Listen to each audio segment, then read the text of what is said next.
Vendetta by Fern Michaels. Prologue. Myra Rutledge's eyes snapped open, but she lay still so as not to wake Charles. Gradually, she inched her way to the far side of the bed. She looked over at Charles to see if she'd disturbed him. His breathing was deep and even. Satisfied, she slipped out of bed. Today was her day.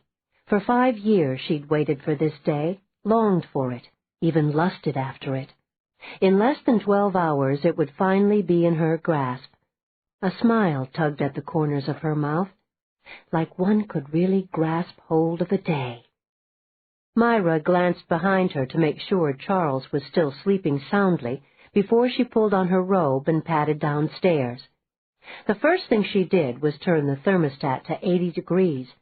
Shivering inside her fleece-lined robe, she hugged her arms across her chest. Although the farmhouse she lived in was old, the heating unit was modern, recently installed, and top of the range.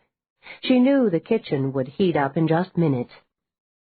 The moment Myra felt the warm air circle around her ankles, she made her way to the counter to make a pot of coffee. This was her special time, this early part of the day when the sun was just about to creep over the horizon. It was a brand-new day where anything could happen.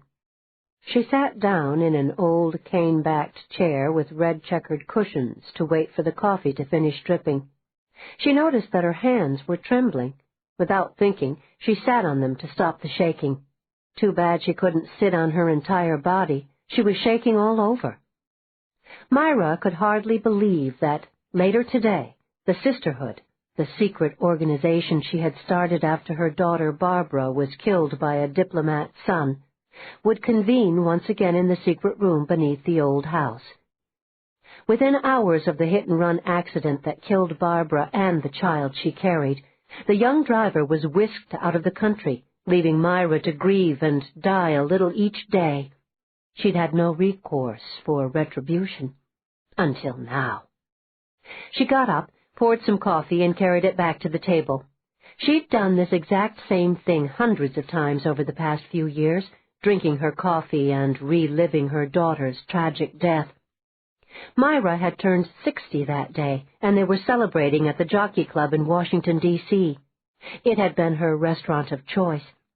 She'd been the first to arrive, and had allowed Franklin to seat her party in the smoking section. Back then you could still smoke in restaurants. Not that the three of them smoked. They'd given up the ugly habit, but on special occasions they still had a cigarette with a drink. She remembered being thrilled at Barbara and Nicky's idea to celebrate with just the three of them. Not even Charles had been included. He grumbled a bit, but he understood about girls' night. God alone knew how much she loved those two girls. She'd adopted Nicky at a young age, but she couldn't love her more if she was her own flesh and blood. It had started as such a wonderful evening, with Barbara confiding that not only was she getting married, but that she was pregnant as well. She wanted to get married in the living room at Pinewood so she could slide down the banister in her wedding gown. What was it she'd said? "If I can't do that, the wedding is off." Myra had promised to catch her at the bottom. How they'd all laughed at that image. "We need pictures of this celebration," Barbara had said. She remembered that Nicky had a camera in the trunk of her car, and before anyone could object, she was up and out of the restaurant and running across the street. Myra and Nicky had smiled as they watched her from their table by the window. And then the unthinkable happened. Barbara looked up, waved at them, and started across the street. The car bearing diplomatic plates came from out of nowhere. A second later, Barbara was sprawled on the road, cars screeching, people screaming, and then the police and the ambulance arrived. And that was the end of Myra's world as she knew it. Myra sipped at her lukewarm coffee. This part of her reverie was where she always floundered. The year following Barbara's death was a total blank. Somehow she'd survived, first with Charles's and Nicky's help, and then by seeing a CNN news report. A woman named Marie Llewellyn had taken the law into her own hands when the justice system failed to convict the man who raped and killed her only daughter. Right on the courthouse steps, With the whole world watching, Marie Llewellyn had pulled out a gun and shot her daughter's killer. Myra then hired Nicky to defend Marie Llewellyn. Nicky's fiancé, Jack Emery, was the prosecutor. Even though they were engaged and on opposite sides of the fence, Nicky took the case, much to her fiancé's chagrin. Myra had posted $1 million bail for Marie so that she could be at home with her family. Knowing in her heart and gut that Marie would be convicted, she'd asked Charles to help her whisk the entire family to safety. With Charles's expertise from his background as a covert operative for Her Majesty in MI6, they had successfully hidden the Llewellyn family. To this day, their disappearance was still a mystery to anyone who cared enough to inquire. So yes, Myra was out $1 million, but in her opinion, it was the best $1 million she'd ever spent. What did bother her was how relentless Jack Emery had become, and how determined he was to get to the bottom of what he called Myra's duplicity. Because of his zeal, Nicky eventually broke off their engagement, and she and Jack were now bitter, angry adversaries. Myra got up to refill her coffee mug and saw Charles standing in the doorway. She rushed over to hug him. He gathered her close to kiss her cheek. "Is it a good morning, Myra?" "The best, Charles, the very best. I was just sitting here thinking and remembering." At the look of concern in his eyes, she hastened to add, I know, but I wasn't dwelling on the past. Remembering is all right. I don't ever want to forget. But I can handle it now. Sit down, dear, and let me get you some coffee. I just love this time of day when it's only the two of us. Oh, we're getting old, aren't we? Charles's eyes twinkled. A little, but that's not something we're going to think about. It's how we feel that's important. It will be so good to see our girls again. I have everything ready. Myra set the coffee cup in front of Charles. Do you ever regret letting me talk you into forming the Sisterhood? Not one little bit. I do miss the days in Her Majesty's service, but what we're doing here with the girls makes me miss it less and less. It gives me a chance to renew old acquaintances, to ask for their specialized help. Make no mistake, Myra. Without your money, we could never do what we're doing. Charles, let's be fair. We each bring something to the Sisterhood. Your expertise, my money, Nicky's legal abilities, Catherine's 18-wheeler, Alexis's red bag of tricks, Julia's surgical skills, Isabel's architectural expertise, and, of course, Yoko's Eastern philosophies. Oh, and let us not forget Murphy, whose superior canine instincts warn us when Jack Emery is getting a little too close for comfort. She paused.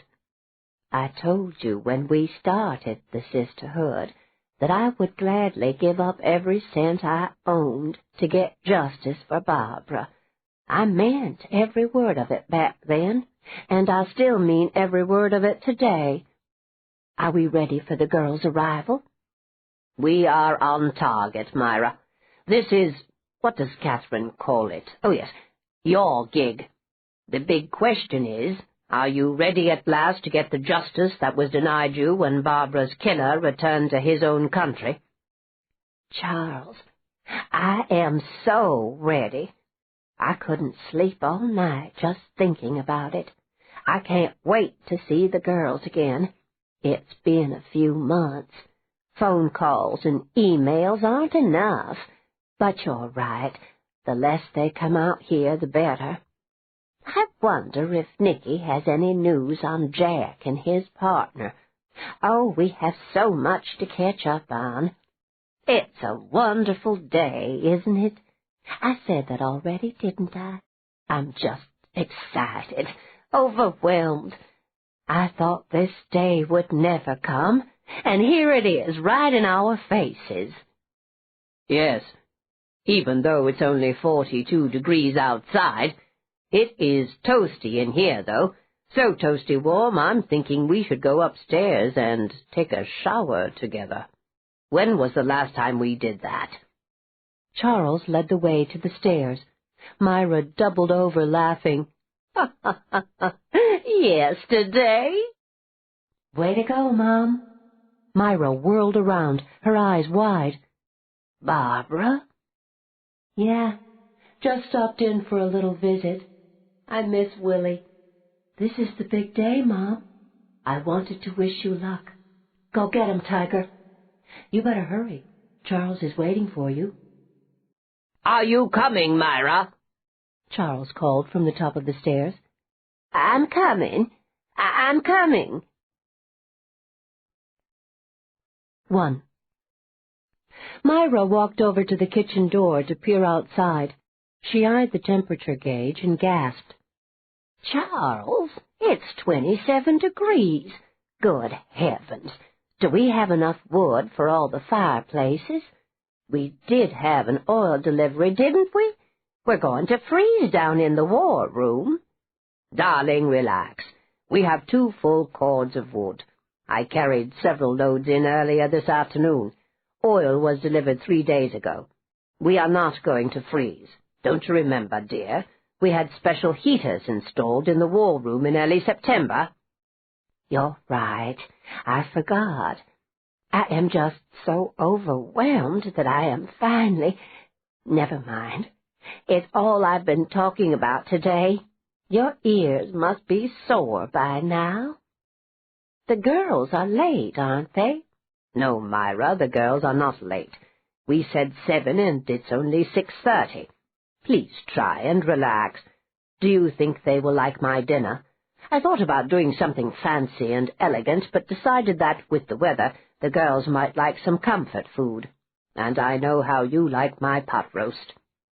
It smells wonderful, Charles. The potato pancakes are my favorite. We have both sour cream and applesauce, right? Charles wagged his wooden spoon in the air. I have it all under control, right down to the wine, salad, and dessert, and no, I did not forget Murphy. Oh, Charles, whatever would I do without you? Never mind. I don't even want to think about that. They're almost late. Almost doesn't count, my dear. Charles pointed to the security monitor positioned over the back door. I think they're here now. I see Catherine's rig in the lead. I think they wait at the end of the road so they can all arrive at the same time. I think so, too. One car is missing, Charles. The girls will want to know all about Julia. Myra started to fret again. It's not going to be the same without her. The empty chair is going to... Oh, Charles, I feel like crying. There's no time to cry, Myra. I hear Murphy barking. I think that means he's glad to be back. Open the door. Welcome our guests. We'll talk about Julia later. There were squeals of delight, back-slapping, high-fives, and hugs galore as the 5 women and Murphy raced into the kitchen. The jabbering was so high-pitched that Murphy went into the huge family room to lie by the fireplace. "Oh, I missed you all," Isabel said happily. Alexis dumped her red bag by the door and ran to Myra. She hugged her so hard, Myra squealed for mercy. Yoko, always subdued, clapped everyone on the back and then hugged them all. Catherine ran around the counter to the kitchen window to see if Julia's plant was still there. It was. "Oh, God! Oh, God, it has 2 new leaves! Hey, everyone, Julia's plant has 2 new leaves. We have to move it, Myra. It's too cold on the windowsill. See how the leaves are limp? Where can I put it? Yoko, you're the plant expert. What should we do?" The women crowded around to stare at the plant Julia had left behind when she went to Switzerland, hoping to find a cure for her deadly disease. Myra looked stricken, as though she had somehow personally failed their missing sister. Yoko picked up the plant, stuck her finger in the soil, and then touched the leaves.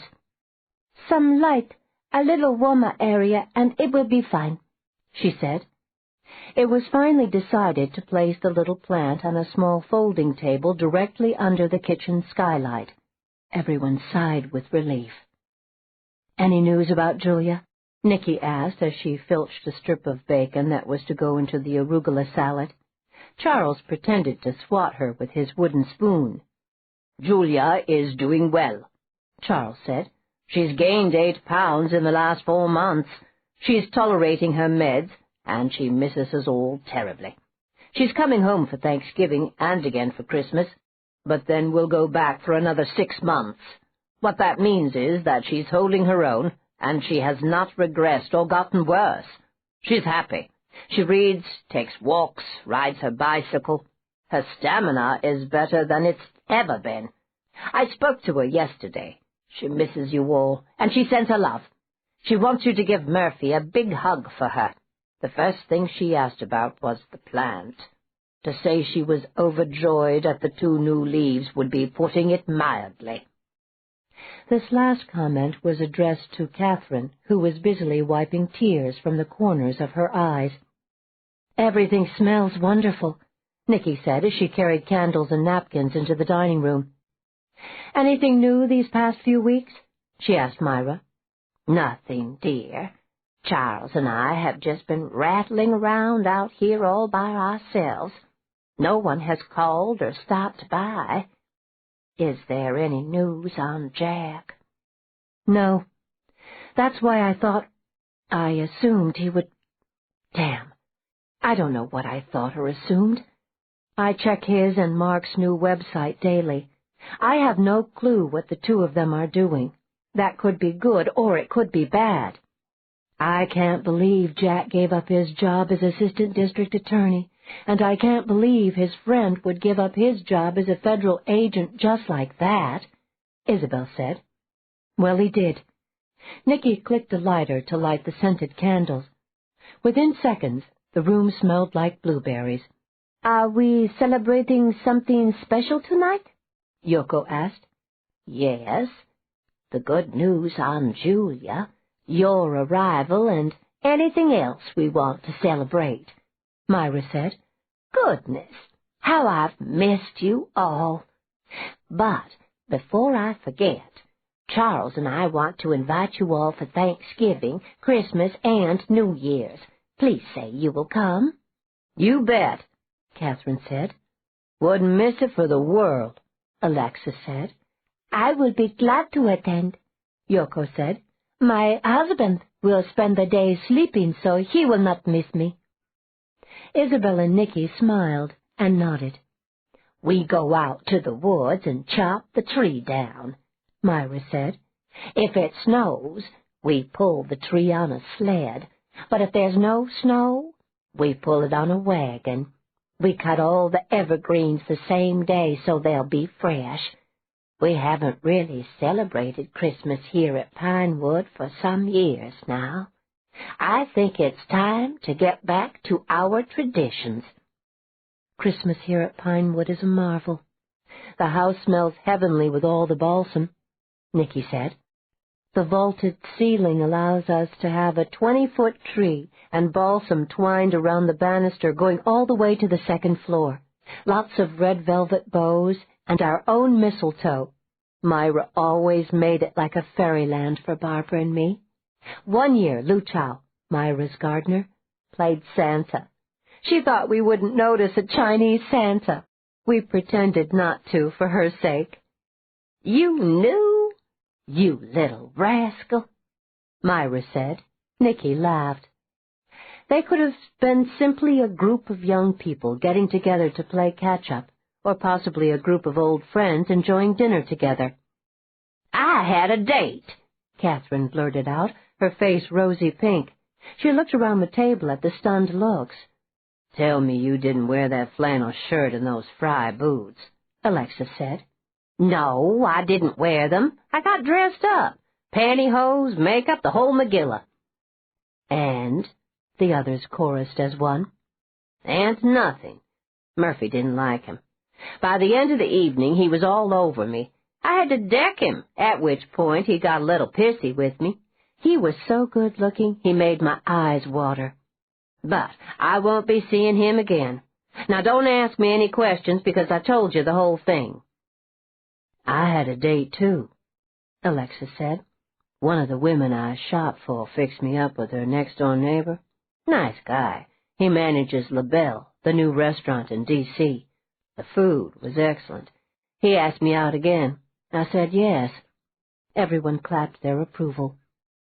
"I bought a plasma TV," Nicky said. "I had to get a new transmission for my car," Isabel said. "Well, nothing is new in my life," Yoko said. "I ordered 2,000 poinsettias for the holidays. With Lu Chao helping us, I will be able to get away for your mission, Myra. I owe you many thanks for allowing him to work at odd times for us. My husband likes him very much." "That leaves you, Charles. Share with us what you've been up to," Catherine said. Charles chuckled. "I've been trying to amuse Myra because she missed you all so much. In my free time, I've been working on the details of her mission." "Guess that means we're all caught up. Let's clear up this mess," Nicky said, waving at the table, "so we can get down to business." The war room, as they called it, was warm and cozy. Computer monitors lined the walls, along with television monitors tuned to the three major cable networks, CNN, MSNBC, and Fox. Directly in the women's line of vision was an oversized monitor showing the scales of justice, with Lady Justice looking down on them. A soft whirring could be heard above the quiet tones on the televisions. A fortune in the latest high-tech equipment was at Charles's fingertips. Some of the equipment was so advanced, even the FBI didn't have it. "Spare no expense. Get the best so the girls are kept safe," Myra had said, and Charles had done just that. He was Lord Supreme in this room, and everyone knew it. Myra usually presided over the meetings, but as it was her mission, that was to be discussed this evening. Nicky rose and addressed the group. "This is where we all give input after Myra tells us what she wants done to the man who killed Barbara. We all know he's back in China, and that's our first hurdle. I personally don't see any way to entice him back here, so that means we have to go there.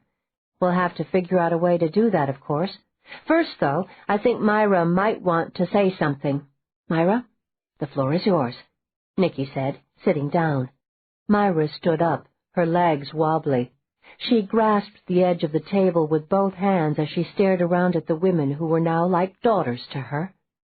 They were her family, and she knew that, no matter what she asked of them, they would do it if humanly possible.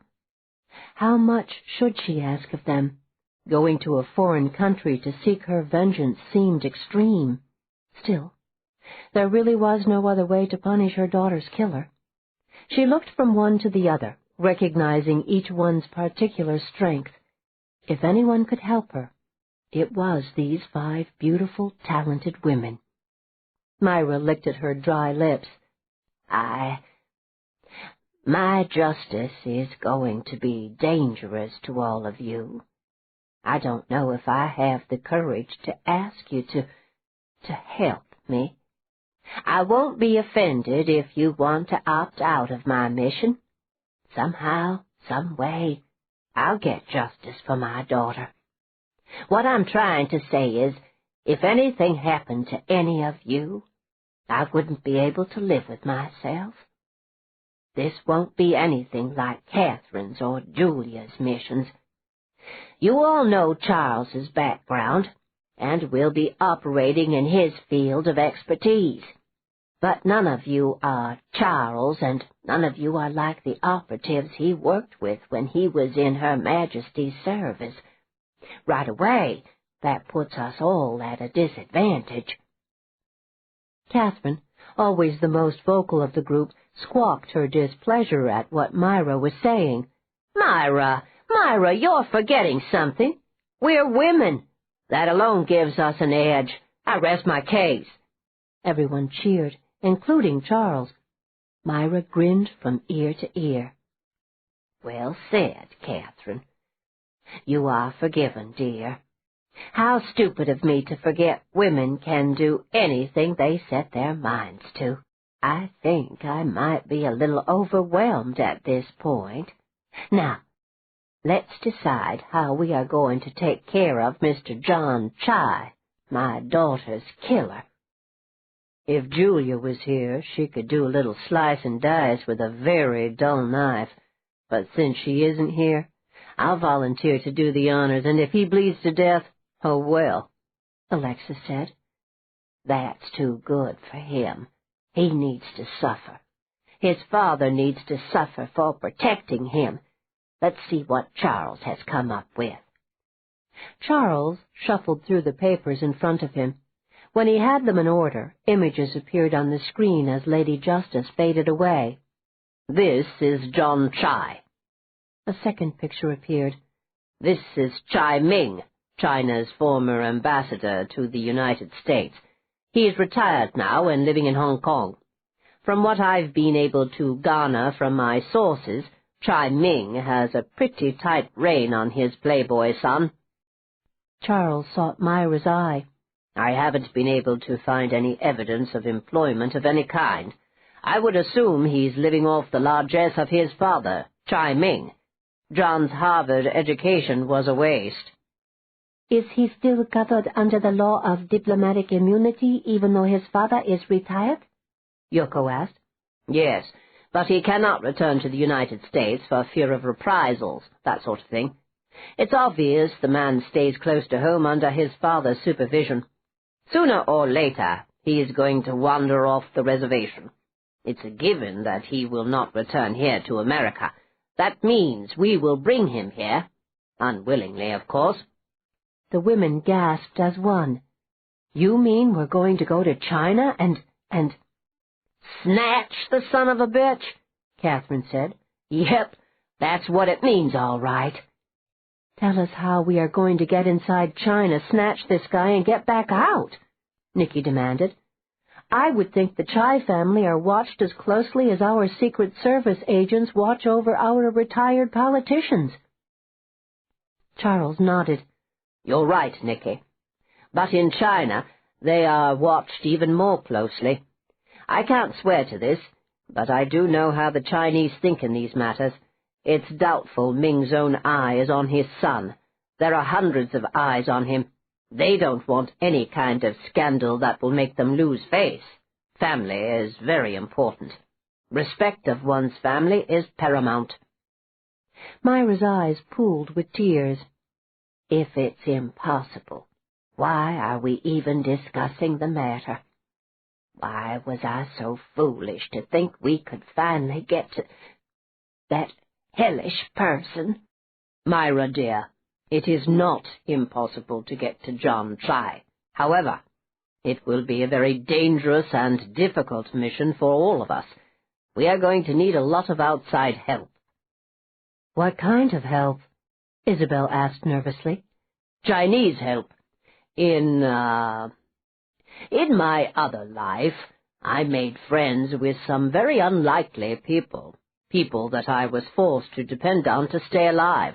One develops over time instincts where people are concerned. I have a friend named Su Zhaoli. He got me out of a rather horrid situation, and then I was able to save his life later on. He is probably in his mid-70s by now, if he is still alive. I haven't been able to renew old friendships since moving here. That was one of the conditions of my transfer from England to America. I'm now willing to ignore that condition. Li was born in China, but spent many years living in England. His father was British. His mother came from a very well-to-do Chinese family. In the early 50s, as some of you may know, China undertook a massive economic and social reconstruction program. China's new leaders curbed inflation by restoring the economy and rebuilt many of its war-damaged industrial plants. It had been years since Li told him this story, and Charles wondered if he was remembering everything correctly. China's new leaders, with their newfound authority, wedged their way into almost every phase of Chinese life. It worked for a few years. Then Mao Zedong, founder of the People's Republic, broke away from the Soviet model of communism and announced what he thought of as an even better economic system. They called it the Great Leap Forward. The goal was to raise industrial and agricultural production.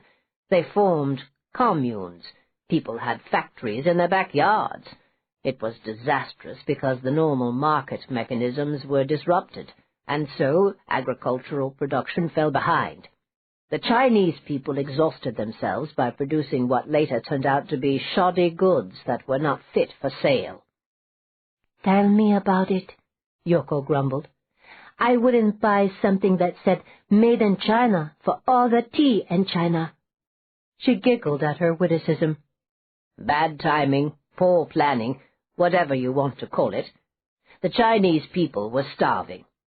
Around this time, Li's family sought passage to his homeland. Charles knew he'd piqued the women's interest when Catherine asked, "How did they manage to get out of China?" Charles grinned wryly. "Very carefully, that's how. Li never gave me all the details, but he did say it was a long, dangerous journey. Li's mother had connections and money. They finally arrived in England and amassed a fortune in silks. Li was sent to America and graduated from Harvard at the top of his class. He is a brilliant man. Years and years later, he returned to Hong Kong, a very wealthy man." "Is he going to help us?" Nicky asked. "Patience, my dear, patience," Charles said. Myra banged her clenched fist on the table. "I have no patience, Charles. Please get to the point. Do you have a plan?" Her tone of voice said quite clearly that Charles had better have a plan. Evidently, Charles thought so too. "The reason I brought up my old friend Li is because he has a private airstrip outside of Hong Kong." The silence in the room was palpable as the women digested Charles's words. That brought it all front and center. They were going to China. "I'm waiting for Li to contact me via a scrambled phone. I'll have more details as soon as I hear from him." Charles looked around at the sisters. They all looked worried, except Myra, who was smiling serenely. "This caper will test your skills to the fullest." "Like hacking off 3 guys' balls didn't take skill?" Catherine hooted, referring to their first mission. The others clapped their hands in agreement. "And let's not forget those creeps we just sent off to Africa. Skill is knowing what to do at precisely the right moment. As women, we have a honed instinct that allows us to improvise in a heartbeat." The women clapped again. Myra clapped the loudest, her eyes bright and shiny. 2. It was a storefront office nestled between a Blockbuster video store and a Radio Shack in a strip mall in McLean, Virginia. The sign was a simple brass plate with black lettering that said, "Justice Agency." The door was locked, the blinds closed. The hour was late, way past the Justice Agency's normal closing hour, which was any time of the day or night.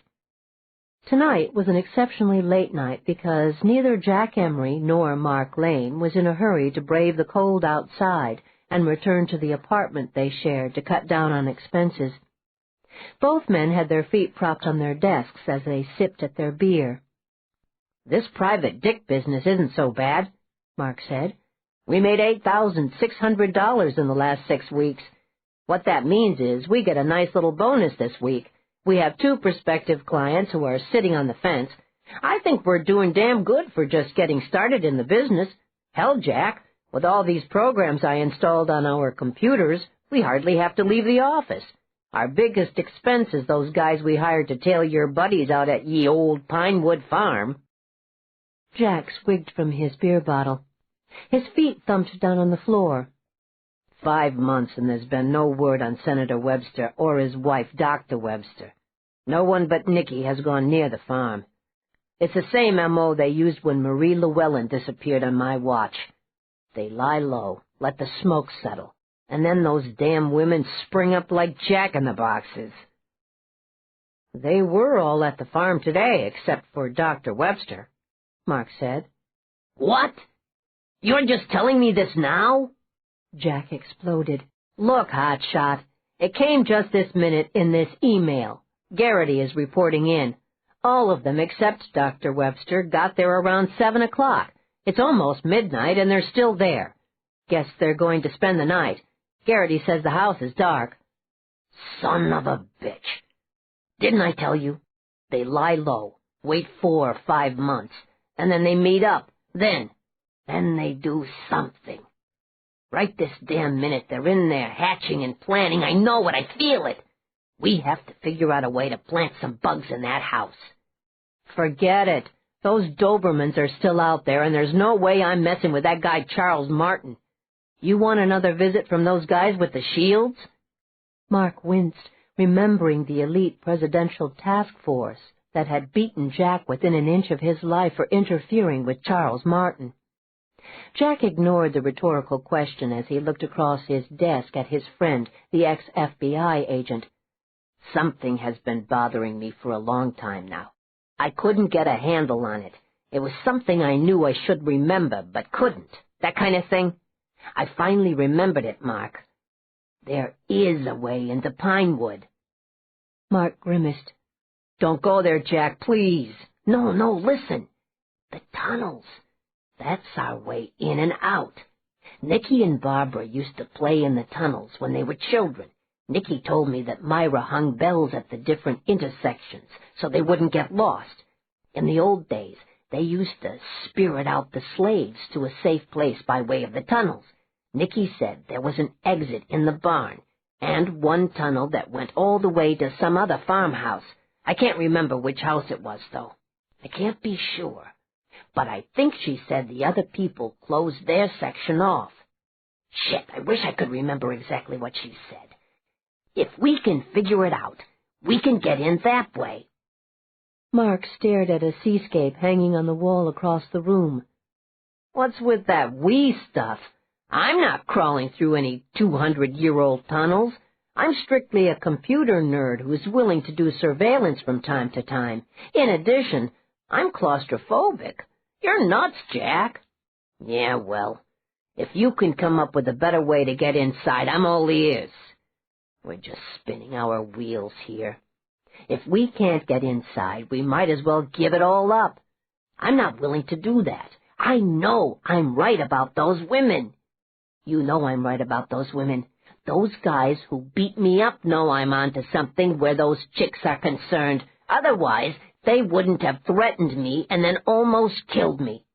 I'm willing to do the breaking and entering. I just need you to cover my ass. I can do that.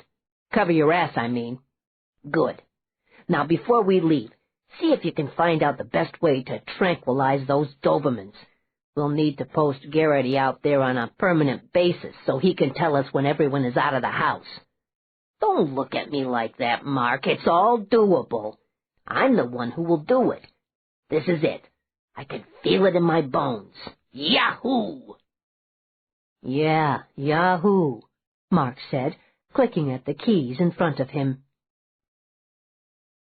5 miles away, even though the house was totally dark, the war room was alight not only with wattage, but also with smiles and hope.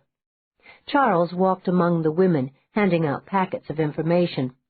I want you all to familiarize yourselves with China. I want you to understand the people, the customs, and the terrain. I'm going to say this once, and then I won't mention it again. If any one of you feels this is above and beyond what you've all signed up to do, you can withdraw now, and none of us here will hold it against you. He waited for a response. What he got was a group nod, which meant that they were all in, and no one wanted out. They jumped as one when Charles's encrypted phone rang. No one seemed surprised when Charles carried on his end of the conversation in Chinese. He truly was a man of many talents. All eyes were on Yoko to see if she was following the conversation. She was. She nodded from time to time before she held up her thumb. She whispered in English, "We're going. He will allow us to use his airstrip. They are making plans now." "Oh, this is so wonderful. I can't think of anything to say," Myra bubbled. When Charles ended his call, he approached the sisters, the light of battle in his eyes. "We have a deal with Lee, ladies. You leave for China tomorrow afternoon. Lee will clear the way for us. That's all I'm going to say at the moment. In the morning I'll have a plan all worked out. It's late. Get a good night's rest. We'll meet up again in the morning." Myra stayed behind, her face puckered with worry. "The deal, Charles. Will it keep the girls safe?" Charles looked down into the eyes of the woman he'd loved all his life. He could no more tell her a lie than he could stop breathing. "I don't know, Myra. Lee is an honorable man. I believe he will do everything in his power to make things right for us. It's the best I can do, my darling. The girls are willing to take the risk." "I think we should go with them, Charles. At least I want to go." "Out of the question. No, Myra, I mean it. No is no." "I think I'll go anyway. Good night, Charles. Oh, I mean it, too." The following morning, Charles Martin, the man of many talents, looked at the skimpy breakfast he was setting out for Myra's guests. He almost felt ashamed. Almost. The small group trickled into the kitchen, where they all looked at the toasted muffins, sliced oranges and bananas, juice and coffee. They didn't say a word as they picked up their paper plates and paper napkins. Charles apologized for the meager fare and throwaway dishes. No one seemed to care, even Myra, who was a stickler for a well-set table and fine food. Lunch, Charles explained, was going to be worse. Bologna and cheese sandwiches, maybe some pickles and chips if they had them. The women did groan about that. "Eat up, ladies. We'll meet in the war room in exactly—" He looked at his watch. 25 minutes. Then he was gone. Murphy barked at this strange behavior. He continued to bark, wondering where the bacon was, his share of the pancakes or the eggs everyone usually slipped him. Catherine refused to feed him dog food, saying he ate what she ate. Murphy even liked beer and could belch with the best of them. "Did you all read up on China?" Nicky asked as she rubbed her temples. She'd had a horrible night, her sleep invaded by dreams of Jack Emery. Even a late-night visit from Barbara couldn't calm her down. There had been no time this morning to cover the dark circles under her eyes. She hoped the others didn't notice. "We're not all going to China, are we?" Catherine asked. Nicky shrugged. Charles said he was going to work on that through the night. It's his decision, but if you want my guess, I don't think we're all going. "Well, I'm going," Myra said firmly. "I've waited too long for this moment to sit on the sidelines." Isabel got up and looked around. She looked at her watch. "No time to clear this away. Our 25 minutes are up. Come on, let's go, troops." Outside, across the vast lawn covered with frost and high in one of the old oaks, a man named Garrity brought his high-powered binoculars to his eyes and whistled softly. He could see into Myra Rutledge's kitchen so clearly he could have been a few feet away. He watched the scrambling exit and frowned. Where the hell were they all going in such a hurry? The old gent had left earlier while the women ate. There had been no sign of him since. With nothing else to occupy him, Garrity crunched down on a granola bar, his breakfast. He pulled out his cell phone when he'd finished the crunchy bar and called Jack Emery. His report was simple. The Dobermans had been picked up. The women had eaten and then disappeared. He was told to sit it out even though he said he was freezing his ass off. Emery promised him time and a half to stay. Garrity agreed. In the war room, all hell was breaking loose. Charles looked flustered while the women could only stare at Myra, their eyes big, their jaws slack, as she went into a tirade. I'm going, and that's final. Don't think for 1 minute that I'm going to stay here worrying. I've waited too long for this moment. For you to think I would be content to sit here on my ass while you all do my dirty work is unthinkable. Do not make me angry, Charles. I'm not a nice person when I'm angry. Do you hear me? I'm going, and that's final. Girls, tell him I'm going. The women looked at one another and then at Charles, hoping for him to intervene. Myra, listen to me. You cannot go. The reason you cannot go is because of Jack Emery. You need to remain here to keep up appearances. It's crucial. We are going to bring John Chai to you. If you want, we'll wrap him in gold ribbon when we hand-deliver him. Yesterday you said we were getting old. That means our reflexes are off. We're slow. We don't think as fast as we have in the past, and we don't move as fast either. It's the way it has to be, Myra. If you insist, then you'll leave me no other recourse than to cancel this mission. But there are no buts, Myra. Unintentionally, you could make a mistake and put the girls in danger. I know you don't want that to happen. Charles is right, Myra, Nicky said. The others agreed. Myra seethed. She had the last word, though. This sucks, Charles. Charles turned away to hide his smile. The battle was over, and he'd won this round. He turned around again before he flipped a switch. An airstrip appeared on the large screen, followed by a picture of Lee's home. More pictures followed, the grounds of Lee's estate, the floor plan of the house, and then pictures of the servants. He pressed another button, and the pictures printed out. He passed them to Nicky, who handed them to the others. Nicky, Yoko, Alexis, and I will be going to China. Isabel will stay here at Pinewood with Myra, but will go back and forth to the city for a few hours each day. Catherine has a delivery of Christmas trees scheduled. She'll be going to Oregon, and from Oregon to Delaware. Yoko looked excited but agitated. How long will we be away? I need to tell my husband. If things go right, it's going to be a smash and grab. That means in and out. Not counting the travel time, 5 days tops. If things go awry, we'll just have to, wing it. When do we leave? Nicky asked briskly. Charles looked at his watch. In 5 hours. 5 hours? Alexis bellowed. It will take me that long to pack up my red bag, not to mention my own personal bag. Then I suggest you get a move on. Ladies, we'll meet up in the kitchen in 5 hours. Run along. I have some last-minute details to take care of.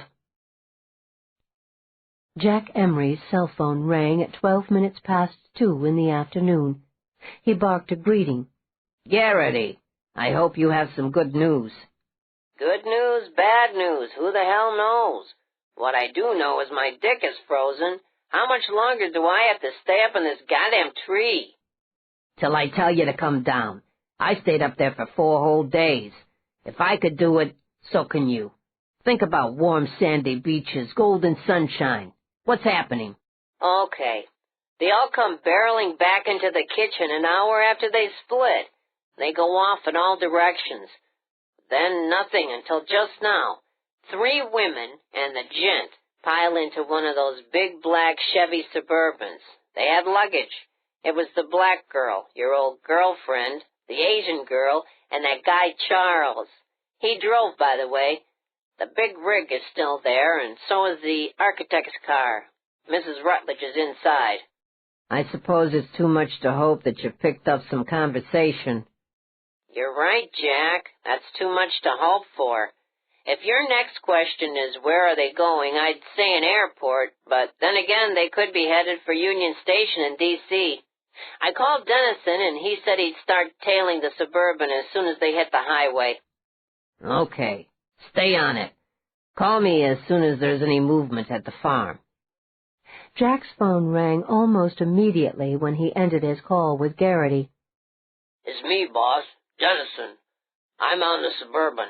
I think they're headed for Baltimore-Washington Airport. Call me back as soon as you know for certain. That's where Myra Rutledge keeps the company Gulfstream.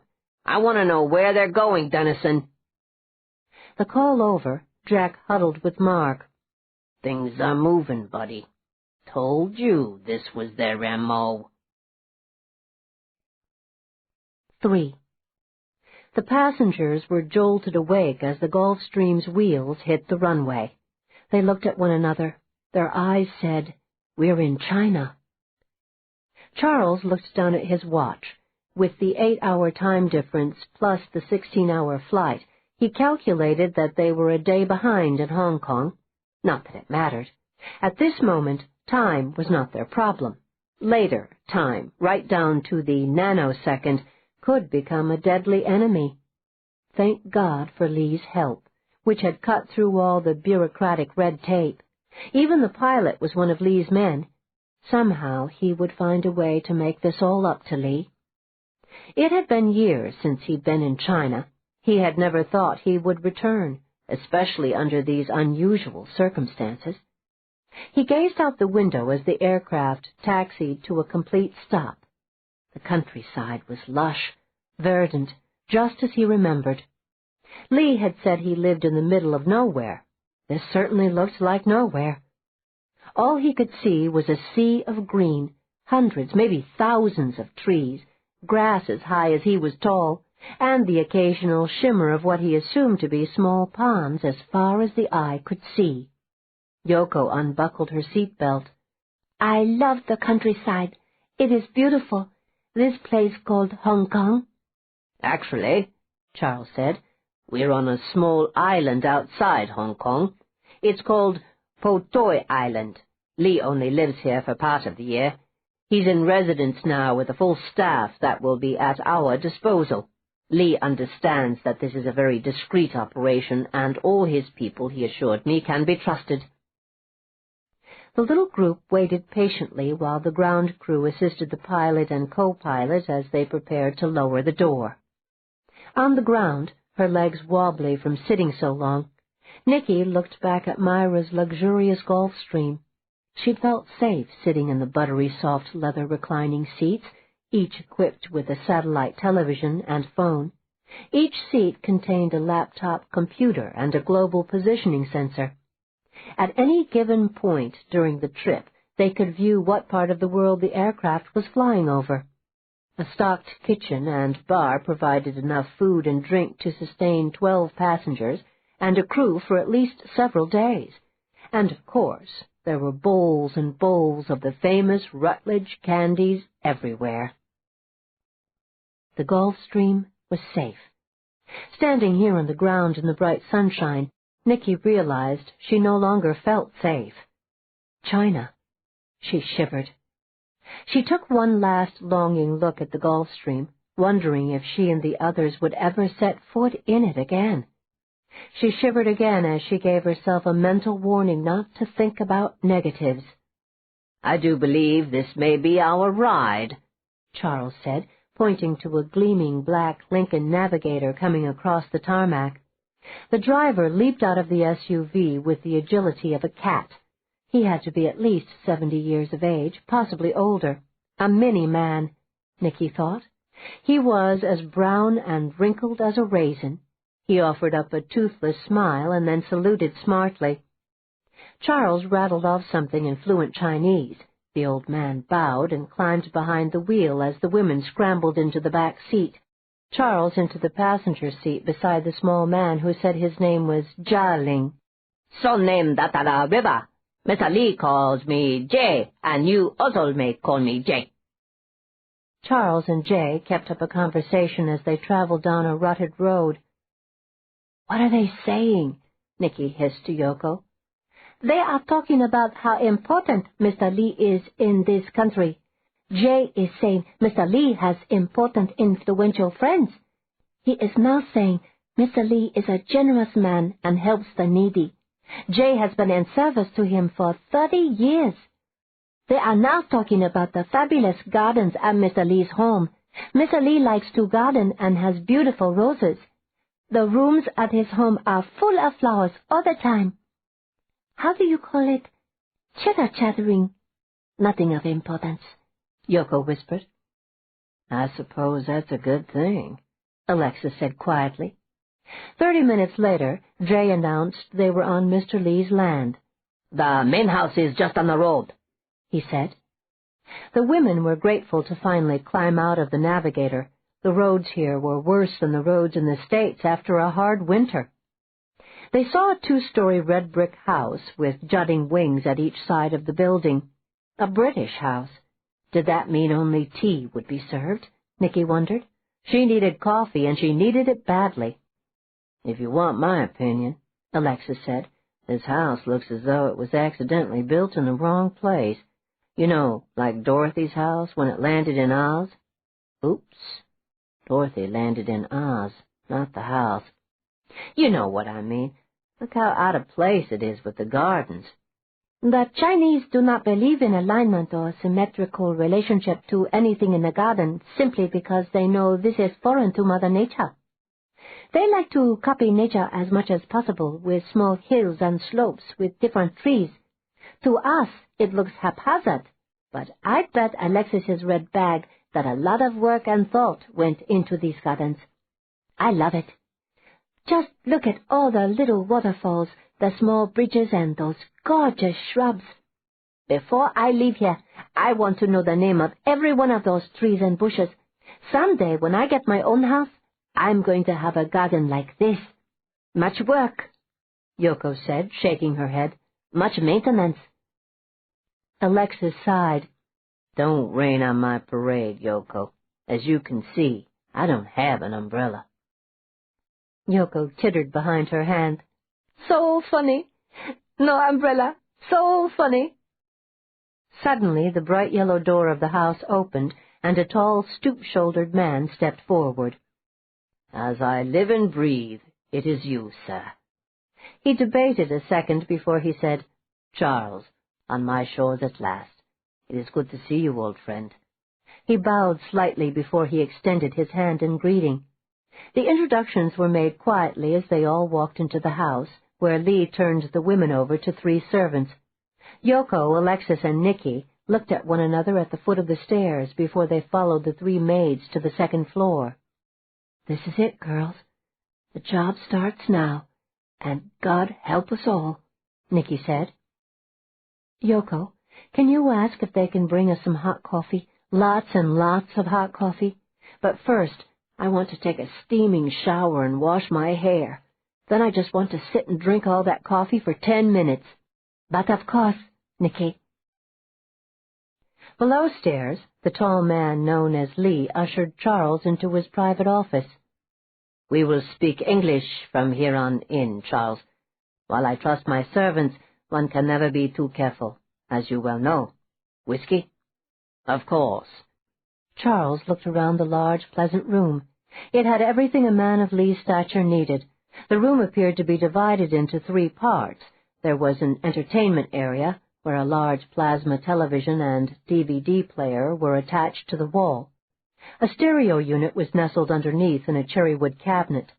Off to the side was a fully stocked bar area with 4 deep leather swivel chairs and a table holding a glorious flower arrangement. To the right of the bar was what appeared to be Lee's work area. Rich, polished wooden file cabinets covered the wall. A comfortable desk chair that looked used sat behind a magnificent carved cherrywood desk. Everything one needed to conduct business from home was on the desk. Paintings, vibrant watercolors, dotted the wood-paneled walls that began at the highly polished plank floor and went all the way to the high ceiling. What surprised Charles more than anything was the absence of window treatments, so Lee could look out or so others could look in? He asked his friend. One must always be aware in this country, Charles. How would you put it? The odds are a little more even this way. I spend a great deal of time in this room, and, if it should ever become necessary, I can make a hasty exit through the floor. I defy you to find the mechanism that operates the trap door. By the way, I crafted it myself. Are you up to the challenge? You're a crafty old fox, I'll give you that. Show me. No, you must find it yourself. We can do it later. I did say I was going to offer you a whiskey, did I not? Charles chuckled. Yes, you did, and I am patiently waiting. We must talk, Lee. We can socialize later. Lee nodded solemnly. Tell me everything, Charles, so I can help you. You saved my life once, and now it is my turn to help you. You may speak as freely as you wish, but only in English. I personally sweep this room twice a day for, bugs. Charles leaned back in his comfortable chair, his whiskey glass in hand. He seemed to have no interest in drinking the amber liquid. He told Lee everything. He watched the old man to gauge his reaction. Commendable! I applaud you, Charles. From the little you told me on the scrambled phone, I more or less surmised something like this. I personally know John Chai's father. I know of John and his unsavory reputation, and, let me tell you, neither man is on my speed dial. Everything in this country is political, as you well know. Ming is detestable. John is beyond detestable. It gives me great pleasure to help you and perhaps rid this country of such parasites. However, I do not fool myself. 2 more will spring up just like them. And your safety, Lee? Lee shrugged. All those I have cared for during my lifetime are gone. I am an old man now. I watch sunrises and sunsets and live with my memories. It is not much of a life these days. Do not worry about me. I always wondered what happened to you. There were, of course, rumors. I did pray for your safety. Charles allowed himself a small smile. And I yours. The old days, Lee, are just that, the old days. I see that you have kept up with the times as I have. Do you think that back then we could have functioned in this high-tech world we now live in? Lee looked around the room and smiled. I think so, Charles. Now, let us speak of pleasantries. Tell me about the 3 lovely young ladies upstairs, and the thorn in your side named Jack Emery. Not that Mr. Emery is a pleasantry, but perhaps we can arrange it so he becomes a pleasantry. In the interests of true love, of course. Charles laughed as Lee poured more whiskey into his glass. A long time later, Lee apologized. You look to me like a nap is in order. I have been a selfish host wanting to hear everything that has happened in your life. Forgive me. We have all evening to talk. He ushered Charles to the door. A petite woman with coal-black eyes and hair to match appeared out of nowhere to escort Charles to his suite of rooms. Charles knew the moment the door closed behind him that Lee would be working to finalize tomorrow evening's plans. The thought pleased him. They were in safe hands. The small dinner party took place on a multi-layered terrace filled with hundreds of brilliant flowers. The only light came from colored Chinese lanterns. The food was simple but superb. Peking duck, wontons, and fresh snow peas. The dessert was rice cakes drizzled with honey and powdered sugar. The wine was American in honor of Lee's guests. The conversation was light, almost bantering, as the women asked questions about China. Lee in turn asked questions, subtle to be sure, but Nicky knew that she and the others were being grilled by a master. Charles had nodded ever so slightly to assure her it was fine to answer the questions. It was a warm evening, so the girls wore sleeveless sundresses. Charles and Lee wore pressed khaki shorts with knee socks, white shirts, and ties. It was formal, yet informal. The women chatted about the gardens as Charles and Lee descended 2 layers to a terrace below them with brandy and cigars, a courtesy the girls appreciated because they hated cigar smoke. Did you see those dresses Mr. Lee sent to us? Fantastic. Alexis said. Yoko agreed. Do you think I will look good in lavender? Honey, you are going to be a knockout. I'll do your makeup. You will be more beautiful than what do they call the woman who is getting engaged at the party tomorrow night? Prospective bride, I guess, Nicky said. I think Charles said she is going to college in the States, but came back here to have a traditional Chinese wedding. One old family marrying into another old family. Doting parents on both sides. In other words, the wedding of the year. And not at all unusual to have American guests. Perfect cover. Mr. Lee is a personal friend of the bride's father and is related to the groom's mother by way of his deceased wife. When Mr. Lee told both families he wouldn't be able to attend because we were visiting him, both sets of parents insisted he bring us along. And that's all I know, other than that Mr. Lee was able to get all our papers in order lickety-split. John Chai is a woman chaser, Yoko said, her lips tight with anger.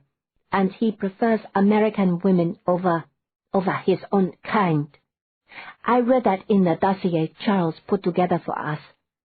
I think that lets me and you out, Yoko. You're his kind, and I'm black. Guess who that leaves? Oh, you lucky, lucky girl, Nicky. Shut up, Alexis. How did we get onto this anyway? We were talking about our gowns.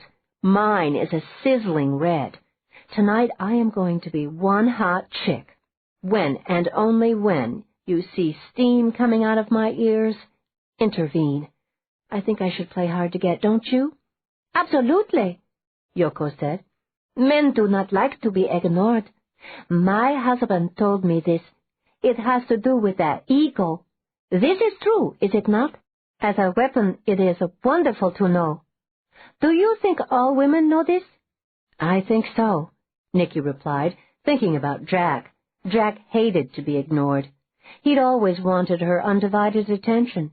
When she ignored him, he sulked. Let me share something with you two. Men are just like little boys at heart, and they can be trained just like you train a puppy.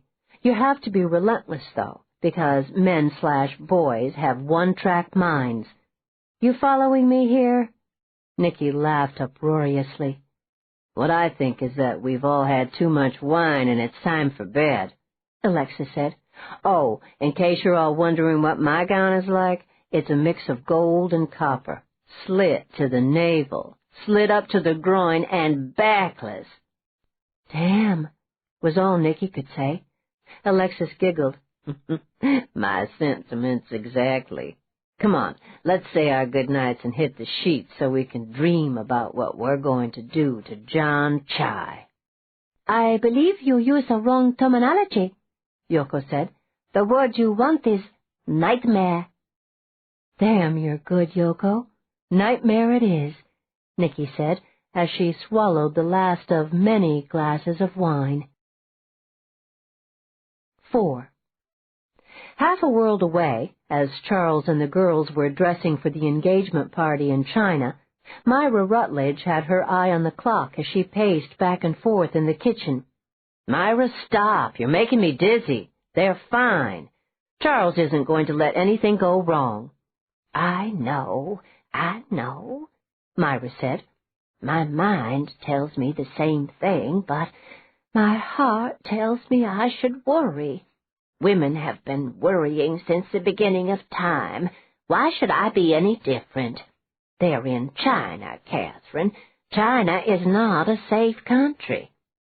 Catherine slipped her arms into her flannel-lined denim jacket. Murphy growled and then barked. I don't like leaving you alone out here at the farm all by yourself, Myra. We should have insisted that Isabel return this evening. What the hell was so important that she had to stay in the city? I think it was a dinner meeting with someone who can help her get her license back. It's so important to her. How could I say no? I'll be fine. The dogs are here. I'll lock up and wait for Charles or the girls to call me. The minute I hear something, I'll call you. You have enough on your mind without worrying about me. Something tugged at Catherine's heart. I know this is going to sound off the wall, Myra, but how about coming along with me to Oregon? I'll have someone else to talk to besides Murphy.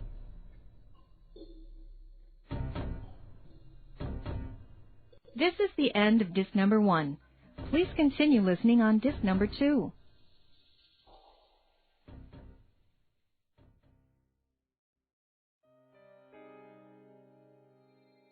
This is disc number 2.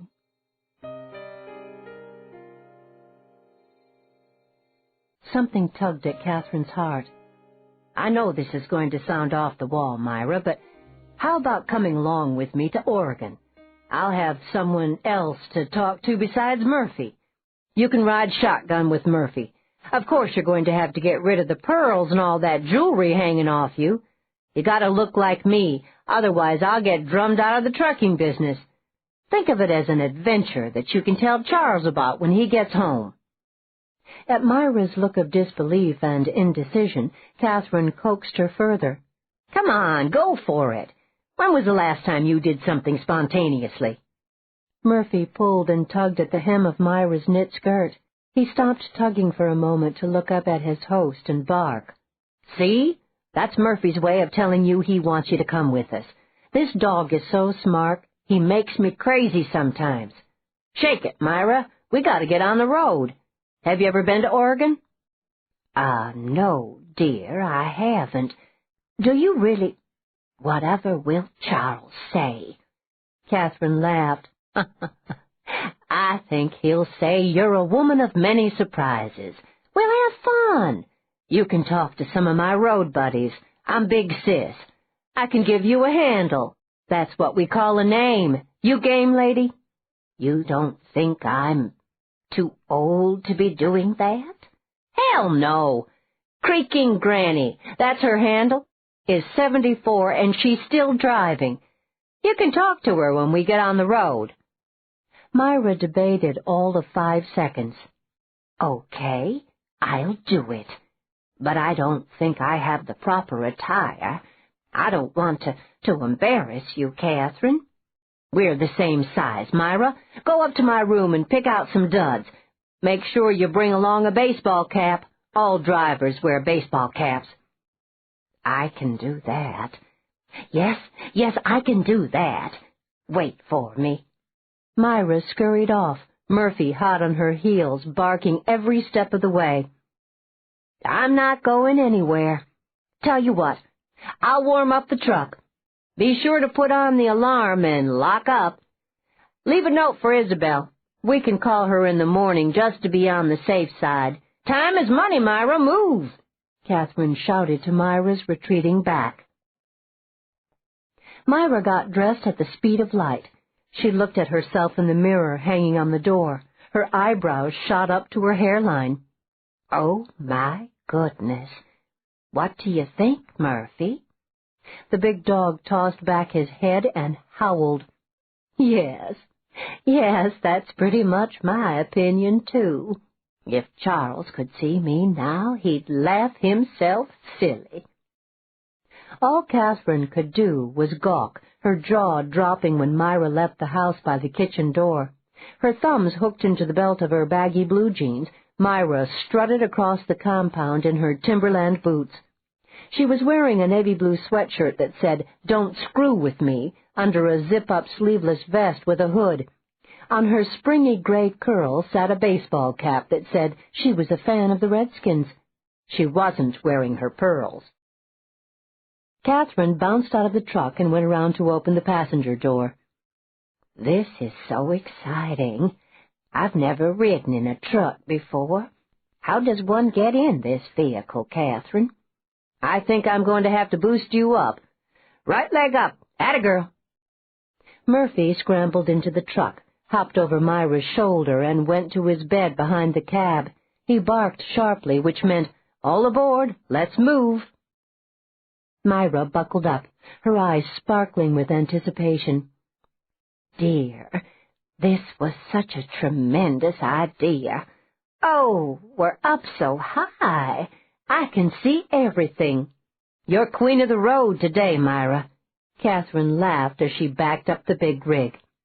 Is this where you say something profound, like this is where the rubber meets the road? Nah, you only say that when you're about to get in trouble. We say time to hit the road or time to burn rubber. I see. Time to hit the road, burn rubber. I'll be sure to remember that so I can tell Charles. Both sayings refer to speed, I take it. You got that right. No one wants to mess with truck drivers. That's the reason for the saying on the shirt you're wearing. I had to earn the right to wear that particular shirt, me being a woman trucker and all. Actually, Creaking Granny gave it to me at the truckers' ball 3 years ago. You have a ball? Is it like a cotillion? Catherine laughed so hard she almost fell off the seat. Yeah, Myra, like a cotillion. Her sarcasm did not go unnoticed by Myra. This is so very interesting. I hope I can remember everything so I can tell Charles. The dear man is going to be stunned, just stunned. Oregon, here we come, Catherine said as she blew a wicked blast on the diesel horn. In the thick pine forest that surrounded the Rutledge house and lawn, Garrity almost fell out of his tree when he heard the diesel blast. In a heartbeat, the high-powered binoculars were at his eyes. "What the hell?" he muttered. He continued to watch the 18-wheeler until it went through the security gates and out to the main road. He was on his cell phone in the blink of an eye. "Jack, Garrity here. Hey, man, the last 2 birds just flew the coop. The chick with the 18-wheeler took off just minutes ago with her dog and the old lady. Both of them were duded up for a long drive, would be my opinion. There's no one in the house, Jack. Can I go home now?" Give me an hour, Garrity. I'm going to need you to cover my ass. I'm coming out there right now. Well, not right now, but as soon as I can get someone to tail that truck. What about the architect? Any sight of her? Nope. She took off earlier. I don't know if this means anything or not, but she was carrying an oversized bag and one of those architect's folders. Don't you have someone on her? Mark's got it. I'll check to be sure. Just sit tight till I get there. I couldn't move if I wanted to. I'm frozen to this branch. You gotta rotate me out of here, Jack. Yeah. Stop whining, Garrity. We're paying you time and a half to sit there and freeze your ass off. Stop being a wuss. What the hell good is time and a half if I freeze to death up here? I felt snow flurries earlier. Snow's invigorating, Jack said as he clicked off his cell phone. Jack turned to his partner. "Mark, look alive here," he said, snapping his fingers. "That was Garrity. He said everyone's gone from the Rutledge estate. I'm going out there. Catherine, Lucas, the dog, and from the description Garrity gave me, Myra, too, just left in the rig. I want to know where she's going. Tap into the dispatcher that Lucas works for and get back to me, and keep the tail on the architect. If it looks like she's heading back to the farm, create a diversion so she stays put. And see if you can find a replacement for Garrity. He's getting cranky. If you have to, promise double time. I need someone out there until I do my search." Mark took off his glasses and started to polish them. "This is not a good thing, Jack. That guy Martin probably has the place rigged with alarms. If you set them off, your ass is grass. We don't have enough money for bail." All right, I'm on it. Be sure you call me every hour on the hour." "Just out of curiosity, how do you plan on getting in there?" Jack smacked at his forehead. "I thought you knew. In my other life I was an electrician. I'm going to short-circuit those gates and walk through or climb over." Mark groaned and put his glasses back on. He looked like an intelligent owl as he bent down to start hitting the keyboard. He didn't look up when the door slammed behind Jack. Jack's heart thundered in his chest as he climbed behind the wheel of his car. He was tingling from head to toe. He could almost smell victory. Halfway to the Rutledge estate, he slowed down as a thought hit him. What if it was all a setup? To his knowledge, Pinewood was never left unattended. Why now? Why would a lady like Myra Rutledge suddenly decide to go for a ride in an 18-wheeler? Where did Nicky, the black girl, the Asian girl, and Charles Martin go in the Gulf Stream? Maybe he shouldn't be so damn hasty. But there was no need to get his ass in a sling. Would he ever get a chance like this again? Probably not. Jack hit the speed dial on his cell phone. Mark growled a greeting. It's me, Mark. You get anything on the Gulf Stream? They had to file a flight plan. What's taking so long? Shut the hell up, Jack. What's taking so long is I'm trying to access records that aren't supposed to be accessed by the likes of me. From what I can gather, they went to China. That can't be right, can it? You mean the country of China? He said, thinking, shit, how brilliant was that? Or are you talking about Chinatown in San Francisco or New York? Asia, Jack, Asia. Hong Kong, to be precise. I'm working on it, okay? Where are you? Hong Kong? What the hell? Son of a fucking bitch. Jack felt so lightheaded he pulled to the side of the country road and rolled down the window. I'm 5 minutes from Pinewood. He managed to gasp before he clicked off the cell phone. He took in great gulps of the frigid November air. When he had his wits about him, he leaned back and closed his eyes as his thoughts ran in all directions. China, Hong Kong, home of John Chai, the diplomat's son who had killed Myra Rutledge's daughter Barbara. Coincidence? Unlikely. 3 of the women plus Charles had gone to China. 2 of the women plus Myra stayed behind and were now on their way to wherever. Dr. Julia Webster was missing. Maybe she was in China, too. And where the hell was Senator Webster? And Marie Llewellyn and her family? Shit. He picked up his cell phone and hit the number 1 on his speed dial. Don't say anything, Mark. Just listen, okay? He was like a runaway train as he rattled off his suspicions. When he was finished, he heard Mark whistle so loud he had to move the phone from his ear. They knew Chai would never come back to the States, so they went there. They're going to kill him, Mark. Wait a minute. Just hold on, Jack. If that's true, why didn't Mrs. Rutledge go with them? I'd think she'd want to be part of it. I know I would if it was my kid. Nah, I think you're off base. By the way, the Lucas woman is on her way to Oregon to pick up 20,000 Christmas trees. She'll drop them off on her way back up the eastern seaboard. They're due back in McLean in... who the hell knows? Depends on how fast she drives, I guess. Think about it, Jack. Myra Rutledge is helping Lucas with Christmas trees, while her friends go to China to doing her daughter's killer. It's too big a stretch. Fall back and regroup, buddy. Where are you now? Outside the gates of Pinewood. I'm about ready to fry these gates. I'm not wrong, Mark. Don't think for 1 minute that they didn't get rid of Senator Webster either, and Marie Llewellyn. Now that we know how powerful Charles Martin is, it all makes sense. Factor in Myra Rutledge's money, Nicky's legal expertise, and all those other women who probably have special talents, and I make my case. Jack had to strain to hear Mark's whispered response. Vigilantes.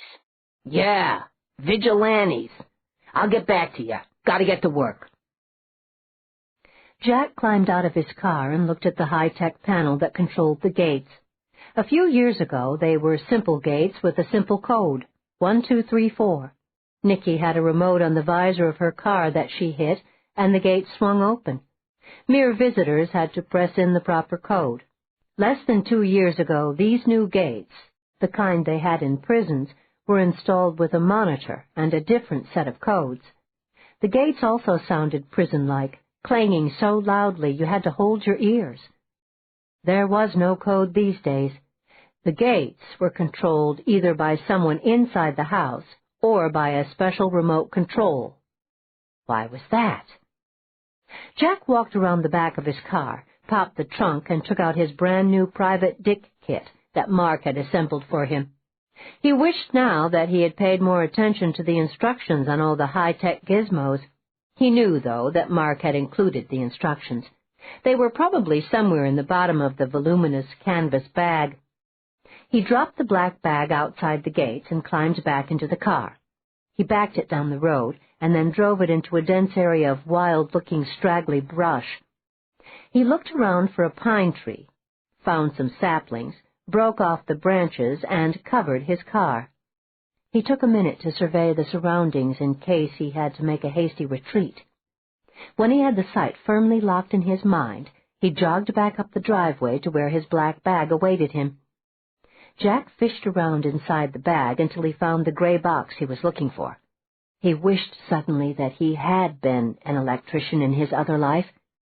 He carried the box over to the control panel, opened it, looked at the wires, and closed his eyes. Red wires, blue wires, yellow wires. Yeah, well, color was color. He hooked on the gray box, hit the plunger, and watched the gates give off a shower of sparks. Then he slipped his arms through the straps of the backpack and marched over to the gates, calmly pushed them open, and walked through like he was a regular visitor. His cell phone chirped. Garrity. Got you in my sights, Jack. Nice fireworks display. What do you want me to do? Mark is sending a replacement. Stay there till he arrives. Then meet me in the barn. You can hop the fence behind it. We have time before the dogs get here. Okay. Be careful, Jack. This whole place spooks me big time. Keep me in your sights, Garrity. I'm almost to the barn. Call me every 10 minutes until your replacement shows up. If you see anyone hovering around, beat feet. Don't join me. You got that? Yeah, Jack, I got it. Jack stared at the new doors on the barn. Everything around here was new. His mind told him it was probably a setup, but he was going through with his plan anyway. Maybe a bunch of guys with the special shields were waiting for him in the barn. Maybe this time they'd kill him. Maybe. Jack slipped his arms out of the backpack and rooted around until he found a black box that was guaranteed to give him the right numerical code to any lock. He spent 5 full minutes reading the instructions before he pressed a series of numbers. He watched the keypad blink as numbers danced across the green bar at the top of the keypad. He heard a click, and then the keypad went dark. Open sesame, Jack chortled. He picked up his backpack and opened the door. All he could see was blackness. He almost jumped out of his skin when he felt a hand on his shoulder. Quick draw McGraw, you ain't, Jack. I could have plugged you and you never would have known what hit you, Garrity said. It was true, and Jack knew it. Close the damn door and get in here. We have work to do. You have work to do, Jack. I'm out of here. Your guy is up in the tree and has a bead on what's going on. He's got you covered. Call me, but not for 24 hours. Good luck, Jack. Jack nodded. His gut told him he was going to need more than a little good luck. He waited for Garrity to leave before he turned on his high-beam flashlight. He looked around, daunted at what he was seeing. Every inch of floor space was covered with something. It would take him days to move things, even if there was room to move the things too. Shit, he muttered. 5. Lee explained that the evening's festivities were being held at a center named Half Moon, Hong Kong's knockoff version of the Tai Huidian, otherwise known as the Hall of Supreme Harmony in Beijing. Any event of any importance was held at Half Moon. I am very familiar with the entire building, having been there many times. I am also aware of the security measures that go into effect for each and every event, depending, of course, on the importance of the event and the people involved. The picture Charles held up was of John Chai at his Harvard graduation. The picture was on the grainy side, and Chai looked extremely young. Lee had supplied an updated picture taken a year ago on May Day. Chai was not a tall man, and Lee commented that he suffered from a Napoleon complex. Rumors abounded that Chai liked long-legged, blonde American women. It was also rumored that he was not a kind or gentle lover. He has a mean streak in him, and no one ever says no to John Chai, especially women. As you all know, women are second-class citizens in China. Does he work? Alexis asked. Lee cleared his throat. I believe he makes an appearance from time to time at his family's export business. He is what you Americans call a playboy. It is said he is heavy-handed with everyone he comes in contact with, especially women.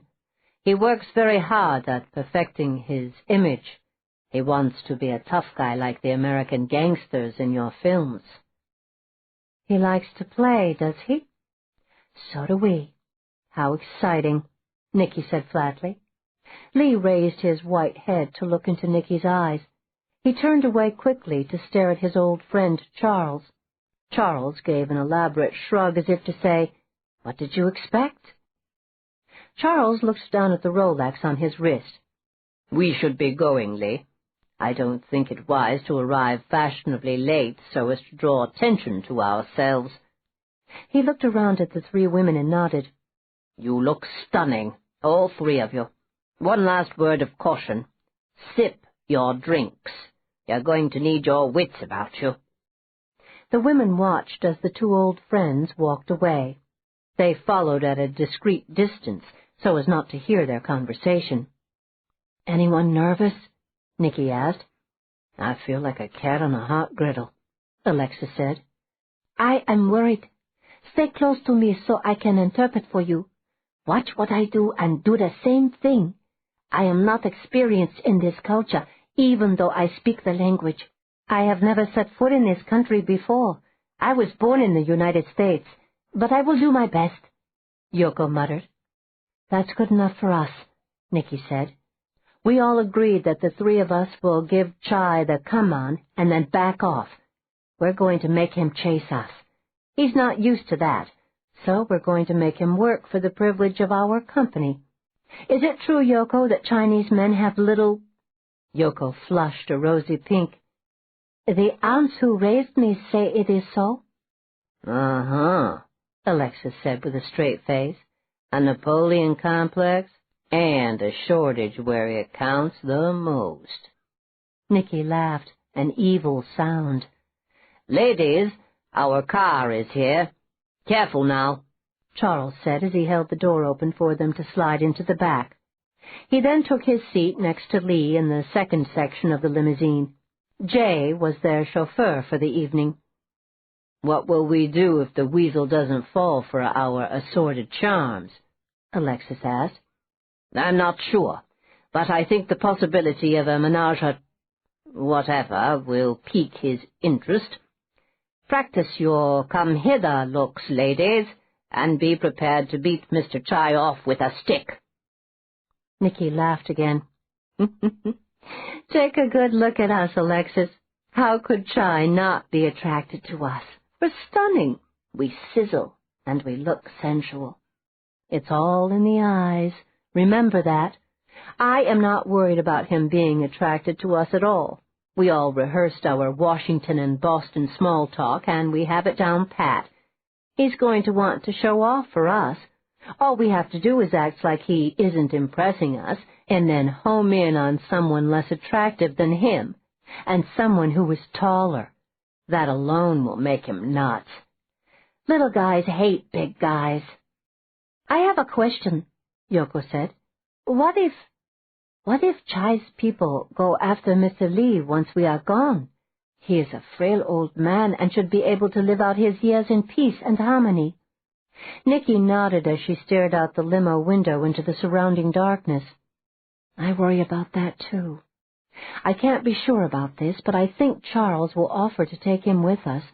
Charles told me earlier that Mr. Lee's office is one of those rooms covert operatives use that can be vaporized when the room is no longer functional. Super spy stuff. I sense that Mr. Lee is a man at peace with everything in his life. He's helping us willingly. I don't know what will happen to him.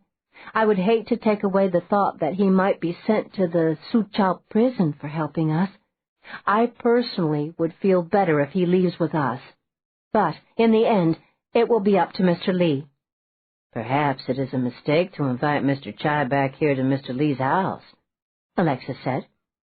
"I don't think we have any other choice, Alexis. Besides, Mr. Lee's airstrip is close by. We'll get out of here as quickly as possible. Oh, we're slowing down. Wow!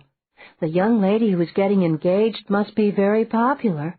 Look at all those people going into the building. Never mind the people, Nicky. Look at the building, Alexis said, awe ringing in her voice. The women stopped to admire the half-moon building. Never having seen the real Hall of Supreme Harmony, they could only marvel at the thousands of tiny lights that lit up the three-tier marble terrace leading to the main building. Charles turned around and hissed, "Later you can admire it on the Internet. Look alive, ladies." "Oh, poop," Alexis muttered. "We should be admiring it now in person. Would you look at those bronze dings? Bet neither of you know they're a kind of Chinese vessel representing the 18 national provinces of the times. Look up there at that luxurious balustraded terrace, and you can see a bronze crane and a bronze tortoise, both symbols of everlasting rule and longevity." "And you know all this how?" Nicky asked, stretching to see the crane and the tortoise. "I read the papers Charles gave us. For a copy, it's rather grand. Can you picture yourself getting married in a place like this?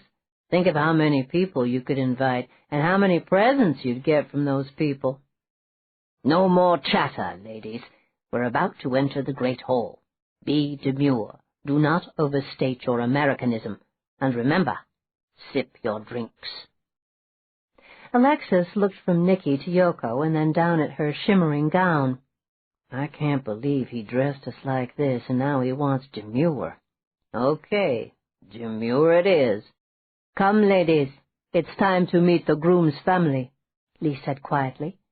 "They are kind people, unassuming and incredibly rich." 90 minutes into the party, Nicky realized she was bored.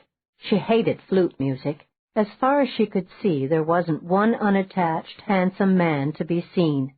All the women appeared to have escorts, except for Alexis, Yoko, and herself, and no one was paying any attention to them. "Let's check out the dining table. I don't see him anywhere, do you?"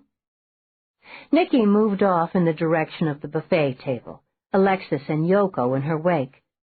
Eyes turned to follow the three unattached women. They heard whispers as they passed by. "They must be American. Their posture screams America. The gowns are exquisite. Must be American designers. Beautiful." Nicky looked at the array of food. "This is octopus," Yoko volunteered, "and eel, and a few other things you won't care for. We can pretend we're dieting and eat the snow peas and some rice, or we can go straight to the dessert table and choose a rice cake." Nicky turned around to respond to Yoko, but her gaze was everywhere. "He should be here by now. If he's a no-show, we're in trouble." "He will be here, Nicky. His father would insist. Possibly later. As you can see, these affairs are on the boring side. Being here, displaying one's family as a unit is what is important. For Mr. Chai not to appear would be to dishonor his own family. Please, people are watching us. Choose some food and move to the end of the table, and keep smiling," Yoko said. Nicky did as instructed and moved off. Suddenly she felt a hand on her arm. She turned to see Lee escorting the prospective bride and groom to her side. He made the introductions. Everyone smiled. Everyone bowed. To Nicky's unpracticed eye, the young couple looked like a couple of kids playing grown-up, but Lee had said they were both 23. Yet Kwai, the bride, suddenly grinned and said, "So, how do you like this shindig? On a scale of 1 to 10, I'd personally give it a 1. However, one must do what family wants in my country. When Jin and I return to California, our friends plan to throw a real party for us. Dancing, beer, wine, chips and salsa, and some real rock music." She giggled, and the others smiled, suddenly remembering her manners. Yet Kwai, who said her name meant Beautiful Rose, said, "I love your gowns. I love everything American. But don't tell that to my parents." She was an imp. and Nicky warmed to the young woman right away. "I understand you attend Stanford and Jin attends Berkeley. Do you plan on staying in America, or will you return to your homeland?" "We'll stay for a few years, but then we will return. It is expected. Over the Christmas holidays, we're going to a dude ranch in Nevada." Peals of laughter from Yet Kwai. "Jin wants to see what it's like to be a cowboy. During spring break, we're both doing Outward Bound. It's a test of endurance and survival. I am honored to have met you, but now I must circulate. Enjoy yourselves as much as you can at this stuffy party." She giggled before she moved off. The three women moved off with their gold-encrusted plates that held nothing more than a tablespoon of rice and snow peas. "I think I'd kill for a Big Mac right now," Alexis mumbled. "Yet Kwai is right. This is the stuffiest party I've ever been to," Nicky said. "All those fire-eating dragons attached to the wall are so boring. Have you ever seen so many urns and vases in your life? I wonder what time it is." "I think this stuffy party is about due to liven up. Charles and Mr. Lee are bringing John Chai to us. He looks slick. I say we show some bad American manners and cut him down to size immediately," Alexis said. Nicky's lips barely moved when she responded, "I can do that with no problem. Back me up and follow my lead. Pretend we don't see them and move off to the left." "Miss Quinn, one moment," Lee said as he realized their intent and quickened his stride. Nicky stopped, turned, and looked up at the tall Chinese man. "Yes, Mr. Lee?" "I would like to introduce you three lovely ladies to Mr. John Kwai. John lived in America for quite a few years. I thought you might like to chat about your country." Nicky looked at the man standing in front of her, Barbara's killer. She had to fight with herself to remain calm. What she wanted to do was rip out his tongue, gouge out his eyes, disembowel him, and then slice off his ugly head. If she did all those things, she wondered how long it would take for him to bleed out. A minute, she decided. "Not really," she drawled. John Chai raised one eyebrow and stared into Nicky's eyes. He was a predator, pure and simple. Well, she'd had dealings with predators before. Nicky shrugged and took a step to the left. "It was nice meeting you, Mr. Chai. Come along, girls. There must be some tall men around here somewhere. Otherwise, we're out of here." John Chai looked stunned. Mr. Lee smirked and moved off quickly. "Wait, please," Chai managed to say as he reached for Nicky's arm. Nicky looked pointedly at the man's hand on her arm. She shook it off. "Don't ever touch my person, Mr. Chai, or you'll find yourself in one of those dragons' mouths. You're insulting me. Imagine what a commotion that would cause at this stuffy little get-together." "My apologies, Miss Quinn. Can we please start over? I take responsibility for my bad manners. It won't happen again." He turned to Alexis. "Has anyone ever told you that you look like Halle Berry?" Alexis smirked. "No, but people have told me Halle Berry looks like me. The truth is, I'm better looking, and I have longer legs." Taken aback, Chai was at a loss for words. He tried again and looked at Yoko, who stared at him with revulsion. "Where were you born?" "Why do you want to know? Are you writing a book?" Chai threw his hands in the air as if to say, "You Americans." "I was trying to make party conversation. These affairs are incredibly boring, as you can see. I thought since you came unescorted, as I did, that perhaps we could hang out together to get through the evening." "I find you as boring as this party, Mr. Chai. You people don't know what a party is. What do you suppose would happen if I climbed up on one of those tables and started to sing and dance?" Nicky looked him up and down, stopping at his waist. She gave him a twisted grin before she stepped away. John Chai was left standing alone, his mouth wide open. Alexis said, just loud enough for Chai to hear, I sure hope Mr. Lee can find some interesting men to join us at his home after the party. I'd hate to think I wasted $2,000 on a dress just for this affair. I think I need some air, Nicky said. Outside on one of the wide marble terraces, Nicky leaned over and pretended to retch. Do you have any idea how hard that was? I'm sorry. Of course you do. The man is a pussball. He's greasy, oily, unctuous, and his eyes are dead. Did you see the way he undressed us all with those eyes? I wanted to kill him. Did he hear what you said, Alexis? I think I said it loud enough. Mr. Lee will make the arrangements if he doesn't ask to be invited back to his house. Don't look now, but here comes the little shit again. Nicky whirled around. I hope I'm not intruding, ladies. I came to apologize for what I'm assuming is bad behavior on my part. Please, let me make it up to you. Nicky rolled her eyes as though nothing he could say or do would interest her. And how would you go about doing that, Mr. Chai? Yoko queried. By showing you the nightlife in Hong Kong. It's very interesting and exciting. Some other time, Nicky said. I doubt your nightlife can compare to nightlife in America. Now, should you ever find yourself in our neck of the woods, we could really show you what a party is. Do you ever go to the States, Mr. Chai? Yoko asked. Call me John. No, I don't go to the States. My home is here. However, I was educated at Harvard. Big deal. Half the world went to Harvard. Now, if you told me you were some high-ranking government official or a diplomat, that would impress me. I graduated from Yale. We Yaleys have no respect for you Harvard guys.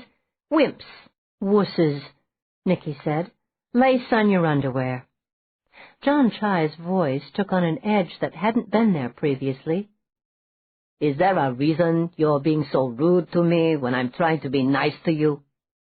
Nicky looked him up and down again. You don't interest me. Chai laughed, but it was an embarrassed sound. What would make me interesting to you, Miss Quinn? Nicky hoped what she was feeling didn't show on her face. Perhaps knowing you had a sense of adventure, that you liked to skirt danger. I'm not interested in fly fishing, smoking pot, and drinking myself silly so that I don't remember what happened the next day. I like a man who is devilishly clever, experimental, and who thinks for himself. Again, it was nice meeting you, Mr. Chai. She turned to the others. We must be off, girls. I'm sure Mr. Lee is ready to leave, and we certainly don't want to keep him waiting now, do we? There was nothing for John Chai to do but move aside and allow the three women to walk past him. Alexis winked and pinched his cheek. I bet we could have had a swell time. Ah, well, if you ever come to the States, look us up. We're in the phone book. Nicky looked toward the carved double doors that stood open. The families of Yet Guai and Jin stood at the entrance. More bowing was going on. The line was endless as far as she could see. Where was Lee? More important, where was Charles? She'd barely seen him all evening. There must be another exit, girls. I'm not up to standing in that line in these shoes. We'll be here till midnight. Allow me to escort you ladies to your car, Chai said gallantly. There is an exit off the terrace. I must warn you that you will be accused of having bad American manners if you choose to use that particular exit. By the way, Mr. Lee has kindly extended an invitation to my family to attend a little two-day gathering at his home. Unfortunately, my father has other pressing matters to take care of, so I will be attending in his place. I look forward to getting to know you ladies better. Ask me if I care, Alexis snapped. Lead the way, Mr. Chai. How nice, Nicky mumbled. Where was Charles? She thought. Won't that interfere with all the security you people have surrounding you? There's nothing worse than security spying on your every move. We are going to the country where Mr. Lee resides. There is no need for security. I, too, hate to have people watching my every move. Ah, now we are clear of the crowds. Tell me, which is Mr. Lee's car? Now, how could we know that? Yoko snarled. All the vehicles look alike. Nicky tried to squelch the panic that was threatening to engulf her. Where was Charles? For that matter, where was Lee? She could feel the weasel behind her breathing on her neck. And then she saw both men. Charles had his cell phone to his ear, and Mr. Lee was smoking a cigar. They were walking toward them. "Thank you, God. Thank you, God," she said silently. 6. Jack looked around the crowded barn. Son of a bitch, he snarled when he saw a rat scurrying past him. In all his life he'd never seen such a pile of junk. Why would Myra save the ancient Duesenberg with the 4 flat tires? To cover the floor, of course. Obviously the car wasn't going anywhere. Neither was the wagon that was loaded with 100-pound bags of rock salt. The bags were stacked up under the wagon, too. He estimated 200 bags in total. He could try to move the bags, but where the hell would he move them to? He shone the flashlight on a tractor lawnmower that was just as rusted as the Duesenberg. Jack debated calling Conway, Garrity's replacement, but nixed the idea almost immediately. If there was a secret trap door in this barn, it was going to stay a secret unless he had a warrant to move everything out. He'd need a crew of at least 10 men to clear this junk pile. His options had just run out when his cell phone chirped. He growled a greeting. "I'm in the barn, Mark, and there's no way in hell I can move any of this crap. I'm going to give the house a shot." Jack, don't even think about breaking into the house. You've been lucky so far. I told you we don't have enough money in the bank to post bail for you. Listen to me, Mark. When am I ever going to get another chance at this place? It's like goddamn Fort Knox. If that gizmo you gave me opened the gate, why won't it give me the code for the inside alarm system? I don't know that it will, and I don't know that it won't. At best, you would probably have 45 seconds to get in and disarm the system. If you aren't successful, all the bells and whistles will go off, and they will rupture your eardrums. You willing to take that chance? Hell yes. If that happens, I can be out of here in 5 seconds and over the fence to the forest. I hid my car.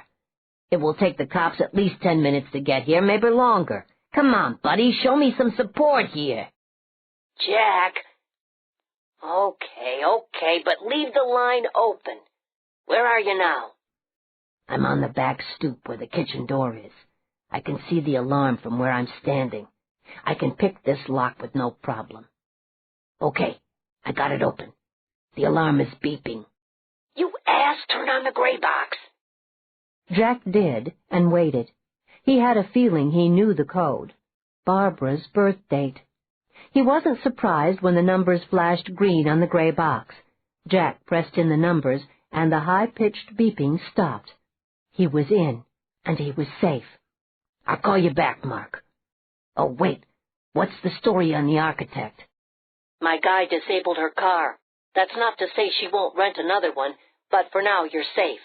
Conway is up in the tree and has his eye on you. Don't forget the dogs arrive at 5. You have to turn the power to the gates back on before the guy gets there. Yeah, Jack said, clicking off the phone. He looked down at his watch. Hell, he had hours. Jack made himself at home by making a pot of coffee. While he waited for the water to drip through the filter, he picked ham off a bone that was in the refrigerator. All the while, his brain raced. There would be no way to the tunnels from the second floor, so he had to concentrate on the first floor. He'd start with the basement. He tried to remember what Nicky had told him about the tunnels. She'd never said anything about a secret opening. She'd also never said how she and Barbara got to the tunnels. Through the basement. How else? Jack poured black coffee into an oversized mug and carried it with him to the open cellar door. He turned on the light switch and made his way cautiously down the steep flight of narrow steps.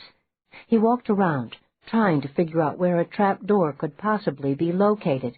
If one of the tunnels led to the barn, the opening should be right about where he was standing.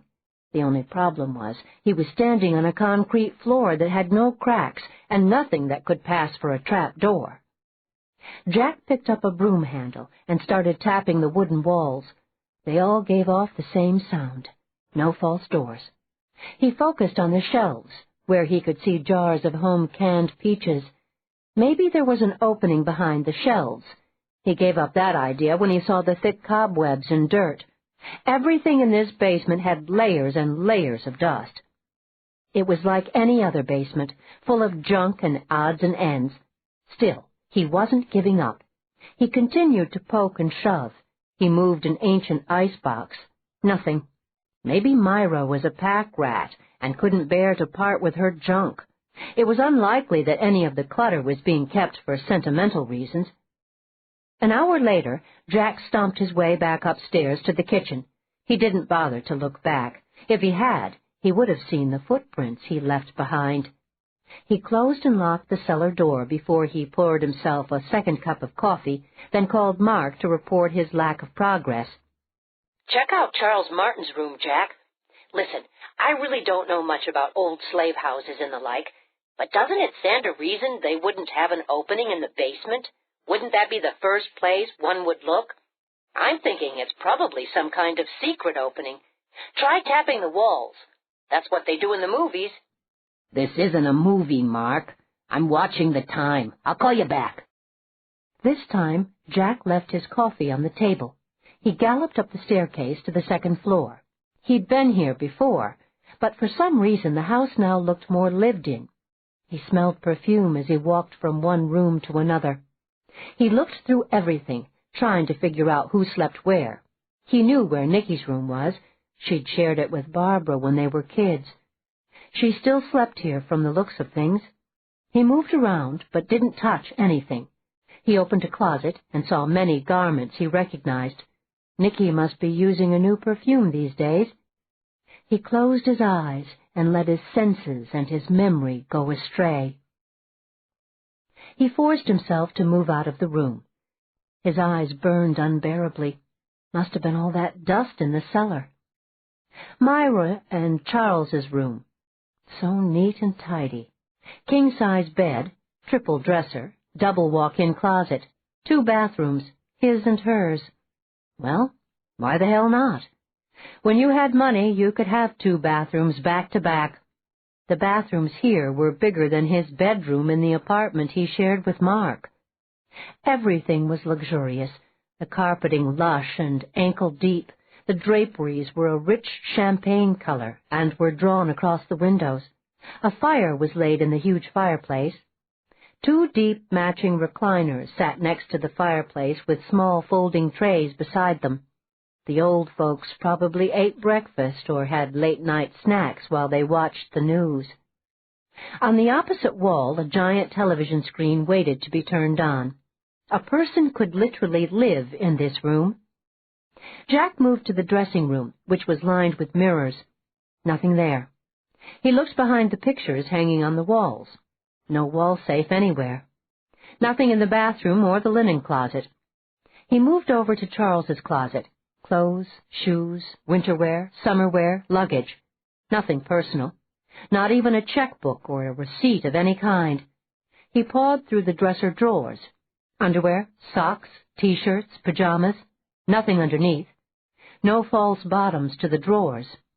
Zip.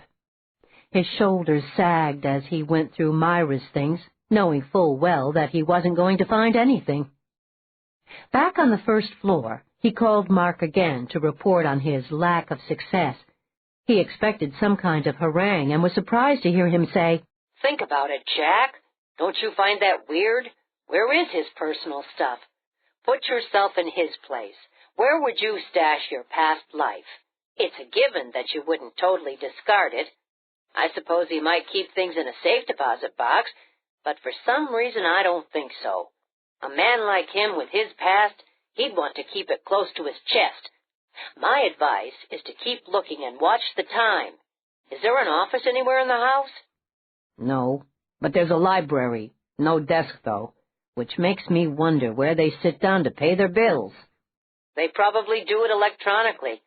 Keep looking, Jack. Bye. Jack prowled and paced, banging walls, kicking furniture, and cursing. He dropped to his knees and crawled around the rooms to check the baseboards, lifted area carpets, looking for a trap door. He went to the kitchen to look through the drawers in the hope of finding a magnifying glass. He found a small one, and was again on his knees inspecting the rosettes on the carved mantel when his cell phone chirped.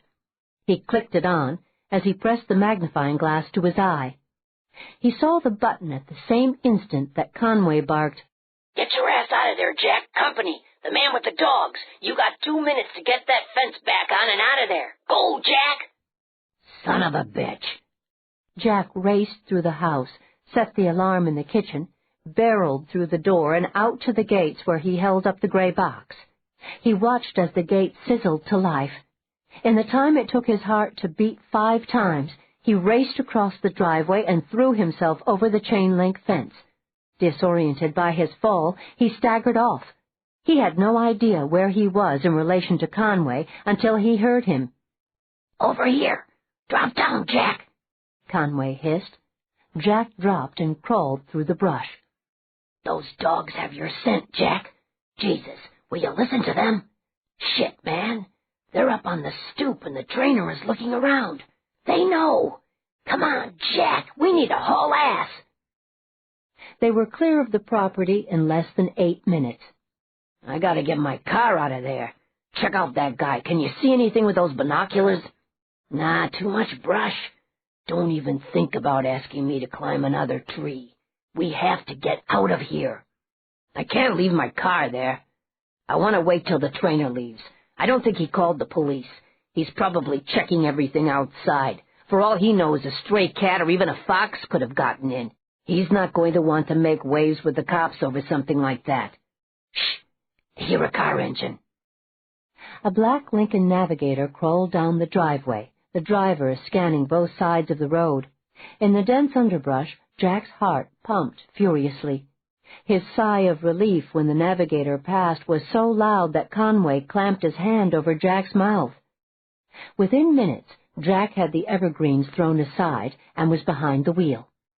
He backed out to the gravel road and then got out of the car. He looked down at his license plate, gave a mighty tug, and the screws came loose. He threw the plate in the back seat and barreled down the road. He saw the Navigator just as the driver spotted him. Jack backed up, thanking God they were the only 2 vehicles on the road, and stormed away in the opposite direction. The Navigator gave chase, but Jack had taken more than one defensive driving course during his stint with the prosecutor's office. He lost the huge SUV within 10 miles by peeling off and going down secondary roads to meet roads that were little more than paths. He was back out on the highway, headed in the opposite direction before the guy in the Navigator knew what had happened. When he finally made it to the storefront office, Jack collapsed into his swivel chair. Get me something to calm me down. I don't even care if it's Valium. You aren't going to fucking believe what I have to tell you, Mark. Mark handed Jack a frosty bottle of Michelob. Jack, I believe everything you tell me, no matter how unbelievable it sounds. What the hell happened? Jack told him. I have to go back. But I can't do it till morning when that guy picks up the dogs. My biggest worry is wondering if he called the cops. I'm inclined to think he didn't. He did give chase, but he didn't see me. I gotta tell you, Mark, something made me rip off that license plate. Talk about gut feelings and sixth senses. I'd be behind bars right now if I hadn't done that. The bastard was just out there on the side of the road, waiting. The only thing Mark heard were the words, "I have to go back."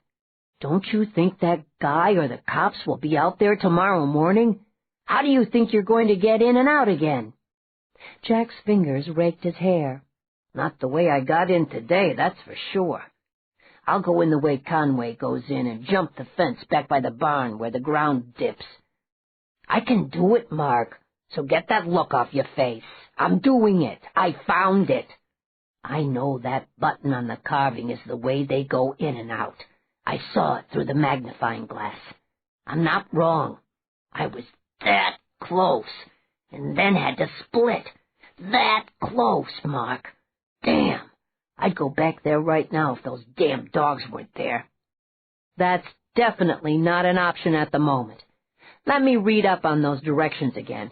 Maybe I can turn off the gates from Conway's spot, or by coming up toward the house from the other side. Maybe there's a way to modify the gray box. I'm going with you, and I think we should take Conway with us. By the way, where is he? I sent him home. He's spooked. Besides, even with all his body warmers, it's 44 degrees outside. Give him a call and tell him to meet us out there at 7. What if the architect shows up? Call the guys to make sure that doesn't happen. All we need is an hour in that house, Mark. We're going to need a good camera. Mark groaned as he opened a second bottle of beer for Jack and one for himself. Jack held his bottle aloft. Here's to the word surprise. Bullshit! Here's to a prison cell and no bail. I'm not drinking to that. Mark started to laugh and couldn't stop. Then you're a bigger asshole than I thought you were. Before they knew what was happening, they were both rolling on the floor, pummeling one another, laughing their heads off. 7. Catherine Lucas sat across the table from Myra, her thoughts running in all directions as she watched Myra gobble down what Catherine called Trucker's home-cooked food. This is so wonderful, so tasty. I don't think I've ever eaten so much grease at one sitting. I can't wait to tell Charles. Catherine grinned. Are you going to tell him you heard your arteries snap shut? I think I'll leave that part out. I am so glad you invited me along. I haven't done anything this exciting in 20 years. Charles is never going to believe I went on this little road trip. You don't happen to have a camera, do you, dear? Nope, but we could buy a throwaway one at the register when we pay our bill. Posterity, huh? I'm so glad you're enjoying the thrill of the open road. What I like is the camaraderie. You seem to know everyone. Are your colleagues always this friendly? Yes, and every single one of them would drop what they're doing to help another trucker. Remember how they blocked the highway that time Jack Emery sent out an APB on me?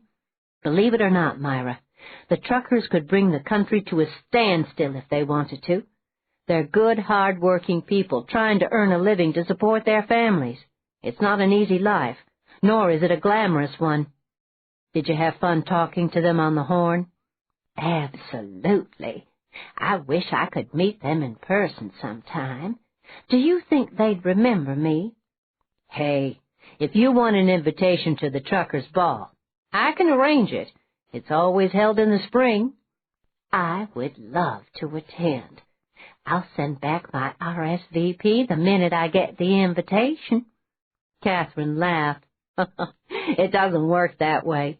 We just get on the horn, pass the word, and everyone shows up at the designated truck stop. Each year it's held at a different place. Be sure to count me in as a yes. Can I bring Charles? Absolutely. Speaking of Charles, shouldn't he have called us by now? Myra tipped her Redskins cap further back on her springy curls. I was thinking the same thing. I'm sure he's calling the house and leaving messages. Maybe his cell phone doesn't work in China. Well, hi there, gorgeous, a jolly voice said.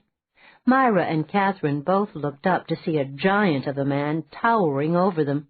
Murphy was licking at his hand. Myra assumed the comment was made to Catherine and said, She is beyond gorgeous. Not her. She's too young and skinny for my taste. Besides, she's young enough to be my granddaughter, and this dog of hers is a killer, as you can see. I was talking to you, honey. Myra was so flustered she knocked her glass of water over. In her haste to mop up the spill with paper napkins, she sent her breakfast plate flying off the table. The giant caught it with one hand that was as big as a ham hock. How about having a cup of joe with me, sweet cheeks? Why, that is so... Do you really think I'm gorgeous? Myra asked boldly, her cheeks flaming pink. Sweet cheeks. She realized suddenly that the giant was staring at her sweatshirt. She tried to hunch her shoulders so he couldn't read the words. Takes a lot to earn a shirt like that. Introduce me to your partner, sis. Was wondering when you were going to get around to that. Stop being so nice to my dog. I saw that bacon you slipped him. Merry Widow, meet Big Bear. Bear, meet the gorgeous widow. The giant reached for Myra's hand and brought it to his lips. This day will stay in my mind forever. Murphy howled so loud the other diners stopped eating to see what the commotion was all about. The pleasure is all mine, Bear. Myra gulped. Oh, God, Charles, you are never going to believe this. Where you headed, Bear? Catherine asked. I'm off for 36. Just unloaded kitchen appliances at Home Depot. I go north to the mountains at the end of 36. How about you? I'm picking up 20,000 Christmas trees that go up the eastern seaboard, then home till after the holidays. See you next year. But Bear wasn't finished yet. He eyed Myra and bent over to whisper something in her ear. Myra smiled. I'll be sure to save a spot on my dance card for you, Bear. Murphy howled again. This time the customers ignored his outrage. Time to go, Myra, Catherine said. She placed a $20 bill under the salt shaker and said, These girls work hard for their money. Now, are you sure you don't want to pay the $5 to take a shower and put on some clean duds? No, dear, I'm fine. Myra looked around the busy truck stop. Steam billowed up from the grill as waitresses and cooks shouted to one another. The truckers joined in, adding quick fixes for certain recipes. It was a friendly atmosphere. The red Formica tabletops with the cracked leather booths added character to this thriving place on the road to nowhere. Myra enjoyed every minute, especially eating the greasy food that was so delicious she'd asked for seconds. As they wound their way through the crowds of truckers, Catherine was stopped a dozen times. Some of the truckers she hugged, some she shook hands with, some she patted on the back. The smile never left her face as she talked and laughed with them. It was easy to see that she was well liked. Myra felt proud to walk alongside her. They were almost to the door when Catherine heard her name called. She turned to see one of the weary waitresses rush up to her. I didn't know you were here, Catherine. It's been a madhouse here all day. Listen, yesterday word came down that Curly Q's wife was in a bad car accident. They're on one of those shitty HMOs, and they're going to need some help. We're taking up a collection. Catherine and Myra both emptied out their pockets. Miss, do you have a pencil? Myra asked. The waitress looked at her, but handed over her pencil and a slip from her order booklet. Myra scribbled Nicky's name, the name of her law firm, and the phone number. This is my daughter, and she distributes money from a defunct HMO. She'll be glad to help you. Call her in 2 days. I'll talk to her myself when we get home. Tell Curly Q and his wife not to worry. Everything will be taken care of. The waitress looked over at Catherine to see if Myra was blowing hot air. Catherine nodded. Be sure to do it, Arlene. Tell Curly Q I said Merry Christmas. See you next time I come this way. Outside in the frosty Oregon air, Myra took off her baseball cap and slapped it against her leg the way she'd seen the other truckers do. Catherine giggled all the way to the gas pump where she inserted her credit card to pay for the gas. Thank God for plastic. 30 more minutes and we load the trees and head for home. You tired, Myra? She was, but she wouldn't admit it for the world. Not at all, dear. Do you think we should try calling Charles again? And Isabel, she should have called us. Dear Lord, I hope nothing is wrong. Nothing is wrong. Charles allowed for everything and anything. Isabel now, that's a different story. Soon as we get out of this zoo and on the road, I'll call her again. I'm sure there are at least a dozen messages on your answering machine at home. Are you sure you can't retrieve the messages by phone? I'm sure. It's just an old-fashioned answering machine that sits next to the phone. Nicky wanted me to get voicemail, but you have to remember so many numbers. I decided I didn't need it. Now, of course, I wish I had. I do hope Charles isn't upset. If I had been thinking clearly before we left, I could have put a new message on the machine. Oh, well, there's no point in worrying about it now. That man, Bear, called me Sweet Cheeks. That was so sweet of him. He was flirting with me at my age. Don't tell Charles, but I loved it. Just loved it. I know. You pinked up pretty good back there. Bear is a honey. He loves classical music, goes to the ballet when he can. He has season tickets to the opera, but rarely gets to go. And he reads romance novels by the dozens. Actually, he listens to them on tape.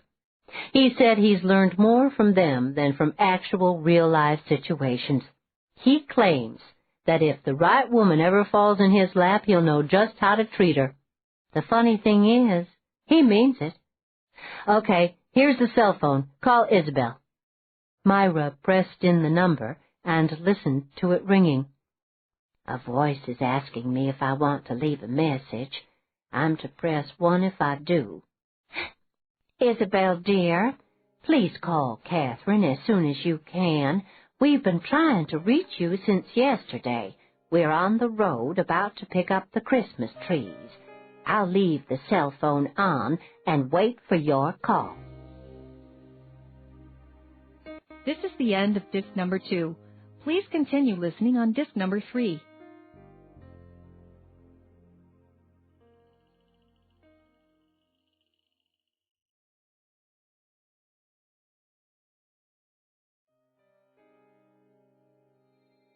This is disc number 3.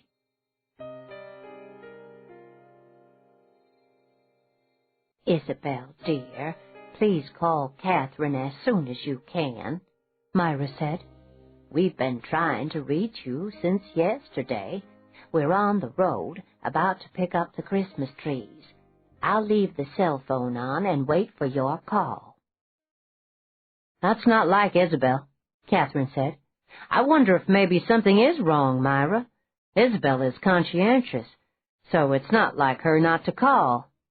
See if you can get her regular home phone number from the information operator. She lives in Arlington. Myra did as instructed. Then her shoulders slumped. Isabel has an unpublished number, and they won't give it out. I have her number at home in my Rolodex, but that won't do us any good. What should we do, Catherine? There's nothing we can do, Myra, until we get home or Charles calls us. I have an idea. I can drop you off at the nearest airport and you can fly home. Take a car service from the airport. We both have to get at least 3 or 4 hours sleep. You can be home in that amount of time. That's if you're really worried. If not, we'll continue as we are. No, Catherine, I'm staying with you. Okay, then. There's the depot, and they're waiting for us. Wait till we're back on the road to make the call. It won't take long to load the trees. We'll be out of here in about an hour. Stretch your legs while I check the manifest. Stay, Murph, she ordered the German shepherd before she jumped out of the truck to unlock the back. She shoved the door up. We're going to be smelling balsam all the way home. Myra trotted around, trying to look like she knew what she was doing. This was such an adventure, and she wanted to savor every minute of it. Until she'd gone on the road with Catherine, she hadn't realized how boring her life was. Even with the Sisterhood, and even now her own revenge was finally underway, something was missing. Not that hitting the road in an 18-wheeler was the answer, but it did shake away her doldrums. Myra did her best to stay out of everyone's way. Truckers doffed their caps to her, waved, grinned, asked how it was going, to which she responded the way she thought Catherine would. "Things are great. Nice seeing you. What's up?" That kind of thing. She hightailed it to the side as a rig pulled in, did a quick turn, and backed up next to Catherine's. She sniffed the heady scent of the balsam, a smell she loved. She watched for a few minutes as men started loading the trees into the back of the truck. She'd wondered how it was possible to load 20,000 trees into one huge truck, but now she saw. 20 trees to a bundle, wrapped in some kind of wire mesh. Each bundle was tagged with a destination. Big trees were loaded first, then the rest were loaded according to size, right down to the smallest 3-footers. Myra walked around to the side to make sure she was out of the way. She could hear the men barking orders and clearly heard the conversation of the 2 men assigned to load Catherine's truck. They were laughing and joking. With nothing else to do, she listened, her eyes popping at what she was hearing. Someone named Duke appeared, his voice a low growl. Come on, move it. She's no dummy. You want her climbing up here checking those bundles? Come on, we got a sweet thing going. $1,800 split 3 ways. It's Christmas money for the kids. No one is going to miss 2 trees to a bundle. You need to work faster. Myra tried to do the math in her head. 400 trees. They were stealing 400 trees from Catherine, trees that sold for $75 to $150. Would Catherine have to pay back the money? Would they call her a thief? Every business would be short-changed, 2 trees to a bundle. If Catherine was signing off on 20,000 trees, she would be held responsible. Myra ran as fast as her legs would carry her, dodging truckers and rigs, until she found Catherine. She yanked at her arm and dragged her to the side. Breathless, she blurted what she'd heard. Catherine dropped her clipboard to the ground and ran to her truck. A moment later, Murphy was at her side, and she was carrying a shotgun that she fired in the air. The depot turned silent when Catherine clicked back the hammer for another shot. Don't forget those 400 trees you're planning on keeping for yourselves. Load them in there now and get the hell away from this truck. It took a solid hour to clear it all up, with Catherine and Myra inside the truck counting trees as other truckers helped load. The police arrived and carted off the 2 men with apologies from the managers of the depot. 30 minutes later, every truck in the depot sounded its horn as Catherine headed out. She gave her own horn 2 sharp blasts in return. Myra, you just earned that shirt you're wearing. It's yours forever and ever. And I'll treasure it forever and ever. Myra dozed for a while, but woke when the cell phone in her hand buzzed. Should I answer it, or do you want to? This is a tricky road with a lot of hairpin turns, so I need to pay attention to what I'm doing. You answer it, Myra. Myra's voice was neutral. Hello? Myra, is that you? This is Isabel. I'm trying to reach Catherine. She's right here in the truck with me, dear. Or maybe I'm right here with her. We're together, Myra said firmly. We've been trying to reach you. Are you at the farm? No, Myra. I'm home. Someone broke into my car and stole everything, even the cell phone Charles gave me. I had it programmed with everyone's number. Whoever broke into my car damaged the transmission. I don't have the money to fix it. I can't rent a car because I don't have credit cards. I'm stuck here. I haven't been able to get to the farm. I have been calling every sequence of numbers I could in the hope of reaching Catherine. If your next question is, have I heard from Charles, the answer is no. That doesn't mean he hasn't called and whoever stole the cell phone answered it. Have you heard from him? No, dear. Tell me what to do, Myra. I am so sorry. I feel like I let you all down. No, dear. No recriminations. I think you were set up. And the reason you were set up is because someone is watching all of us. They, whoever they are, know there is no one at Pinewood. This is what I want you to do. I'll call the limousine service Charles and I use and have them pick you up at your apartment. I want you to go to Pinewood and stay there. First, though, call the kennel people and have them bring the dogs back during the day. I want them there around the clock. Can you handle that, Isabel? Yes, Myra. I must be stupid. I thought it was just a random car theft thing. They took everything, even my clothes. I'll call the kennel right now. When do you think you'll be home? When you see me, Isabel. I have a job to do. Bye, dear. What? What did she say? Tell me everything, Catherine said. Myra related the whole conversation, then said, Pinewood is lying empty at the moment. That worries me, Catherine. It worries me, too, Catherine agreed. 8. The caravan of luxury cars sped through the dark night toward Lee's home. At some point during the evening, Lee, with Charles's approval, had invited other guests to join him for an overnight stay in honor of his American guests. John Chai's father had declined the invitation, saying he had early morning meetings scheduled, but his son John would be honored to attend. As it turned out, John drove himself there, with the other guests following in limousines and luxury cars. Jay's passengers were tense and jittery. "It's showtime, girls," Alexis kept saying. Every time she said it, Nicky's stomach heaved. Charles opened one of the side compartments in the door to take out a pencil and paper. He scribbled furiously. "I can't reach Myra. No one is answering the phone at the farm. Isabel isn't picking up either, and for some reason my calls to Catherine's cell get disconnected. I'm worried." Nicky reached for the pencil and paper. "Minor problem," she wrote. "They're big girls. We need to worry about the passenger in the car behind us. What made you decide to invite other people? How can we carry out our plans with so many people around?" Charles replied immediately. "They're elderly and will retire early. It was Lee's idea. He is our host. Trust us." The girls settled back in their seats, each busy with her own thoughts. The silence was unnerving. Twice Charles rolled down the window, held his cell phone out, and tried to call Myra. The call did go through, but he clicked off when the answering machine came on again. The girls heard him muttering under his breath as the window rolled up, at which point he started to converse with Lee in fluent Chinese. The women bounced all over each other when the car finally came to a stop.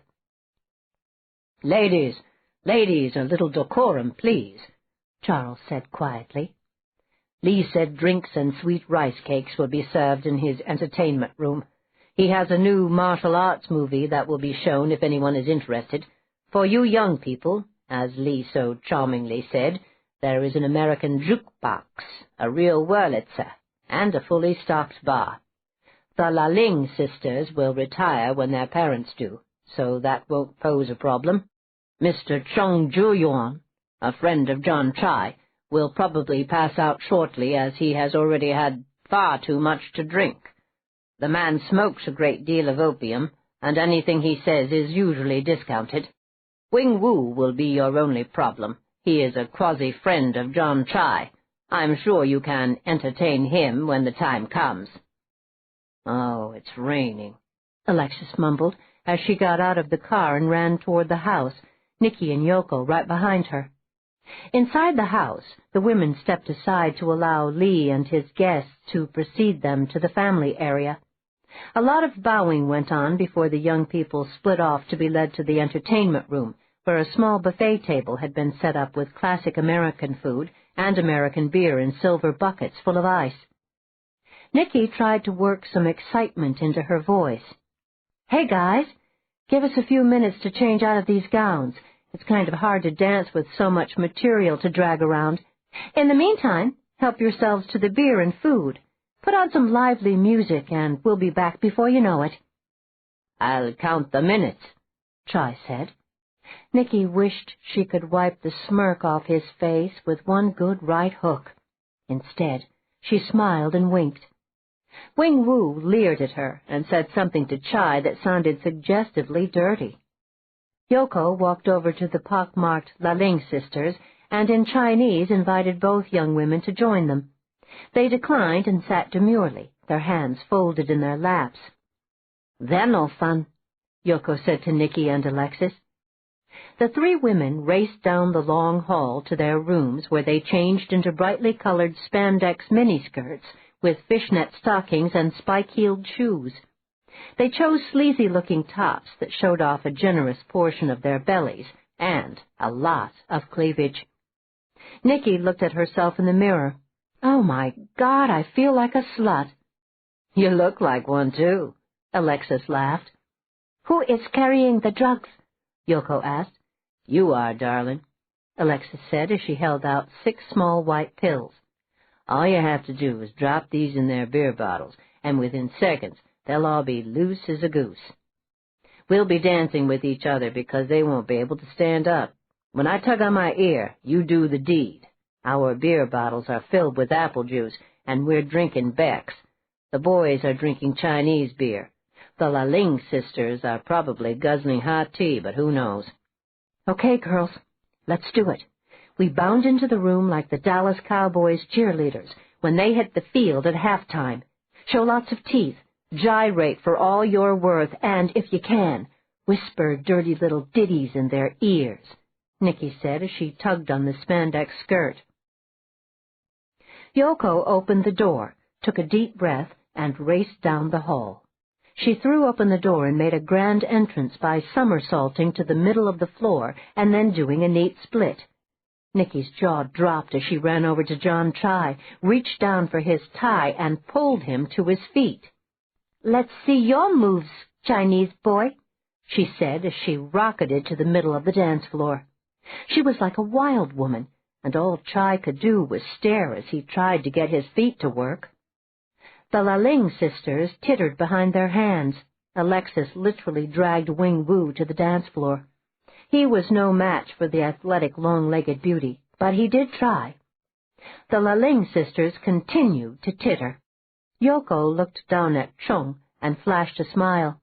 She bent low, looked into his vacant eyes, and whispered in his ear, "I'm a virgin.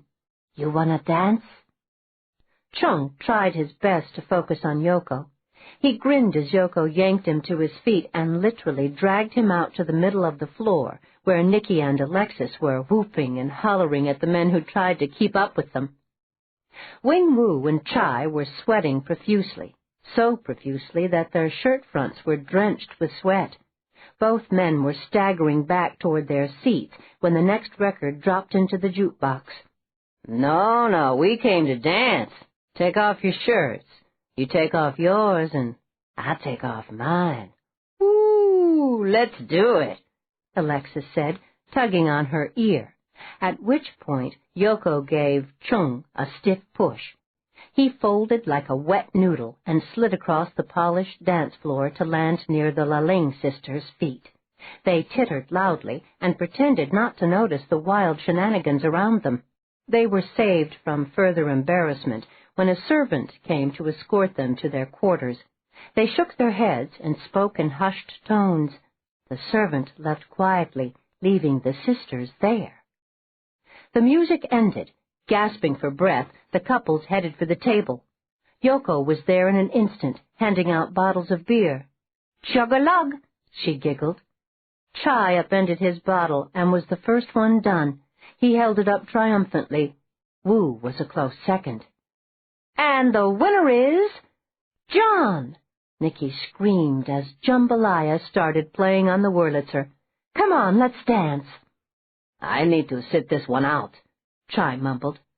"Chinese boy, you are disappointing me," Nicky said. She looked over at Wu and made a face. "What kind of party boys are you guys anyway? Come on, girls, let's dance by ourselves." On the dance floor, Nicky shouted to Yoko so she could be heard over the music. "Go over to the sisters and ask them what's wrong with the boys. Sound disgusted. Play it up, Yoko." "Shit, they're asleep." "Keep dancing, Alexis. Pretend you don't notice. Keep dancing. $5 says both of them will slide off those chairs within 3 minutes. "That's a sucker bet," Alexis said as she twirled and whirled. I'm too old for this. I'm getting tired. Tell me about it. My heart feels like it's going to jump right out of my chest. Whoops! There goes Woo Wing. Wing Woo. Whatever. There goes Johnny. Oh, God, my hips and thighs are never going to be the same again. Heaving and gasping, Alexis and Nicky made their way over to the Laling sisters and Yoko. They bowed slightly to the sisters. Yoko, ask the girls if we can get them some food. Tell them how disappointed we are in their friends. Do they speak any English? They say no English. I am not so sure. They are not hungry, but thank you for the offer. They wish me to tell you they adore your outfits and want to know where you got them. They want to know where you learned to dance like that. J.C. Penney for the clothes, Arthur Murray for the dancing. Alexis smiled. What's with the guys? Yoko shrugged. They say they are not so nice. They think it's funny that they fell asleep with 3 beautiful women like us wanting to dance with them. They have scurrilous reputations. Yoko translated. The servant was back to escort the Laling sisters to their quarters. You come now. Father says now, the servant said. Yoko translated again for the girls. Okay, guess the party's over. We might as well go to bed, too. Yoko said in Chinese for the servant's benefit. She pointed to the 3 men and shrugged. The servant said something that sounded ugly. She said they should die in their sleep, Yoko said. Uh-huh, was all Alexis could say as she followed the sisters and the servant down the hall. When they arrived at the atrium, the servant turned right to the east wing, and the girls turned left to the west wing. Everyone bowed and waved goodbye. Inside their room, the women peeled off their clothes and donned jeans and sneakers. Their gear was packed within minutes. Alexis threw her red bag of tricks over her shoulder, opened the door, and looked both ways before she ran down the hall. Nicky and Yoko followed right behind her. Back in the entertainment room, they ran over to John Chai and propped him up on the chair. God, this guy is so greasy, I'm going to have to swab him down with alcohol. Keep your eyes on the other 2. Charles said we have... She looked at her watch. Exactly 25 minutes to transform this dude into an old man. Let's strip him down so we can get this kimono on him. Where the hell is the wheelchair? It's under the buffet table, Yoko said. I saw it when I was doctoring the beer. How long would they be asleep? 3 hours, maybe a little less. Just enough time to get out of here and onto the plane. Charles has his documents. We got damn lucky with those sisters. Who would dispute anything they said? Hey, we left them here and went to bed. Perfect, just perfect. Damn, Yoko, your aunts were right. This guy does have... Keep your mind on your work. Who cares what size he is? Nicky said, her voice so jittery that Alexis's eyebrows shot upward. Yoko and Nicky watched as Alexis swiftly changed John Chai into a frail old Chinese man with straggly white hair and a long white mustache that looked like a dog's whiskers. Charles and Lee entered the room silently. They, too, stared in awe at Chai's altered appearance. All we have to do is get him into the wheelchair and we're out of here, Nicky said. What if some of the guests see us? That's unlikely. Their tea was extra strong this evening. Gather up those empty beer bottles to bring with us. Empty out 6 more and set them on the table. We don't want anyone knowing you 3 were drinking apple juice, and there might be residue inside the men's bottles. Yoko hastened to follow Charles's orders. Is Mr. Lee going with us, Charles? Unfortunately, no. He said he wants to wake up in his own bed to greet his guests in the morning. He will, however, drive us to the airstrip. No more talk. It's time to leave. Time is of the essence. The Federal Aviation Administration granted me a small window of time. We have to be out of here on schedule. Lee has arranged things to go smoothly. There will be no routines to follow, no stops for customs in this country. Hustle, girls. 40 minutes later, everyone was aboard the Gulfstream. Chai was carried on board by Charles and Lee. The 2 pilots looked the other way and chatted about the rainy weather. The 2 old friends shook hands. If I go, Sir Charles, I was glad to help. Charles nodded and ran up the steps. A minute later, the aircraft door closed. By the time Charles buckled his seatbelt, the Gulfstream was taxiing down the runway. Outside, only pinpoints of red light could be seen in the distance. Lee was already on his way home. "Good luck, old friend," Charles whispered. And then they were airborne. Their destination? The good old U.S. of A. The women clapped their hands. "My God, we did it! We really did it!" Nicky said. "Myra is going to be so happy. Have you called her, Charles?" "I've tried, but I've been unsuccessful." I wonder where she is, Yoko mused. "That's what I would like to know," Charles said. Nicky looked at Charles. She didn't know if he was angry or worried. Probably both, she decided. 9. The frost on the ground crunched underneath the trio's feet as they made their way through the fragrant pine forest. The pungent scent was thick and heady. Jack could feel his sinuses starting to clog up. He looked down at his watch and then at Mark and Cyrus Conway. Both were giving him the evil eye. Right now both men hated him, and he knew it. Mark stomped his feet and rubbed his hands together. "This sucks, Jack. The last time I was out this early in the forest, I was 10 years old and in the Boy Scouts. How long is this going to take?" "I think it's going to snow. It looks like snow. It even feels like snow," Conway said. "Shut up, Cyrus. We're paying you double time to be here. Commune with nature. Be happy. Think about what you're going to do with all that overtime money. It's going to take as long as it takes." Jack lowered the high-powered binoculars. "The trainer is loading the dogs in the van. As soon as I vault the fence, I'll race over to the house, turn off the gates, and you guys just hop over. Remember, time is crucial here.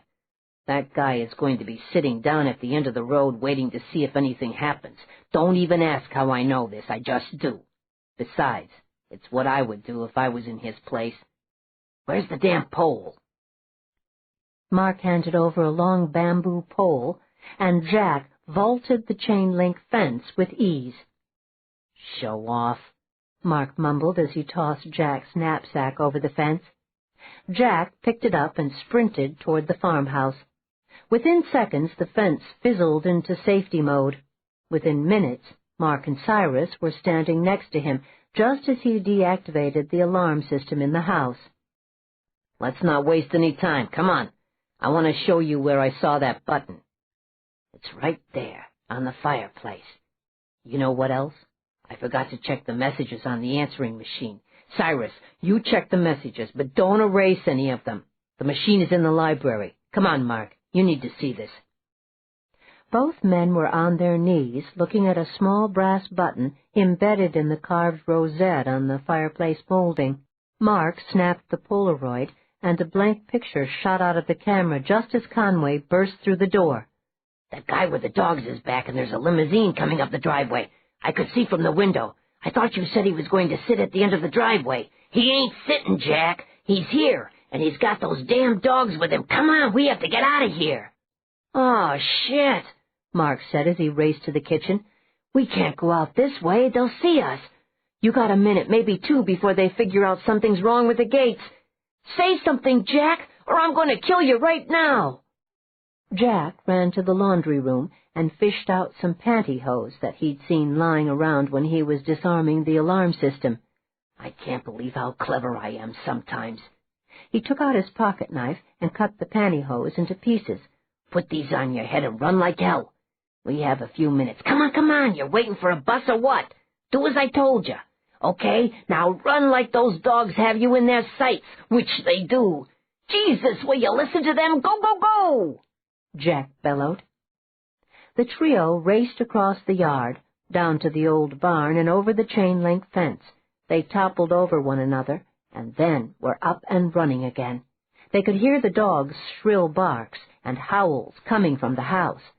They sprinted to their cars and pulled out onto the road just as a string of patrol cars, sirens wailing, roared down the highway. Mark wiped sweat from his forehead. "Tell me again what we accomplished, Jack, because they are going to be the last words you ever utter. I'm killing you as soon as we get home." Jack ignored him. "Where's Conway?" "2 cars ahead of us. Can't you go any faster, Jack?" "The cops passed us. Let her rip. I feel like a sitting duck." "They didn't see us, Mark. Shit, we were so close. 10 more minutes. That's all it would have taken." "Think about this, you asshole. Let's just say that button did open onto a mysterious... What, Jack? A secret room? Stairs that lead to a secret tunnel? Then what?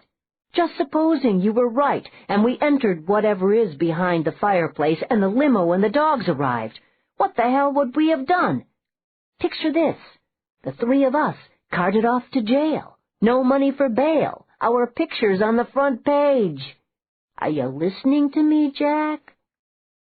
Jack shrugged.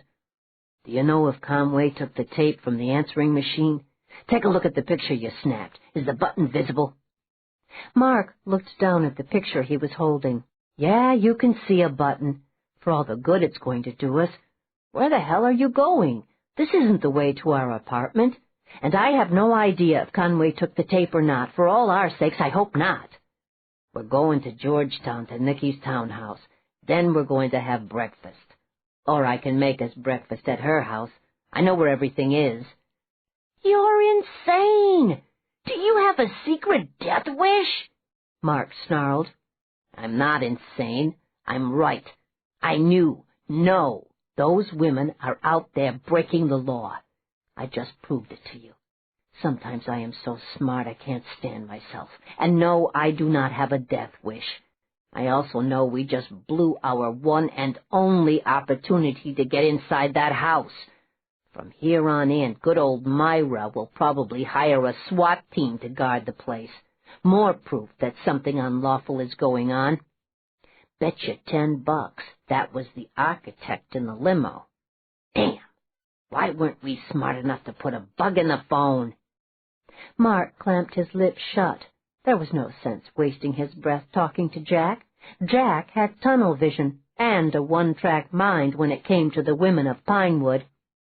They rode in silence until Jack finally said, "It's snowing. What are we doing for Thanksgiving, Mark?" Mark gritted his teeth. It was indeed snowing.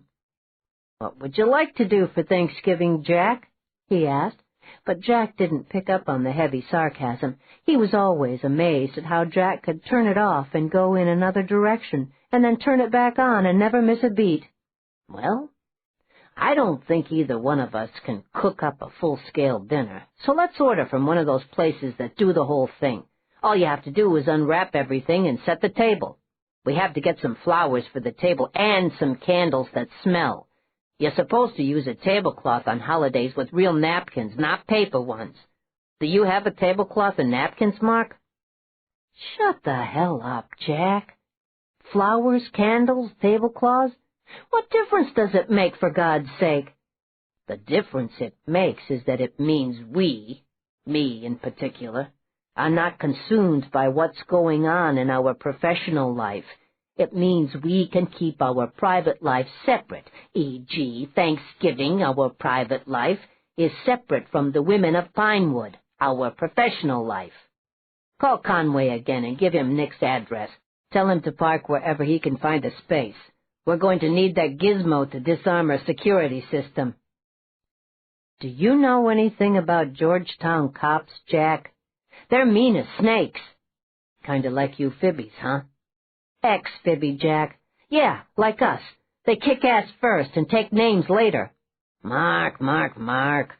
First they have to find our asses before they can kick them. Nick is always someplace. That means we have a clear shot at her townhouse. No one is going to call and complain. You need to relax or you're going to get high blood pressure." Mark clamped his lips shut, his eyes straight ahead. He marveled at Jack's good fortune in finding a parking spot on the crowded street. He watched as Conway parked 3 spaces down. If he was doing the driving with his usual luck, he'd have had to park a mile away. Jack was right about the blood pressure, too. He really did need to relax more. Jack picked the lock on Nicky's door within seconds and had the alarm deactivated in no time. Come on in, boys, and I'll whip us up some breakfast. But first I want to check out a few things. Nick keeps a little office upstairs. I want to go through her things. Mark, see if you can lift anything of importance off her computer. Conway, set the table and get the stuff ready. Scrambled eggs, bacon, whatever you can find. Use her best dishes. This is a party.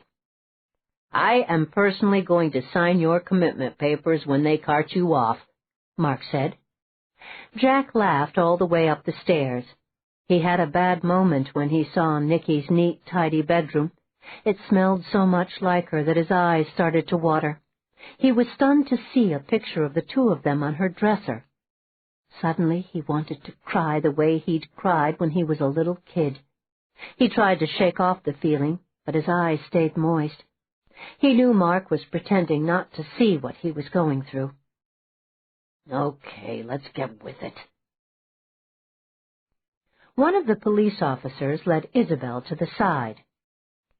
Tell me one more time exactly what you saw and the time you saw it. Isabel kneaded her hands. I came out here in a limousine. You already spoke to the driver. We were right behind the man from the kennel. I got out of the limo when the trainer got out. The gate was dead, the power off. When I left here a few days ago, the power was on and the alarm was on in the house. The trainer said it was on when he left a little while ago. I've been house-sitting. I wasn't able to get out here yesterday because I had car trouble. Mrs. Rutledge called the limousine company and had them pick me up. When the trainer finally managed to pry open the gates enough so we could slip through, I saw that the lock on the kitchen door had been picked. I'm assuming it was picked because I locked it when I left. I set the alarm, too. When did you see the three figures running away? When the trainer was trying to pry open the gates. The dogs were going crazy, and it had just started to snow. All I know is there were 3 of them. They had something over their heads. I don't know this for sure, but it looks like pantyhose or something sheer like that. Whatever it was flesh-colored. Like I said, it was snowing. The flakes were kind of swirling around, making it hard to see. I wasn't wearing my glasses. I need them for distance, but since I wasn't driving, I didn't have them on. Maybe the trainer could see better than me. Was anything taken from the house? I don't know. I don't live here. It doesn't look like it to me, but I can't be sure. I told you, I'm just house-sitting till Mrs. Rutledge gets back. The officer narrowed his eyes slightly. Where exactly is Mrs. Rutledge? When will she be back? Do you have a way to get in touch with her? Isabel pretended to sigh mightily. Mrs. Rutledge doesn't share her personal comings and goings with me. I'm a paid employee. I'm not sure, but I think she's due back late tonight or tomorrow. No, I do not have a number where she can be reached. It's not like there are small children here or pets where something could go awry. I told you, I'm just watching the house. Those dogs out there, what's that all about? Officer, I simply don't know. I guess Mrs. Rutledge values her privacy. They're usually just here at night. You'll have to talk to the trainer if you want to know more about those dogs. Personally, they scare the crap out of me. Is there anything else, officer? Excuse me, the phone is ringing. Isabel grappled with the wall phone as an Arctic blast of air swirled into the kitchen. She didn't offer a greeting until the door closed behind the officer. When she did, it was cautious, even breathless. Charles, thank God! It's Isabel. She quickly related the recent events. You sound so far away. What a silly thing to say. Of course you're far away. Exactly where are you, Charles? Airborne. We're on our way home. I don't want to say any more on the phone, Isabel. I've been trying to reach Myra. Will you put her on, please, Isabel? Myra isn't here, Charles. She went on the road with Catherine. I think it was a last-minute decision on her part, because when they finally called me, they were already headed cross-country. Is there anything you want me to do? No. Don't leave the farm. Keep the alarm on. I can't think of a better deterrent than those dogs. We should be home in the early hours of the morning. The conversation turned to the mundane as Charles rattled off a grocery list for their Thanksgiving dinner. Isabel dutifully wrote it all down and promised to call in the food order. She was shaking when she hung up the phone. She ran into the laundry room. She needed to do something normal. Laundry was normal. Making coffee was normal. Ordering groceries was normal. She turned on the brand-new turbo washer, added soap, bleach, and softener in the appropriate dispensers, and started to throw in the dirty clothes she'd brought with her days ago. It finally dawned on her that the pantyhose she had meant to hand-wash were missing. Suddenly, she didn't feel like doing any laundry, too rattled to put the obvious 2 and 2 together. Coffee seemed like a better idea. Isabel looked around the kitchen, panic written all over her face. When she'd left the other day, she'd cleaned out the coffee pot and pulled the plug, but it was plugged in now. There were grounds in the wire basket and leftover coffee in the pot. Whoever had been in the house had certainly made themselves at home. But who? The people who had been watching the house from the forest? Jack Emery and his friends? If it was Jack Emery, that had to mean they were still watching the house and the comings and goings of all of them. Suddenly, her car break-in made sense. The theft of her stuff and her cell phone made even more sense. Myra was right. She'd been set up. Isabel cleaned the pot and made coffee because she didn't know what else to do. While it dripped, she walked from room to room, careful to avoid going near the fireplace. Charles had warned them all about the high-tech telescopic lenses that could see through anything but steel. She jolted backward in the library when she saw the little cover on the answering machine flipped backward. She knew what she was seeing, but she wiggled her fingers around the opening anyway. The mini-cassette was gone. That's when her knees gave out, and she had to sit down. Oh, God, Myra, why didn't you ever get voicemail? She wondered if the phone was bugged. Then she almost jumped out of her skin when it rang. Should she answer it? Of course she should. She just had to be careful what she said. Hello? Rutledge residence? This is Isabel Flanders. Hey, guess who? Came the cheery greeting. Julia. I'm not in the mood for games, whoever you are, so just hang up and free up this line. There are police here, and they might want to use the phone.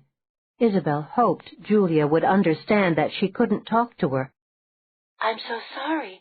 I must have dialed the wrong number, the voice said before the connection was broken. Isabel slammed the phone into the cradle as if it had suddenly turned into a poisonous snake. Back in the kitchen she poured coffee. She gulped at it, her eyes watering as it burned her tongue and throat. She didn't care. She looked down at Julia's plant and was happy to see that it was thriving under the skylight. She wished she could have mentioned it to her. She shrugged. Julia would be here for Thanksgiving. She could see it for herself. Outside, the dogs patrolled the grounds. She was stunned to see that it was still snowing. By craning her neck, she could see that the trainer had left the new barn door open for the dogs. The barn was heated, and Myra had told her that dog beds, water, and food were set out by the trainer every day. The dogs looked sleek and deadly, but she also knew if they tracked a quarry, they would sit and hold. Suddenly it dawned on her that someone out there was wearing her pantyhose on their heads. How weird was that? She started to laugh, but her laughter was hysterical rather than amused. 10. Myra leaned her head back so that Murphy, his paws on her shoulders, could nestle his big head against her. He liked nuzzling her neck, and did it periodically during the long trip. He had, after all, given up his shotgun seat for her. "I really do think this wonderful animal likes me," Myra said. I'm going to give him a special treat when we get to the house." Murphy thumped her shoulder in approval. "So, Myra, do you think you could make a living on the road? You ride shotgun real good. I thought Murphy would be upset giving up his seat, but I think he likes it that you're sitting there." "Dear, one time was enough. I wasn't too much of a drag, was I?" "Lady, you saved me a bundle of money. Murphy might have gotten wise to those thieves, but unfortunately he can't talk. I owe you for that, Myra." "You don't owe me a thing, dear. I had the time of my life. We do stink, though. I think Charles would say we're gamey. I don't think I ever went 3 whole days without bathing in my entire life. Everything was such an experience. I had a lovely time. How will we get this pine resin off our hands?" "By scrubbing our skin off, that's how. Nail polish remover will take the worst of it off. You better move your head. In about 5 minutes, Murphy is going to spot the turnoff that will take us to McLean. He knows the way, believe it or not. He's going to bounce all over the place, so be prepared." Myra leaned forward just moments before Murphy belly-crawled over the seat and Myra's shoulder. He barked one shrill burst before his big paws slammed against the window. "Told ya!" Catherine laughed. Myra giggled. Catherine thought it the most endearing sound she'd ever heard. "I hope Charles is at Pinewood. Do you think it's too soon, Catherine?" Catherine shrugged. "I'm thinking sometime tomorrow. I say that because I know Charles and the others want to be home for Thanksgiving. We have to be patient." 10 minutes later, Myra gasped. "My goodness! Isabel must be having a party. Every light in the house is on. I do hope she wasn't afraid being in the house alone. You have the dog whistle, don't you?" "Yep, it's been hanging on my neck for days now. 2 sharp blasts and the dogs return to the barn. No cars, so that means Isabel doesn't have company." The gates swung open, allowing Catherine to drive her 18-wheeler through them. She rolled down her window and gave 2 sharp blasts on the special whistle. In the headlights, both women could see the dogs racing to the barn. The gates closed just as Catherine cut the engine on the rig. Murphy was the first one out, Myra second, and finally Catherine. "I hope it snows all night," Myra said. "I do love waking up to a winter wonderland. It will be nice if we have snow for Thanksgiving. Over the hills and through the woods to Myra's house we go," she sang. "Would you look at me? Charles would be aghast if he could see me right now." Arm in arm, the 2 women walked across the concrete apron and up the steps to the kitchen door. Catherine rang the bell. Isabel came running, a look of relief on her face when she saw who was there. "I need a beer," Myra said. "Truckers drink a lot of beer. Did you know that, Isabel? I had a marvelous time. Did Charles call? Is there a reason why the house is so lit up, dear?" "Okay, chug-a-lug. Later I'll show you how to play quarters. The life of a trucker is so interesting. I have 6, that's 6, Isabel, invitations to the truckers' ball. I'm going, too. See this shirt? I earned it. Just ask Catherine. Someday you have to ride shotgun with Catherine. It's an exhilarating experience. Now, tell us what's been going on." Myra stopped babbling, suddenly all business as she swigged from her beer bottle. Isabel brought them up to date. "I'm looking forward to seeing Julia. I can't believe the girls and Charles are actually on their way back to us. Nothing else matters, not even Jack Emery and his henchman. I'm not going to give him another thought. I'm sorry about your car, Isabel. I'll speak to Charles about replacing it. Now, you girls sit here and talk girl talk while I take a nice long bubble bath. I think I'll just take another beer with me. You were right, Catherine. It grows on you. The beer, I mean. Good night, girls. If Charles arrives, please wake me. You got it, Myra, Catherine said, offering up a salute. Sleep tight. When Myra was out of earshot, Catherine leaned across the table. I swear to God, Isabel, she was the best damn shotgun I ever rode with. I wish you could have seen her. She was on the horn and picked up the lingo like that, Catherine said, snapping her fingers. She loved the greasy food at the truck stops, going for seconds, if you can believe that. She saved my ass at the depot when she overheard 2 thieves ripping me off. Then, when we got to this mom-and-pop place in North Carolina, Mom and Pop didn't have anyone to unload the tree, so Myra and I did it. The lady didn't bat an eye. She's something else. The whole trip, all she kept saying was she wished Charles could see her. You know what? I wished he could have seen her, too. Catherine suddenly switched gears. So someone took the answering machine tape and your pantyhose. Perverts. The world's full of them. Isabel shrugged. I think you should go to bed, Catherine. You look exhausted. I'll stay up because I'm not sleepy. We can talk in the morning. I am tired. I gotta take a shower first, though. I think I'm even scuzzier than Myra. See you in the morning. Be sure to wake me if anything happens. I'll leave Murphy down here with you. Night, Isabel. Wait a minute, Catherine. Did Myra talk about that guy? When I told her just now that they were on their way back with him, she didn't even seem overly excited. Yeah, I noticed that too. She's on a high, Isabel, and hasn't come down to earth yet. She had the time of her life on the road. You have to admit, life out here on the farm is pretty dull, even with all of us and what we're doing. The hiatus between missions is months. She must get terribly bored. But I can tell you, her adrenaline sure was flowing these past few days. We'll see tomorrow when Charles and the others get back. I'm dead on my feet. See you later, Murph. Stay with Isabel. Isabel stood by the kitchen window for a long time, staring out at the falling snow. Finally, she tore her gaze away and said, Let's go watch some stupid show on television, Murphy. I built a nice fire a little while ago. I even put a basket of dog bones in there by your bed. Gentleman that he was, Murphy waited for Isabel to lead the way. Charles tossed aside the magazine he was reading, unbuckled his seat belt, and got up. We're 19 minutes outside of Baltimore Washington Airport. Alexis, it's time to get ready. How is our guest? Nicky shrugged.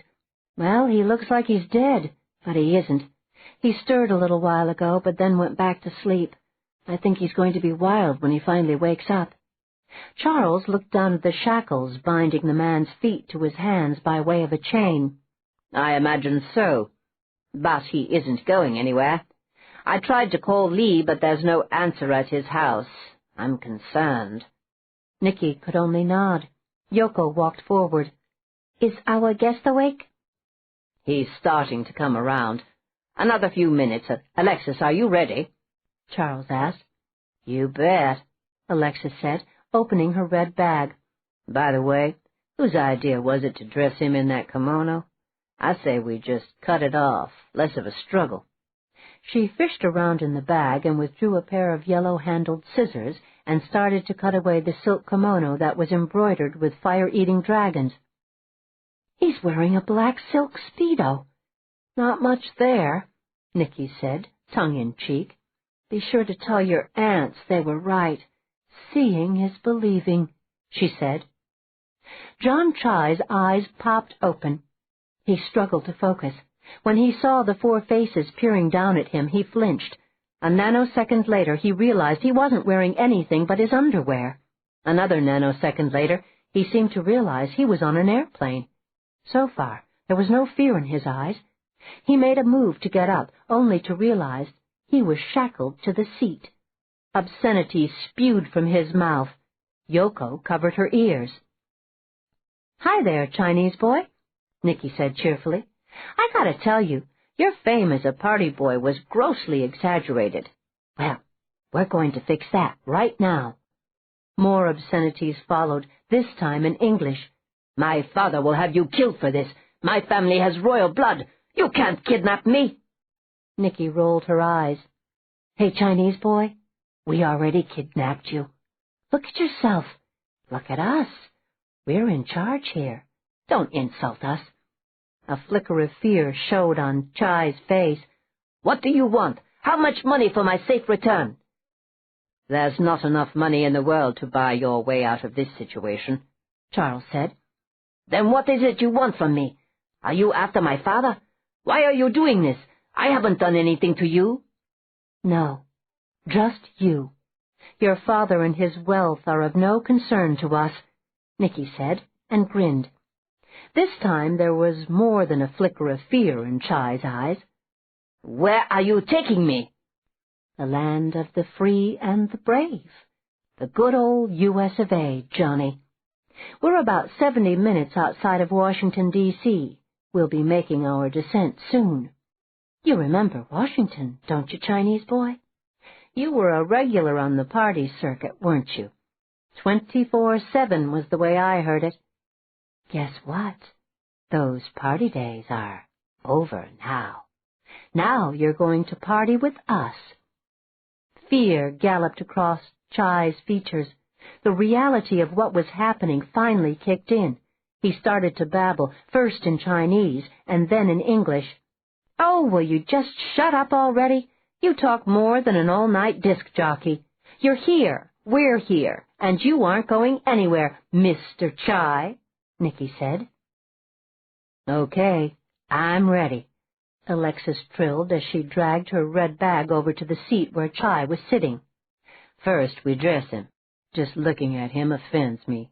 Here," she said, tossing a pair of cheap black cotton trousers and a long-sleeved black mandarin shirt at Yoko. A whispered conversation between the women and Charles followed. Finally, Charles reached into a first-aid kit and withdrew a hypodermic. Before Chai could protest, the syringe made contact with his arm. 1 minute and we can release his shackles. Be quick, Alexis. I gave him just enough to keep him out for 2 hours. He'll be half awake but very groggy when we land. He'll probably be wide awake by the time we reach Pinewood. I'm going forward to talk to the pilots. Like I said, be quick."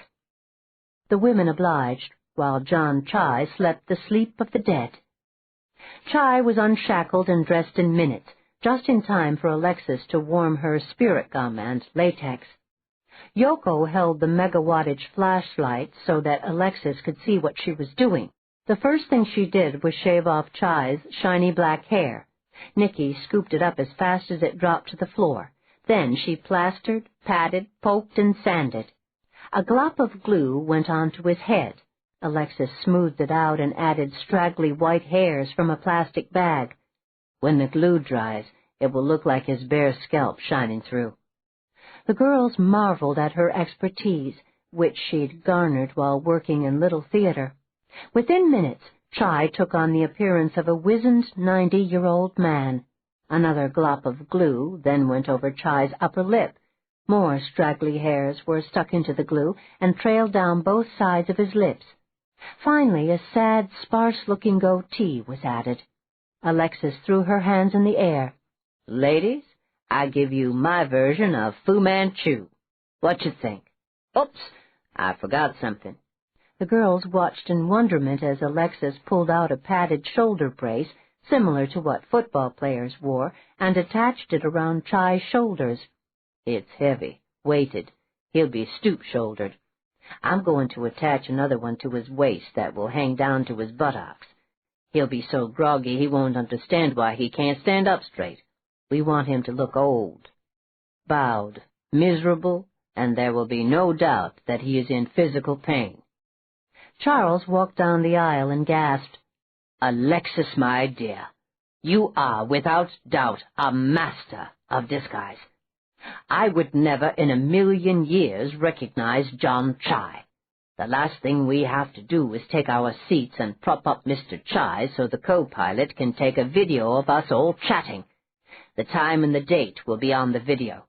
Should we ever need to prove who was on this flight with us, Mr. Chai's papers say he is a poor farmer from Aberdeen named Ganjun that we are bringing to America to have a kidney transplant. There will be a record of Mr. June being admitted to Georgetown Hospital, thanks to Julia's efforts all the way from Switzerland. No further information will be given out.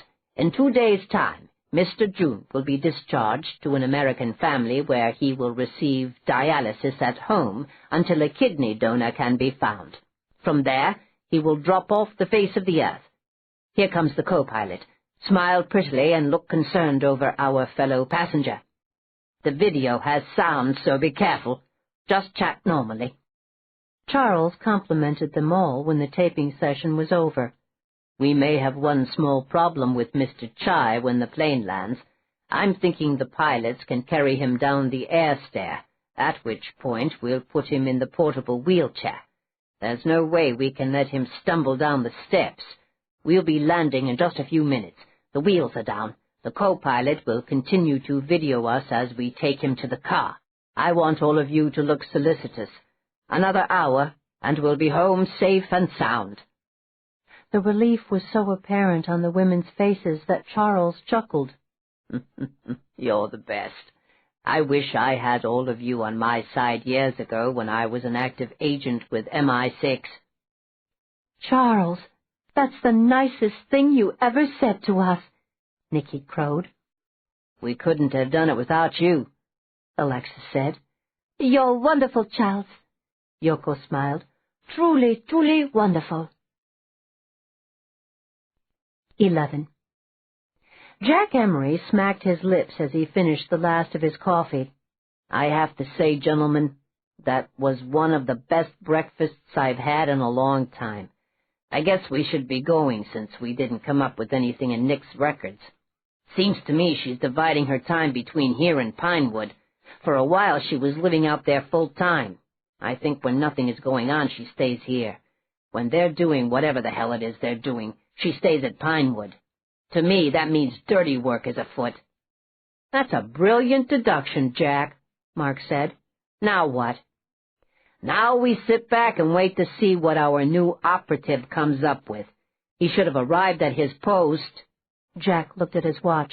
20 minutes ago. 3 hours on, 3 off. We're running out of guys who are willing to sit up in a tree, Jack. Look outside, it's snowing like hell. You're a fusspot, Mark. Those pine trees are the best shelter there is. The Indians used to cover themselves with pine boughs to keep warm. I think it's the resin or something. If the guys wear the body warmers, they can do a 3-hour stretch no sweat. If it's the money, don't pay me and use my share for the stakeouts. You guys go on home and get ready for Thanksgiving. I'll stay here to clean up and take a cab back to the apartment.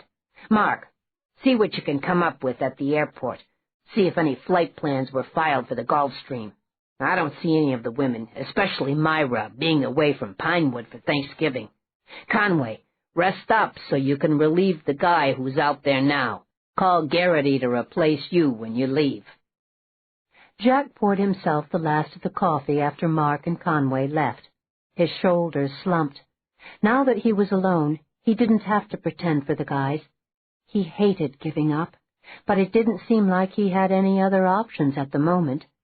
If he had had 10 more minutes at Pinewood, he was absolutely certain he would have found the proof he needed to make a case against the women.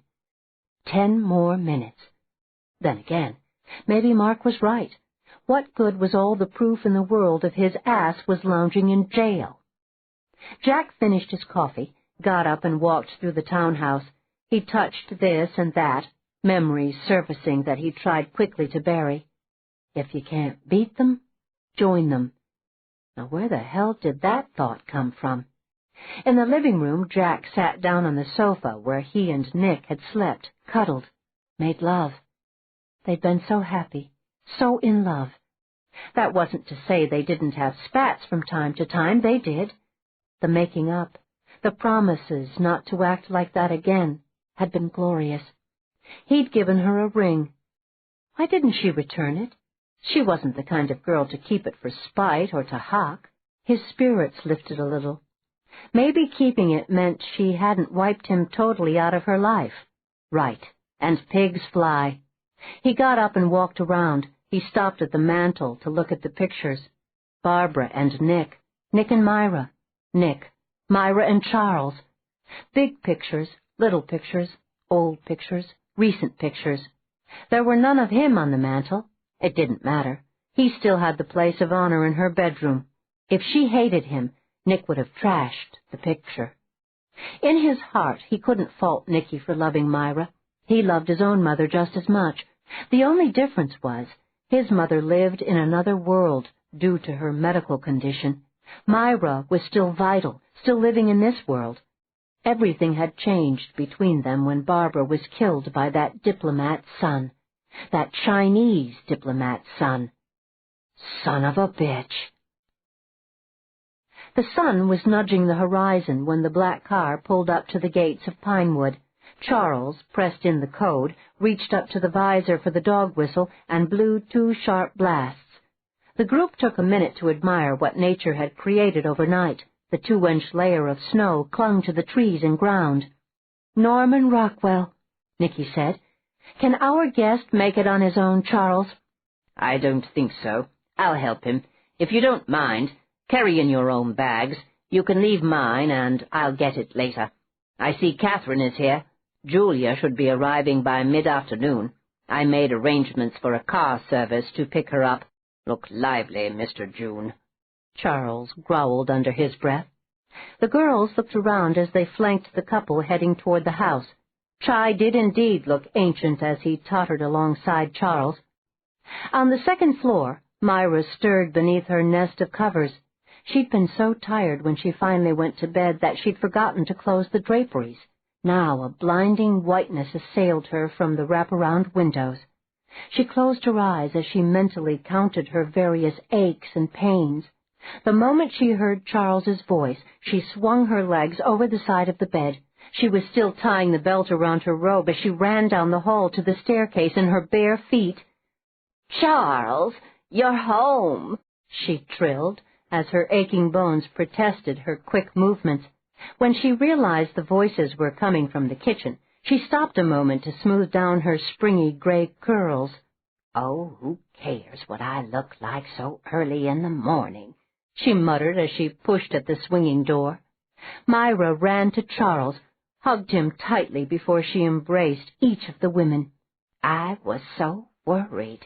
You're home, thank God. I thought—" "You should introduce me to your friend, Charles," she said, noticing the old gentleman for the first time. Her eyes were full of questions. Finally, she couldn't stand it a moment longer. "What went wrong? I knew it was impossible. I had such high hopes." "Myra, dear, listen to me," Charles said. "It's all right, Charles. I'm not blaming you. We all knew it was an impossible mission.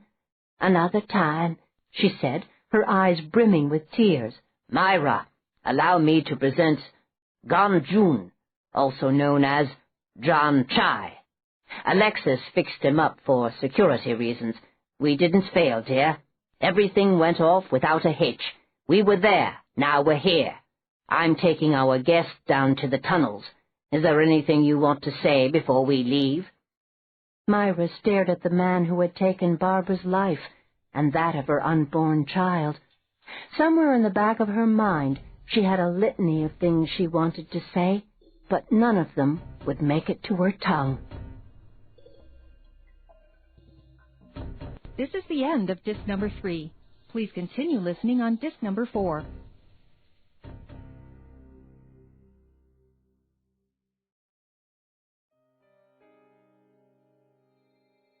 This is disc number 4.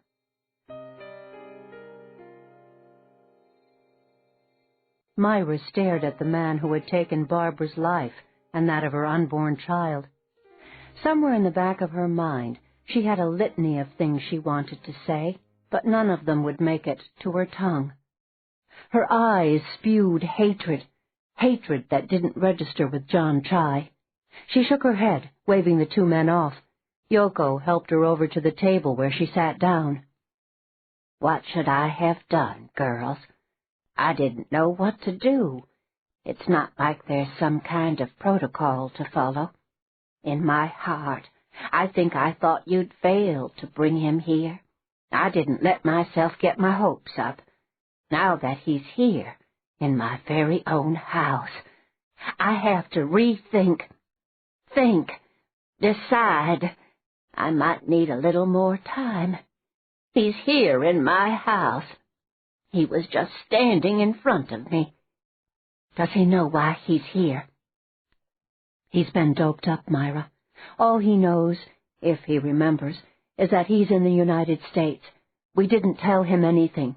We thought you would want to be the one to explain to him why he's here and what we plan to do to him. Listen, if you all don't mind, I need to get a few hours' sleep, Nicky said. Run along, dear.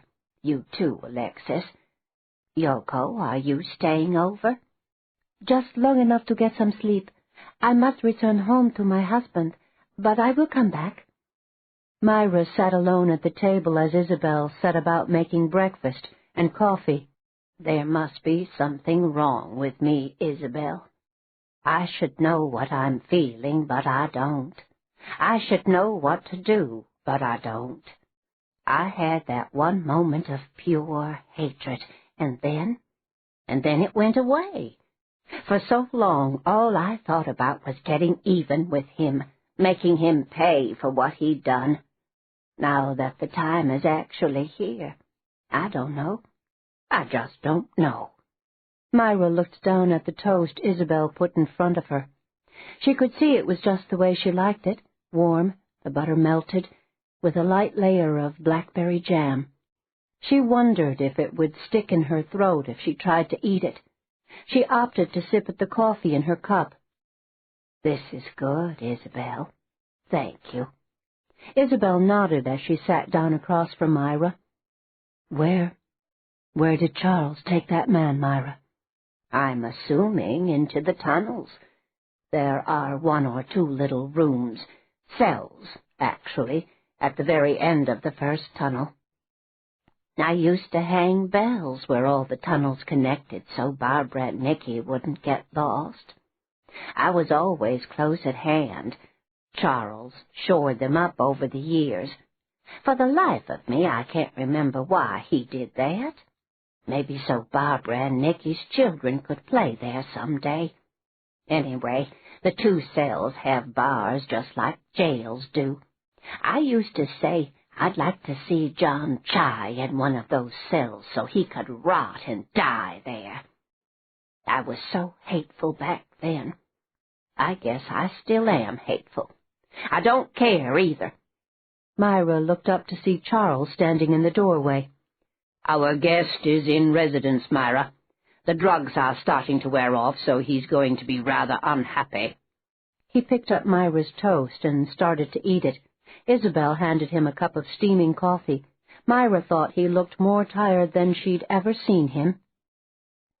Normally, Myra was never at a loss for words, but for some reason she felt like her mouth was stuffed with peanut butter.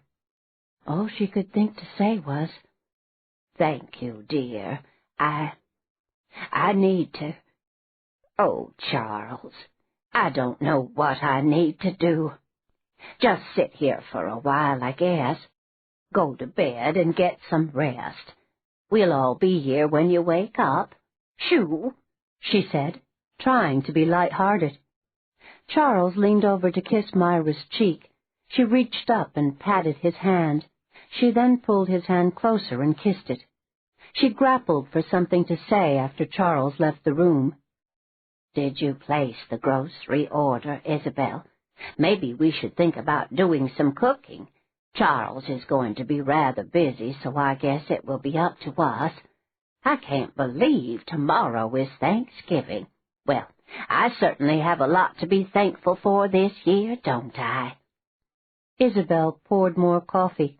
She knew Myra was just talking to hear her own voice. She couldn't help but wonder how she would act and feel when it was finally her time to right the wrong done to her. "I'm not much of a cook, Myra." Myra offered up a wry smile. "Don't tell anyone, but I'm not much of a cook either. Like it's a secret." Both women laughed. "I think it's time for me to shower and dress. Is there anything you want me to do, Isabel?" "You go ahead, Myra. I have some laundry to fold. I need to feed Murphy, too. I know how to make stuffing for the turkey. I can do that. It will mean less for us to do later. Or I can make muffins out of a box for when the others wake up." "That sounds splendid, Isabel. I just love Murphy. Make him a big hamburger. He deserves it. He really hates dog food. Sometimes I think he thinks he's human," Myra said vaguely before she left the kitchen. Investigator Conway adjusted the zoom lens on his camera, eyed his subjects, and pressed the button, not once, not twice, but 3 times. He was confident he'd gotten a clear shot of the old Asian man dressed in black who could barely walk. He clicked again and again as the women moved to withdraw their bags from the trunk. The minute the group was out of sight and in the house, he yanked his cell phone out of his pocket. His voice was excited as he related what he'd just done. "What do you want me to do, Mark? Listen, man, it's cold as hell out here. These people don't look like they're going anywhere. If you want me to take the film to one of those 1-hour places, I can do that. Then how about if I conduct surveillance out on the road? I think they're snuggled in, man." Yeah, okay. Call me when you get the photos back. Either Jack or I will come out and pick them up. How old is old, Conway? "He looked old to me, older than my grandfather, and he's in his mid-70s. He had little bits of long straggly hair, a stringy mustache that trailed down to his neck, and a goatee. He was stooped over pretty bad. He had trouble walking. Like maybe 90? I don't know, Mark. The big guy had to help him walk. He looked sick and frail to me. Can I go now?" Sure, but stay in touch. The women were busy in the kitchen, cooking and chatting when Charles entered at midday. He looked rested and freshly shaven. He even smelled good. He eyed the disarray in the kitchen and winced. "It's all right, Charles. The girls know what they're doing. We're making mince pies and a pumpkin one for you. From scratch, dear. Yoko will be coming back in the morning. Now, tell us, what should we do in regard to that man?" "I want you all to stop what you're doing, turn off the stove, and come with me. It's time for you to meet John Chai. We can introduce Julia to Mr. Chai later on when she gets here. It's time, Myra." Myra started to tremble as she rubbed at her arms, her face full of panic. You won't open the cell door, will you, Charles?" "No, Myra, I won't open the cell door. By now our guest should be completely lucid." He reached into the refrigerator for a bottle of water. He snatched a piece of stale bread from the counter before he led the parade to the living room. He counted down slowly, then pressed the hidden button in the rosette. One by one the women, all silent now, followed him down the steep steps to the tunnels, instead of turning right to the opening that would have taken them to the war room. They walked for what seemed like a long time. Twice Myra reached up to ring the old bells hanging overhead. Even though they were rusty, the sound was as clear and pure as the day she'd hung them up for the girls. Tears blurred her vision. Charles reached behind him to take her hand. The high beam on his flashlight cut a bright swath as Charles suddenly came to an abrupt stop. He turned off the flashlight. Attached to one of the beams he'd used to shore up this particular section of the tunnel was a high-voltage, battery-operated lamp. The women crowded around to peer into the dark, dank cell. John Chai bounded over to the steel bars and kicked them. He cursed, first in English and then in Chinese. They all ignored him. "Ladies, Allow me to introduce you to John Chai, also known as Gangjun." The man inside spit at them. Myra could feel herself shaking from head to toe. This was the moment she had thought would never come, the moment she had dreamed of, the moment she'd promised her daughter would perhaps come someday, but had never truly believed it. She felt a light, feathery touch on her shoulder. Thinking it was one of the girls, she turned around. No one was standing near her. They'd all moved to the side to give her center stage. "You can handle this. There are no rules where he's concerned. The bells sound the same. This is where he belongs. Take a deep breath. I'm right here next to you, Mom." 12. Jack Emery stared down at the pictures in his hands. Who the hell was this old guy? Why did Charles Martin, Nicky, the Asian woman, and the black girl go to China? Did it take 4 people to bring back one old guy? Conway said the old guy could walk, but with difficulty. None of the women, or Charles for that matter, had a medical background. He held the pictures out to Mark. "What do you make of these?" Mark opened his desk drawer to pull out a magnifying glass. He held it over the pictures as he stared down at them. "Looks like some sick old guy to me. We're talking old here, Jack. Maybe the people of Pinewood are a bunch of humanitarians and brought the old man here for some kind of medical treatment. That would be my guess. What's your best guess?" Jack chewed on his lower lip. He knew that when he said what his best guess was, Mark would throw up his hands in disgust and probably boot his ass all the way to the Georgia border. "I think this old guy," he said, tapping the picture in his hand, "has something to do with the kid who killed Myra's daughter. That's what I think, Mark. I think those ladies went to China with Martin's connections, and we know Martin has connections.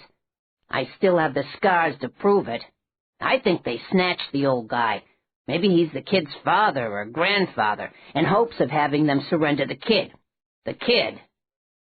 I don't know why I keep calling him a kid. He's in his late 20s or early 30s. Can't come back to the States.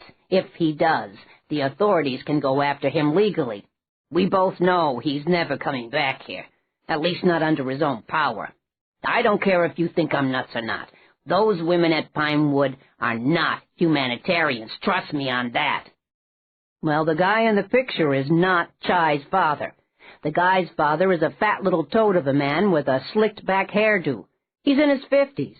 I have pictures of him in my file. He's not the grandfather either because he's dead. Chai has one sister who lives in Beijing, but she's young, in her early 20s. There are, of course, hundreds of aunts, uncles, cousins, but think about it, Jack. Why would they snatch some old guy and bring him here to... what? Ransom. The old guy for the young guy. Why not? They can't get to the young guy any other way. Myra wants someone to pay for her daughter's death.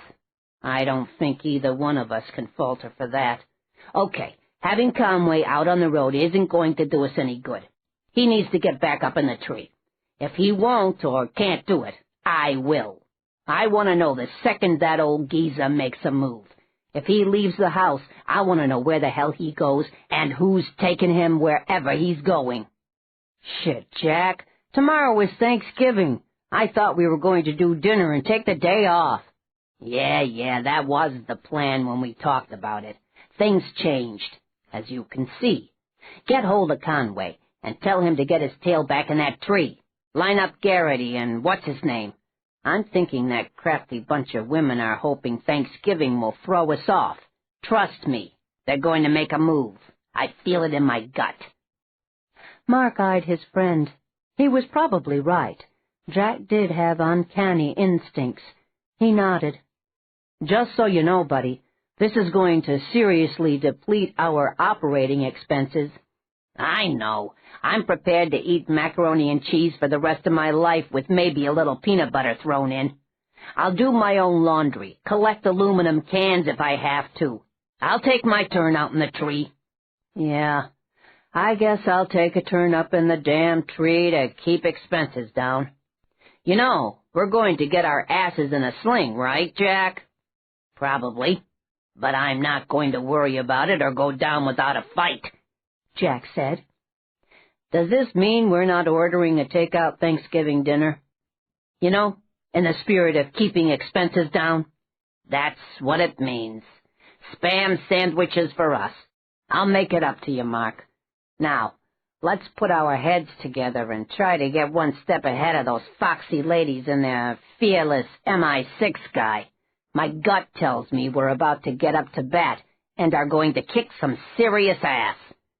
Man, I hope to hell you're right, Jack. I don't ever want to go another round with those gold shields. Those guys are the stuff nightmares are made of.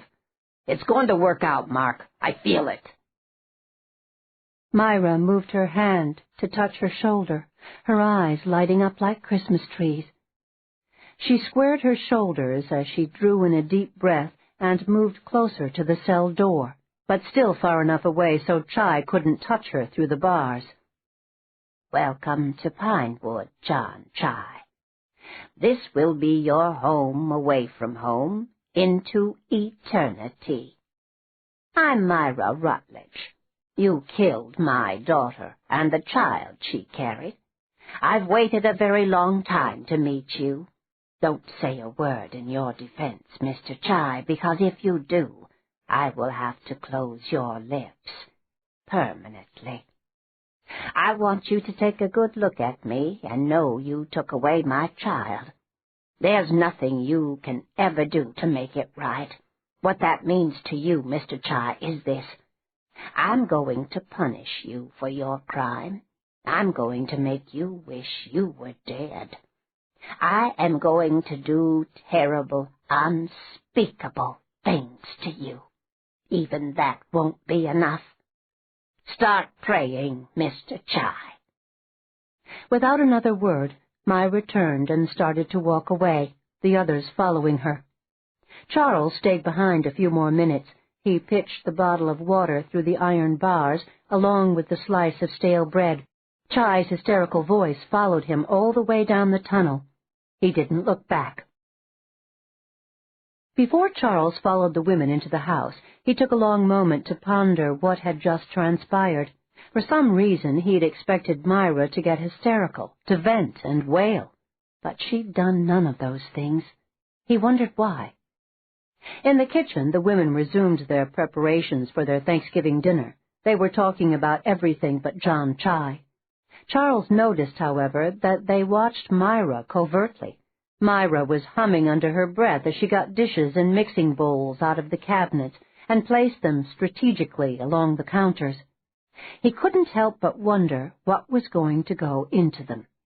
It was a wise man who knew when to retreat. Besides, he wanted to check with his friend, Su Chao Li, to see what, if anything, was happening in his corner of the world. Charles excused himself and made his way to the war room. The women waved airily and continued with what they were doing. An hour later, a mantle of worry settled over Charles's shoulders. Lee wasn't answering either his house phone or the encrypted cell phones. He then tried his BlackBerry with the same result. He placed calls to old friends on the other side of the pond to see if they could find out any news on his old friend. 40 minutes later, all his calls were returned with the same results. There was no trace of his old friend, Su Chao Li. Charles looked down at his watch. Julia should be arriving any second now. He closed up shop, turned off the television monitors, and set his machines to take all incoming messages. It was time to follow through on John Chai's visit. In the kitchen, which was so fragrant he couldn't believe it, he headed straight for the circle of women to welcome Julia. She looked up, a radiant smile on her face. "Charles!" She ran to him and gave him the biggest hug he'd ever had. "I feel like I finally came home. Oh, I've missed you all so much. Yes, I feel wonderful. Look at me. I put on 10 pounds. My counts are all good. The doctors are more than pleased. Tell me I can do something now that I'm here. I'm not the least bit tired because I slept all the way here." "If you think you're up to a little mission, we have one plan for you," Charles said, motioning to the others to gather round and listen. Alexis will strip off your present disguise and give you a new one. You are going to become Mr. Ganjun, and you will be going to the Chinese embassy in Washington. Once inside, you will ask to use the restroom, get rid of the disguise, and leave with a second disguise that Alexis will provide you with. The plan is this. Everyone here will leave in their respective vehicles. If anyone is out there watching, and we have to assume they are, they can't follow all of you. I've taken the time to map out routes for each of you. When Julia leaves the embassy in her second disguise, she will be walking. One of you will pick her up and bring her back here in yet a third disguise. The rest of you will return here at different times during the evening. Go along, girls. Myra and I will finish up here. Lovely bird, he said, looking at the turkey sitting on the counter. It was 4 o'clock when Charles wrapped the turkey in a damp towel and placed it in the refrigerator. He looked up, his jaw dropping. Good Lord, Julia! You look more like Ganjun than he did when he came in here. Good work, Alexis. Julia, remember you're a mute. This is the paper you hand to the receptionist that simply says you are looking for your granddaughter who came to this country 2 years ago. Just bob your head up and down when they speak with you, and get to the restroom as quickly as possible. Here is a map I lifted off the internet showing the floor plan of the embassy. Are you sure you're up for this, my dear? Charles, I am so up for this you cannot believe it. Don't worry, I can do it. Listen, I'd like a BLT when I get back, with some good American coffee. I'll see to it, my dear. All right now. Everyone out at the same time. Good luck. Isabel, you will be driving my Mercedes. Nikki will be driving Julia. Alexis will drive her own Mini Cooper. And Catherine will, of course, be driving her truck with Murphy. Myra is going to follow in her own Mercedes, which looks just like mine. Hurry now. If you encounter any problems, call me immediately. Myra was the last to leave. Are you? Charles began, putting a hand on her shoulder. Charles, I'm fine. I really am. She lowered her voice to a soft whisper. Barbara was... She talked to me, Charles. That's how I was able to deal with John Chai. Oh, I have so much to tell you, but it will have to wait until tonight. We'll snuggle by the fireplace after the others go to bed. I have to go now. The girls are waiting for me. Love you. Charles beamed with pleasure. I'll be waiting, Myra. Nikki and Julia kept up a running conversation about skiing in Switzerland, which neither one of them had ever done, the weather in general, and Julia's hearty plant in Myra's kitchen. They were almost to Connecticut Avenue when Julia asked if there was any news of her husband, the former Senator Mitch Webster. You probably know as much as I do, Julia. Charles doesn't talk about it to any of us. He might discuss it with Myra, but I'm not sure. You know his rule. Once a mission is over, it's over. We move on and don't discuss it. Do you care, Julia? No, I don't care. I just want to know he's suffering. Nikki laughed. Working on a farm for 25 cents a week in Africa? I'd say he's suffering. It's a far cry from the Senate halls. But let's not talk about your ex-husband. He's not my ex, Nikki. We're still married. Charles is working on that end of it. We all missed you, Julia. You're coming back for Christmas, right? Absolutely. I wouldn't miss Christmas at the farm for anything. I've been shopping like crazy. I'm doing so well, Nikki, it's scary. I know it's all experimental, but all cures start out that way. I'm very optimistic. I'm so glad, so happy for you, Julia. Look, we're almost there. Do you have it all straight? You're sure you can do this? I'm sure, Nikki. This is some disguise. I really feel like an old Chinese man. I have my other clothes underneath. I go out the rear door next to a sitting room that is painted scarlet with gold accents. I can walk in either direction. I get in the first car I see that belongs to us. That's when I get rid of the second disguise, turn the jacket inside out, put on a new wig, gloves, muffler, and hat. I replace my shoes with fur boots. I got it, Nicky. I have my paper that I give to the receptionist. I do have a question, though. If someone is following us, me in particular, what's to stop them from going into the embassy to ask where I am and what I'm doing there? And you really think the receptionist will talk with that person? Not in this lifetime. That's a dead end for whomever is following you, if anyone is. Okay, here we are. 4849 Connecticut Avenue. I'll double park, get out, help you out, and walk you to the door. Then I'll leave. You have your cell phone. Call any of us if there's a problem. Remember, walk stooped over. Look like you're going to collapse any minute. Stop every few steps like you're trying to get your breathing under control. In my other life, my secret life I never talk about, I always wanted to be an actress, just like Alexis did. Be sure you give an Academy Award performance. Sit tight. Nicky stopped the car, got out, and ran around to the passenger door and opened it. She wasted a few minutes, in case anyone was watching, to help Julia out of the car. Together they hobbled up to the entrance of the embassy. The door was opened almost immediately. Nicky stepped back when Julia handed the note to the two gentlemen standing on each side of the open door. They nodded and ushered Julia inside, at which point Nicky walked back to her car and drove away. She called Charles immediately. "She's inside, and I'm out of here. I didn't spot a tail, but that doesn't mean one isn't out there. See you in an hour. No traffic tonight. Guess everyone left the city for the long holiday weekend. See you when I see you." 13. Jack Emery swatted at his forehead not once but 3 times as he tried to comprehend what he was hearing.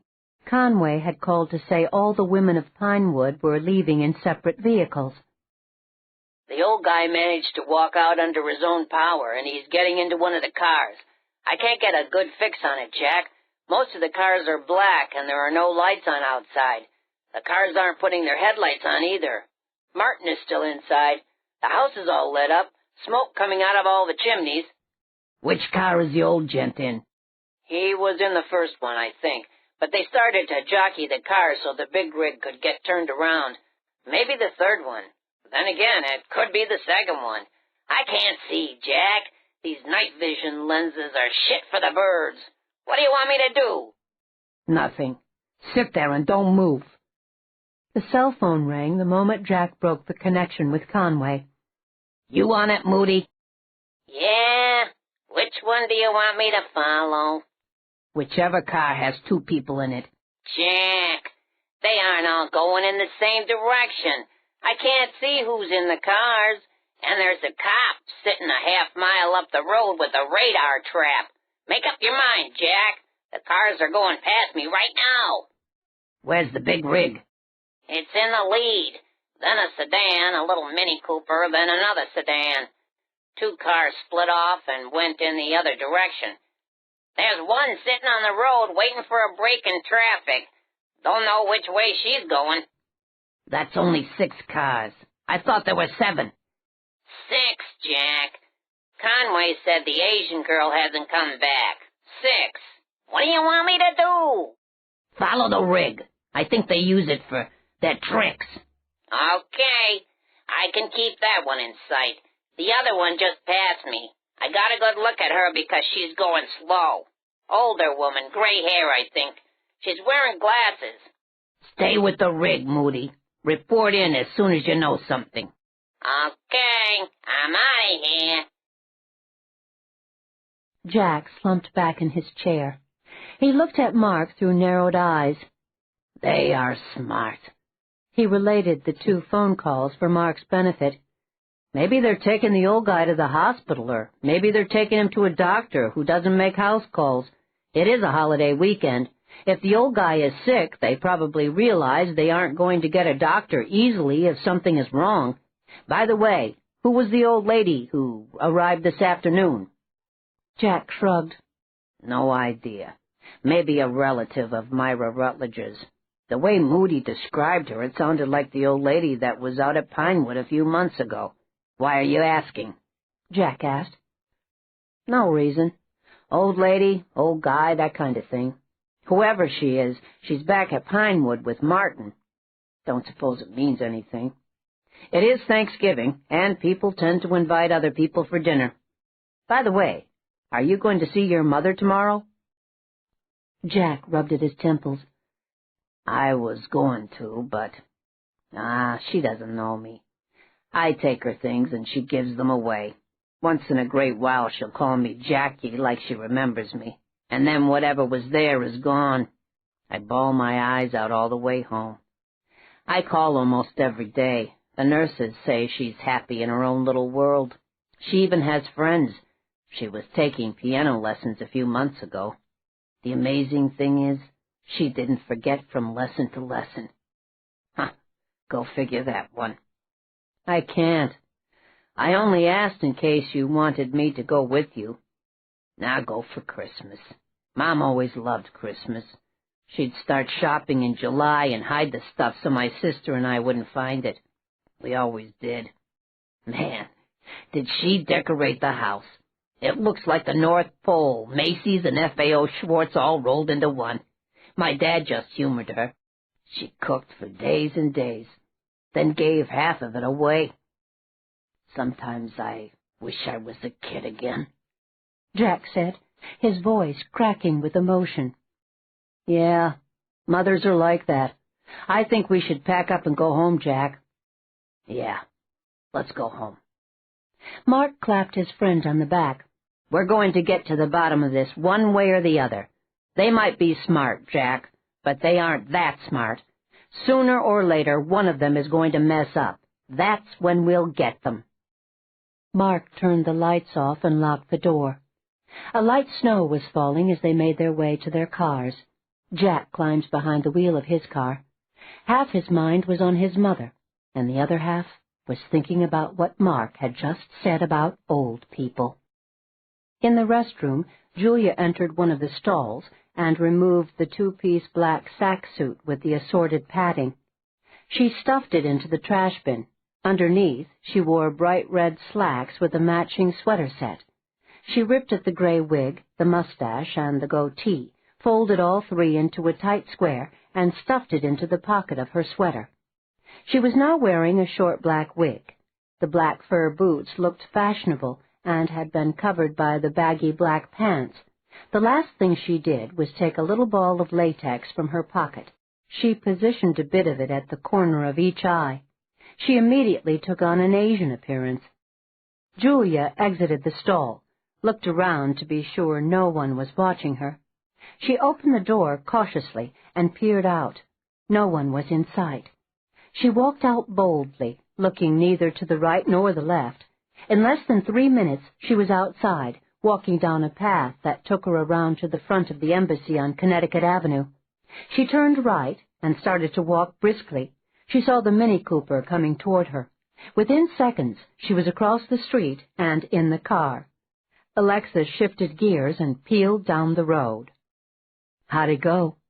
she asked, anxiety ringing in her voice. "Piece of cake, baby, piece of cake. I really didn't see anyone except the receptionist and those two guys who let me in. By the way, they keep the door locked at all times. This is just a guess on my part, but I think they're operating with just a skeleton crew." Traffic was light as Alexis drove down Connecticut Avenue. The roads were wet and slick with the falling snow. "Call Charles so he can let the others know we're on our way back. Then shed that outfit. Your new duds are on the back seat." Julia looked over her shoulder. She started to laugh when she saw the snow-white Stetson. "Damn, you are good. How'd you know I always wanted to be a cowgirl?" "You told me once if you couldn't be an actress, you wanted to be a cowgirl. I took that into consideration." I was 10 years old when those desires were the most important thing in the world to me. Look at me now. I'm a doctor who can't practice my profession because my husband gave me HIV. I'm fighting for my life by undergoing experimental treatment in Switzerland. Oh, don't think I'm complaining, Alexis. I'm just grateful I'm alive. And you're going to stay that way for a very long time. Hey, did you see how well your plant is doing? We all literally hover over it and breathe on it. It's thriving, just like you are. Thanks, was all Julia could say as she struggled to dress herself in the new outfit. This time she would be wearing jeans, plaid shirt, denim jacket, cowboy boots, a blonde wig with a ponytail, and the white Stetson. Home, James, she giggled. Alexis smiled. It was good to see and hear the old Julia. You got it, Miss Cowgirl. Charles looked around the war room. Even though it was almost midnight, the women looked wired, especially Myra and Julia. He wasn't sure if it was a good or a bad thing. He stepped down and away from the bank of computers where he'd been working. Let's talk, ladies. We need to decide on Mr. Chai's punishment. Myra looked up at the women she now viewed as daughters. She smiled at them and said only one word. Caning. You mean like they do in Asia? Whipping him? Isabel asked. Myra nodded. Yes. It may be barbaric, but they still do it. Over there, it is acceptable. Over here, they'd probably lynch us from a tree if we tried something like that. But since no one knows what we're about, I think it's a just punishment. Tell me what you think. Hey, if it floats your boat, Myra, I'm all for it, Catherine said. I'll flick the bamboo pole myself if that's what you want. The others nodded in agreement. Then what? Nicky asked. Myra looked puzzled at the question. What do you mean? Nicky spoke. After we cane him, then what? We agreed not to kill him. That leaves the question of what to do with him. Do we send him back to China, another country, or do we keep him here in the tunnels until he rots? We could probably drive him insane if we played rap music 24/7 along with shining a bunch of mag lights into his cell. That's what they did with Noriega. It's whatever you want, Myra. I don't know, dear. I didn't get that far in my thinking. I thought we'd leave him alone tomorrow since it's Thanksgiving. Then on Friday we could begin. I am, of course, open to any and all suggestions. Catherine grimaced. I'd like to shove a pair of chopsticks up his ass and send him off to fend for himself when we're done with him. Yeah, Alexis said, just so the chopsticks are full of splinters. The women laughed. Charles flinched. What do you think, Charles?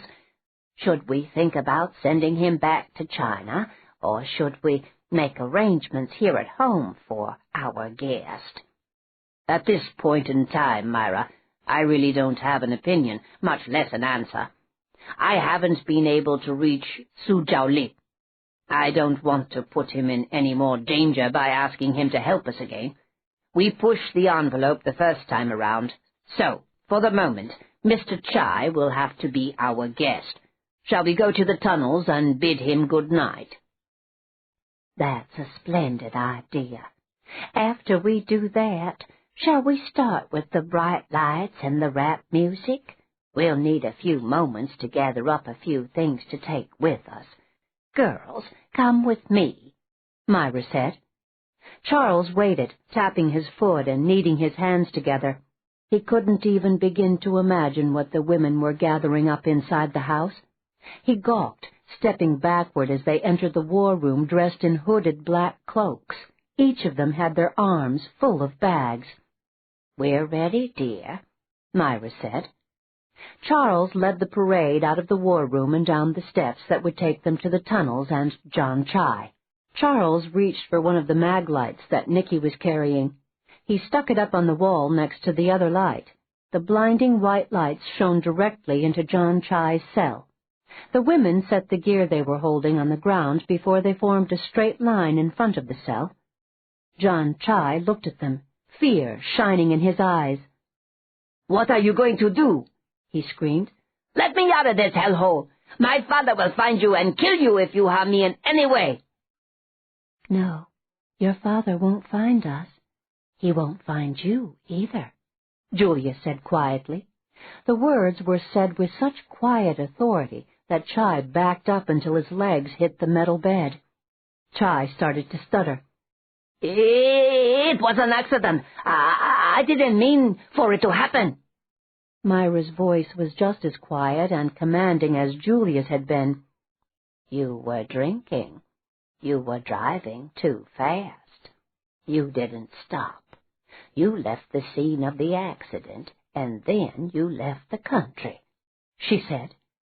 "You have to pay for your cowardice." "Money! My father is very wealthy. I am wealthy. How much money do you want? What are you going to do to me? This is barbaric." "Barbaric? You ain't seen nothing yet, Mr. Chai," Catherine said. "Who are you?" Chai snarled. Nicky stepped forward. She knew the hooded black robes frightened the man behind the bars. "We're your judges. We're your jury. We're your—" A string of venomous Chinese words ricocheted off the earthen walls. The women looked at Charles for a translation. "You don't want to know what he said. This might be a good time to tell our guest what he has to look forward to." Myra walked over to the cell and reached for the bars in both hands. "Tomorrow is a holiday for us. Thanksgiving. Nothing will happen to you until the following day, when we all come back down here. You will be caned, Mr. Chai." Chai leaped forward just as Charles drew Myra away from the cell. "That's inhuman!" Chai snarled. "Tell that to your people who do it on a daily basis to prisoners in your country. When asked about it, your father said he approved of the punishment. I can show you the actual interview where your father made that statement. Enough time. It's late, and tomorrow is a holiday. We need to get some rest as you do, Mr. Chai," Charles said. The women got busy. The large clock from Myra's kitchen was hooked on to the bottom of the maglite. Nicky set up a folding table while Isabel put bowls of food on it. Alexis checked the CD player and the long-playing rap disc. She cranked it as loud as it would go.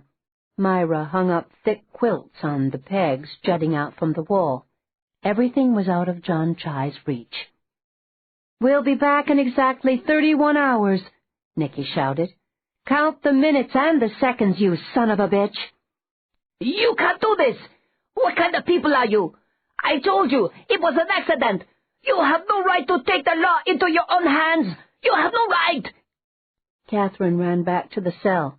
"No right? No right? Listen, you slimy bastard, we have every right in the world. You killed Barbara Rutledge. Women brought you to this point, so you just think about that when you try to sleep tonight. You just think about that. By the way, the rats down here are very skinny. We aren't behind those bars begging for our life. You are. And to think you were brought down by a bunch of women. Oh, well, you won't have any face left to save when we're done with you." The women clapped their hands in approval. "Girls, don't you think it was clever of me to stop at the costume shop for these hooded robes while we were all driving around Washington? The young man looked at me so strangely when I bought those rap CDs at the music store. I said I was having a party. I don't think he believed me. That man is worse than I thought. He won't freeze down there, will he, Charles?" Myra asked. "He has a blanket. He'll be so busy watching the rats eat all the food you left on the table that he won't be able to sleep.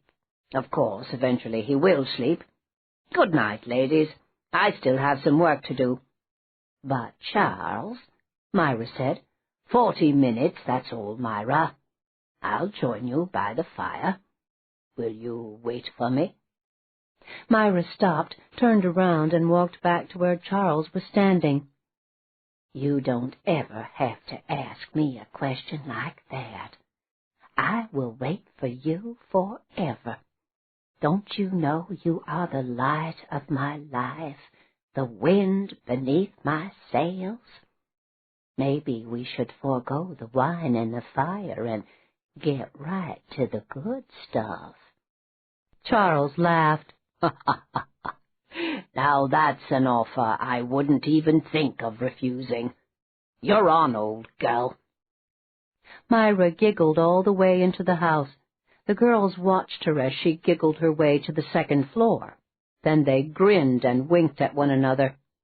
I think Myra has more sex than all of us put together, Catherine grumbled. We all have to stop waiting for the white knight to find us.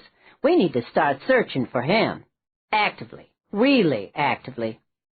And when they want to know what we do, assuming we find someone who is enamored with us, what do we say? Isabel asked. You're raining on my parade, Isabel. Night, everyone. Catherine grumbled again. Night, said the others. 14. The women of Pinewood clustered around the back door and kitchen window to admire the winter wonderland. 8 inches of new snow covered the rolling hills of Myra's estate. It's beautiful, they said as one. Myra looked up at Charles. Should we tell them now? She whispered. I can see you are chomping at the bit to tell. I thought you said you could keep a secret. Charles teased. Myra leaned into Charles. That was then. This is now. All that glorious whiteness might be gone by Christmas, and then the presents will be worthless. They'll just sit in the barn. Then, my dear, by all means tell them. Girls, Charles and I want to give you all an early Christmas present. After breakfast, of course. Snowmobiles, one for each of you. Catherine's has a side seat for Murphy. They were like children again as they whooped and hollered, high-fived and hugged. It was the ever-practical Yoko who said, "But Mr. Chai's 31 hours are about up. Are we delaying his punishment, or do we frolic afterward?" Myra looked at Charles. She shrugged. Mr. Chai can wait a little longer. I can wait a little longer. Charles has cooked a magnificent breakfast for all of you. Kippers and sausage, and don't ask me where he got the kippers. The man is a total mystery to me at times. We have crispy bacon, eggs Benedict, banana and macadamia nut pancakes with maple syrup, and all the coffee and juice we can drink. You dear, sweet man, Catherine said as she snatched 2 pieces of bacon, one for her and one for Murphy. Are the snowmobiles primed and gassed? Charles did it all before he left for China. When you get back from your playtime, we'll have hot chocolate with those little marshmallows and ginger cookies waiting. Nicky and Barbara always looked forward to that little treat when they came in from sledding. Nicky smiled. All we did was think about the marshmallows while we were out in the snow. Myra, she explained, was a stickler about our teeth and sweets, so marshmallows were a real treat. There was never any candy in the house either. Try and figure that one out. She knew in her gut that there would be one extra snowmobile in the old barn for Barbara, a machine that would stay bright and shiny forever. She also knew it would be sunshine yellow, Barbara's favorite color. Myra beamed as she threw her hands in the air. You see? I never knew that. Oh, well. Charles served breakfast, and the women gobbled their food so they could go outdoors to play in the snow. Julia? I'm fine, Myra. I'm up for it. I have to confess, I never drove a snowmobile, but I'm willing to learn. It can't be half as hard as those motorcycles we all drove on Catherine's mission. I'm excited. I want my hot chocolate loaded with marshmallows. I'll personally take care of it. Run along, girls. Charles and I will clean up here. Then we'll see to Mr. Chai's comfort.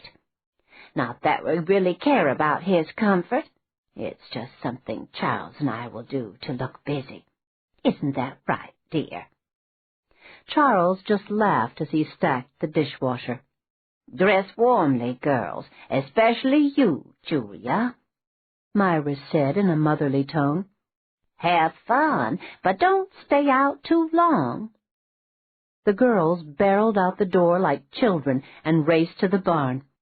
Within minutes, all Charles and Myra could hear was shrill laughter and the high-pitched whine of the snowmobiles. Myra looked down at her watch. I have this insane urge to speak with Mr. Chai. Oh, dear. Put more food on that platter. A little of everything. There are so many rats down there. What are we giving Mr. Chai?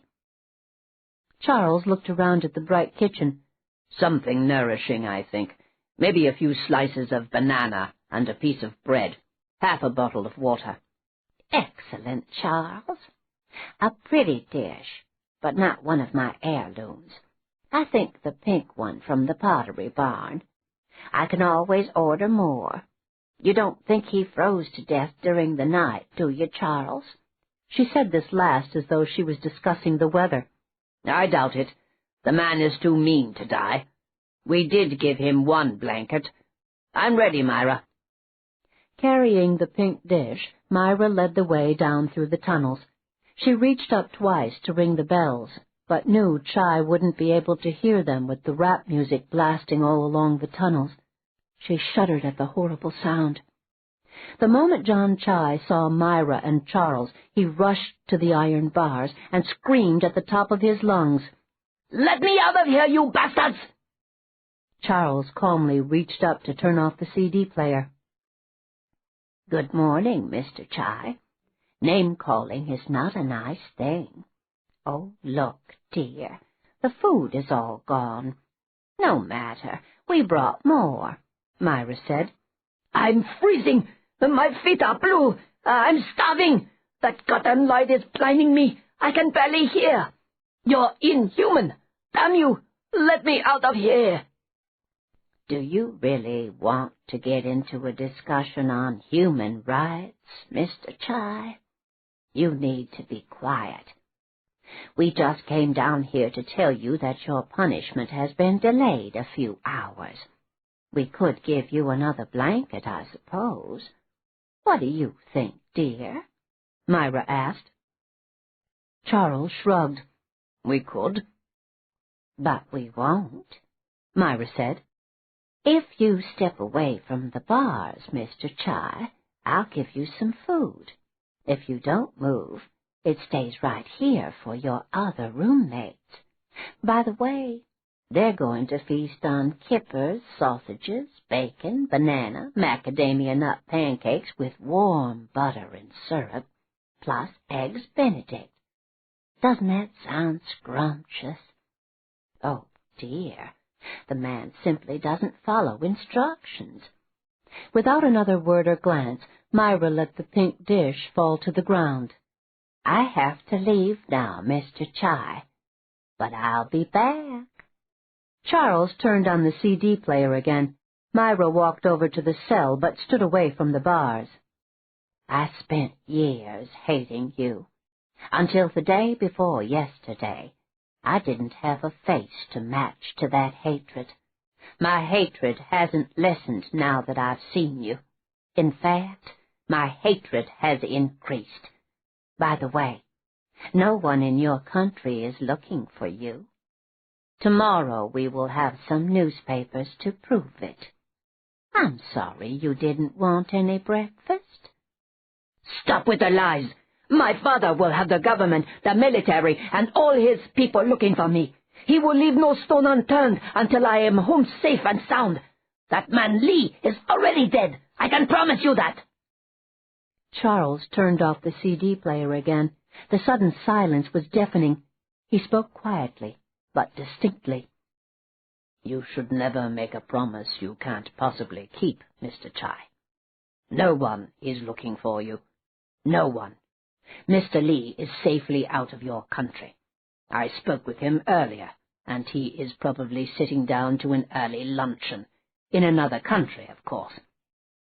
Charles lied with a straight face. You are not important enough, even to your own father, to warrant such a search. You're what we call a bad penny, a disgrace to your family. No one cares about you, Mr. Chai, so get used to the idea. We're all you have going for you at the moment. Now, if you'll excuse me, I have to think about what I'm going to serve for our own lunch. He reached up to turn the CD player to full volume. Chai's curses followed him all the way back to the mouth of the tunnel. Just for fun, he rang the cluster of rusty bells. The merry sound stayed with him all the way up the steps that led to the ground floor of the farmhouse. Jack Emery woke to the shrill ringing of the phone in the apartment. Bleary-eyed and disgruntled, he made his way to the living room, picked up the phone, and barked a greeting. He listened as he padded his way to the window, where he gasped in surprise. Okay, I heard you the first time, Moody.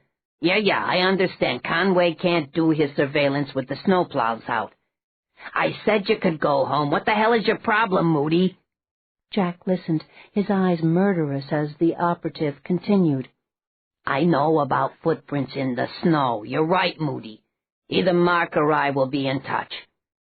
Jack stalked his way to the kitchen, where Mark was making coffee and toast. Well, even the weatherman is against us. He didn't say one word about that goddamn snow out there. He said flurries. Does that look like flurries to you? Mark spread butter on the toast when it popped up. Looks to me like about 8 to 10 inches. That means we have to shovel out our cars. Listen, Jack, even you can't expect some dumbass dick to sit in a tree with all that snow. Get real here.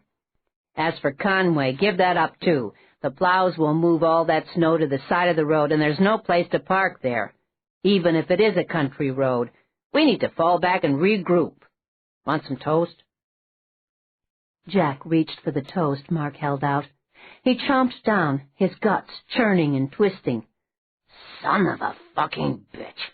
I thought you said you made coffee. Mark handed over a cup of black coffee. Jack gulped at it. You got any big, like really big pieces of paper? I'm going to make a chart and put every squirrely little detail down. A map of sorts. I always did that at the DA's office. When you see something in black and white, it makes a difference. So you got any paper? Only copy paper. Tape them together. You can do that while I take a shower. I used to do the same thing at the bureau back at the beginning. The other fibbies used to laugh at me, but I solved 2 cases with those maps, and it was from the little details that no one else thought about. Good thinking, Jack. Let's not worry about shoveling till later. There are some teenagers who live in this complex. They might come around looking for money to shovel. Mark looked around, but Jack was already gone. Talk about a man with tunnel vision. A one-track mind, a dog with a bone.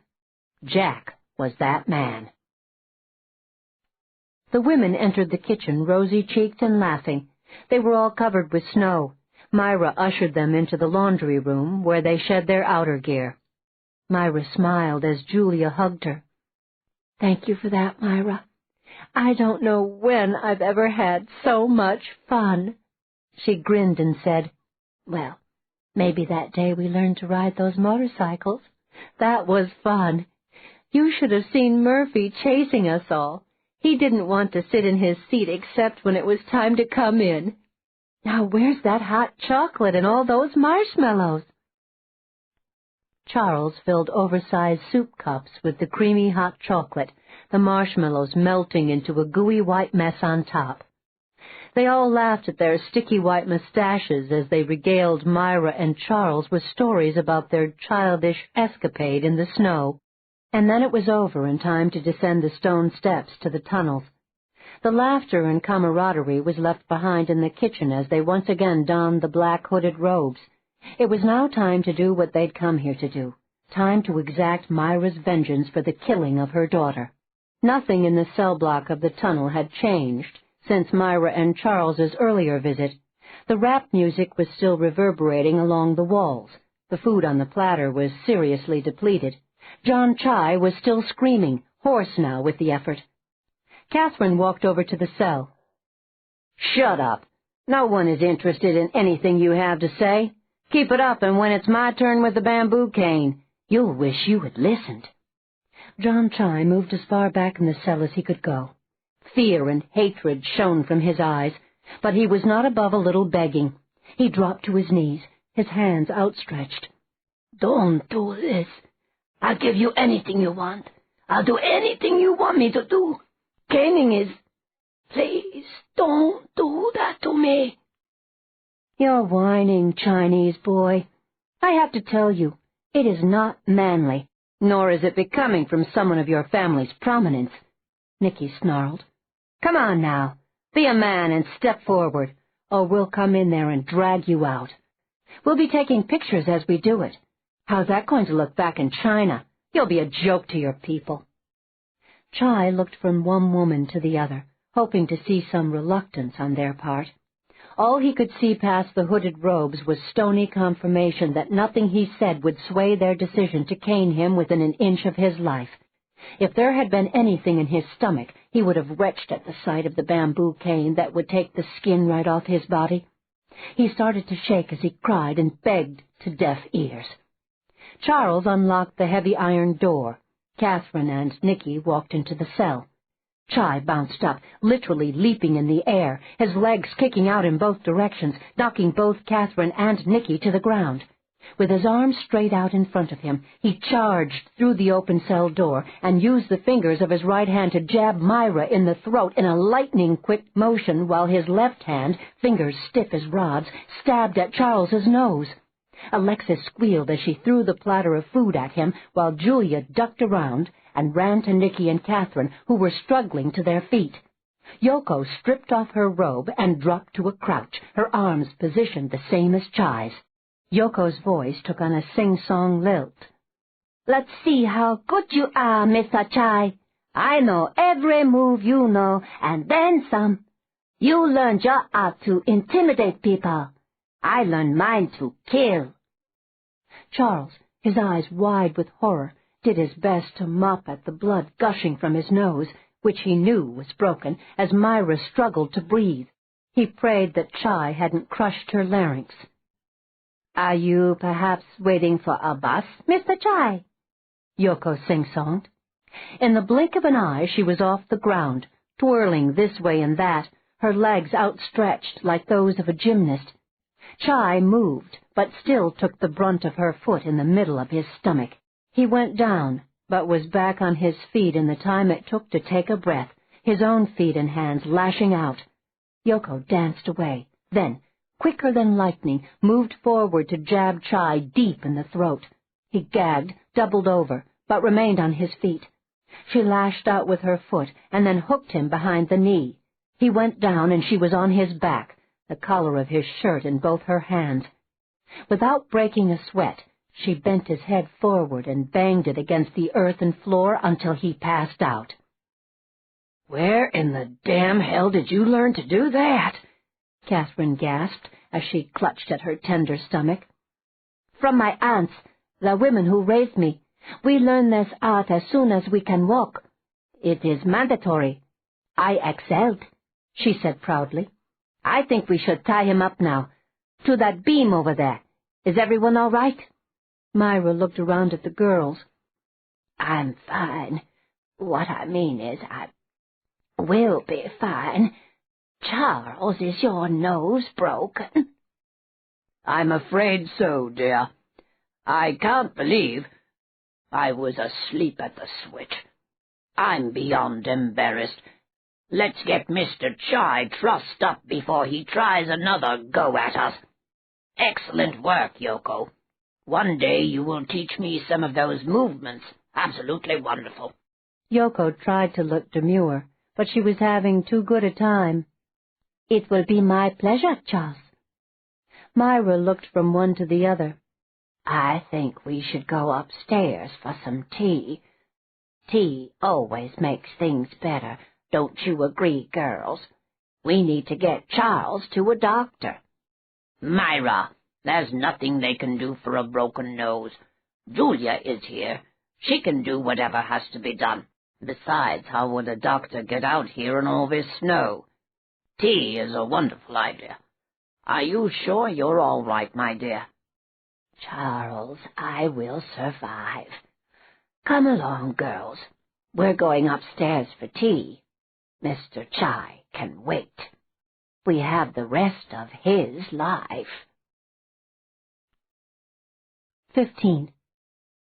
Jack Emery pushed away from his desk and did his best to work the kinks out of his neck and shoulders. Sitting across from him, Mark did the same thing. We've been at this for 8 solid hours, Jack. I gave you my input.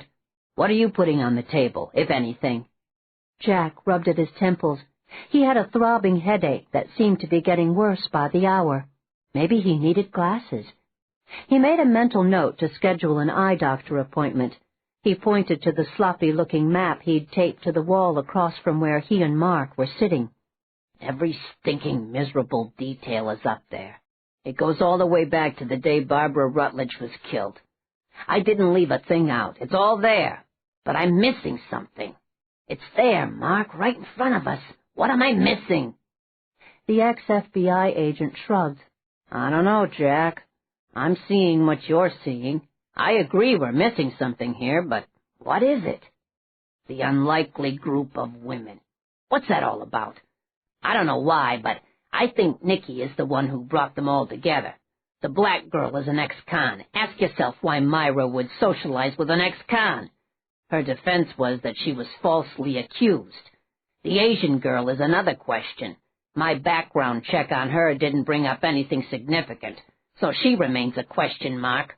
Myra has a gardener who now, all of a sudden, is helping out at the Asian girl's nursery. I find that a little weird, but explainable, as there isn't much for a gardener to do in the winter. Then there's the architect who has been living at the poverty level since she was found guilty of vehicular homicide. She lost everything, her license, her home, her business. It could be that Myra feels sorry for her and that Nikki's request is helping her. This is the end of disc number 4. Please continue listening on disc number 5.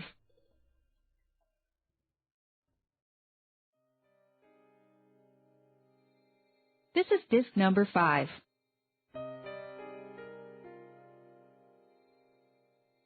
The architect lost everything, her license, her home, her business. It could be that Myra feels sorry for her and that Nikki's request is helping her. She did do some work at Pinewood last year. Her claim is she wasn't driving the car the day of the accident, falsely accused. Which brings us to Dr. Julia Webster. She's a real mystery in more ways than one. She resigned, retired, whatever, from her position at the hospital, supposedly to help her senator husband campaign for the vice presidency. Scandal erupts, then Senator Webster and Dr. Webster suddenly disappear off the face of the earth. They disappeared just the way Marie Llewellyn and her family disappeared. Solid brick wall there. Then we have the chick with the 18-wheeler. I hauled her ass into my office last year, and Nikki was her lawyer. Think about that truck, Mark. She and her truck driver buddy shut down the interstate when the troopers tried to pull her in. In the end, she came willingly. Rock-solid alibi on the Llewellyn snatch. She had an answer for everything. Nikki went to the wall for her. That's what I mean. She's tied to all these women somehow, not just legally either. Then, of course, there's Myra and that pot of money she controls, and her guy Martin. We sure as hell know who he is and the connections he has. Jack bounded off his chair and walked around to the poster on the wall.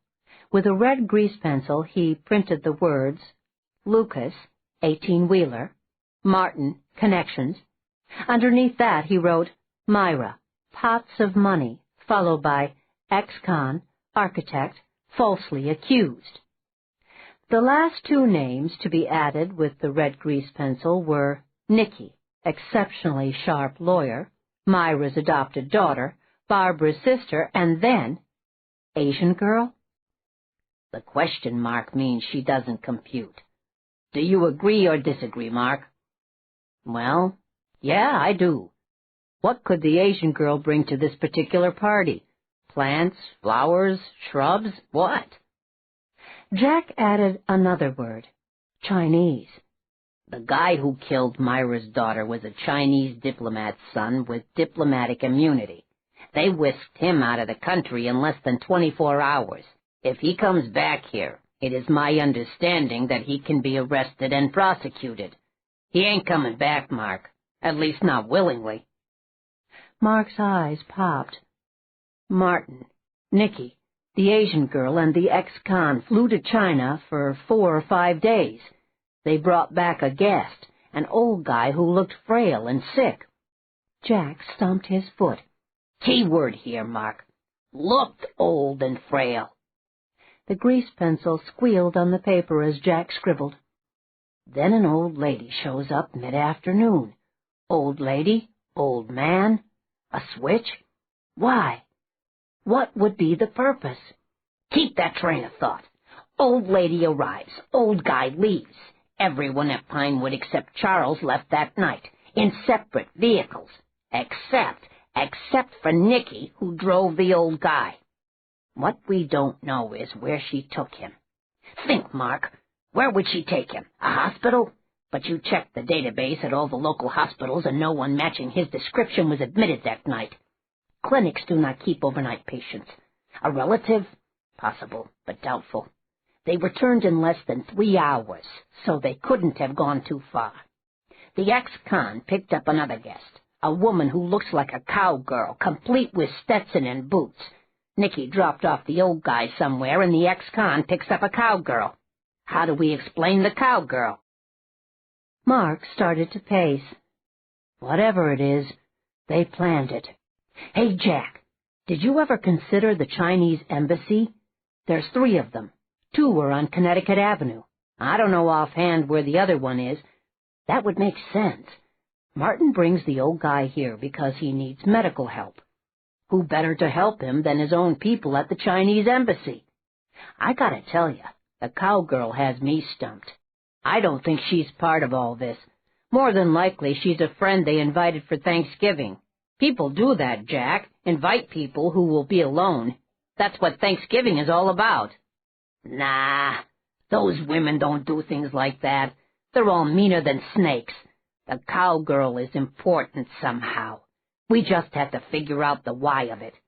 Hey, all this thinking is making me thirsty. Want a beer? Yeah, bring some munchies. I think better when I'm chewing. Jack obliged, returning with 2 beers and a box of Ritz crackers. I'm just thinking out loud here, Mark. There were 7 women when this all began. Then Dr. Webster disappears, leaving just 6 women. Then, the day before Thanksgiving, an old lady arrives. The old guy splits, and the cowgirl shows up. The cowgirl makes 7 women. Think, Mark. Think what, Jack? 8 women if you count the old lady. You know what I think, Mark? I think the old guy is John Chai in disguise. I think the old lady is Dr. Webster, a.k.a. the cowgirl. They're using disguises. One of them has to be pretty damn good at it. Get out that file on the ex-con. Something is tickling me about her. Ah, shit, Jack. That's a stretch even for you, Mark said as he dutifully pulled up Alexis Thorne's profile on the computer. He printed it out. Jack swiveled in his chair to reach for the printout. Aha! Read it and weep, ye of little faith. Read it out loud, buddy, and I already accept your apology. Blah, blah, blah.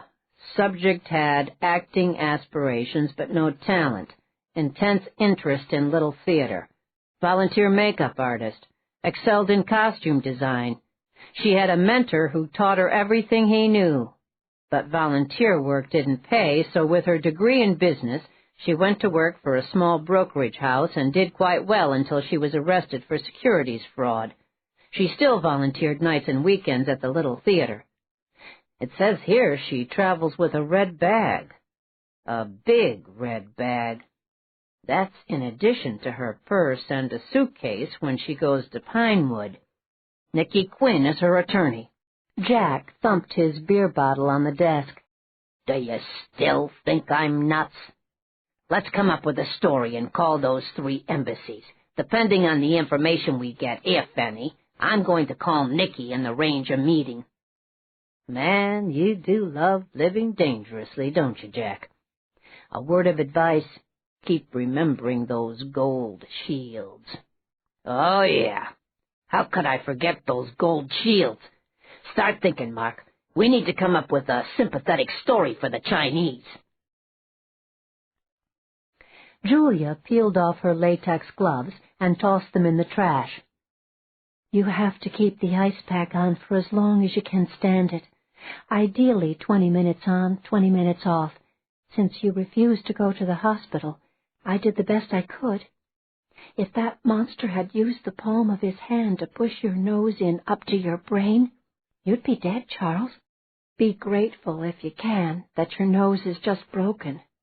I'll check the packing tomorrow. I have pain pills if you need them. For now, I take a couple of shots of whiskey.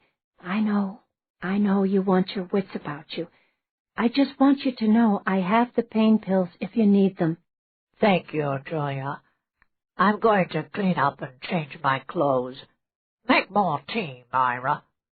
This last was said to give Myra something to do, so she wouldn't blame herself for the incident in the tunnels. I'll do that, Charles. Tea is such a wonderful thing. Hot tea, real tea, sugar tea. I love tea. Charles loves tea. Everyone loves tea. I really don't feel like making tea, Myra said, sitting down with a thump. That scurrilous man. We should break his legs, gouge his eyes out, pull out his tongue and his toenails and fingernails, too. He could have killed Charles and seriously hurt you girls. What kind of person is that man? Nicky's voice was soothing. Charles is fine. We're all fine. We learned a lesson, and we're all grateful to Yoko.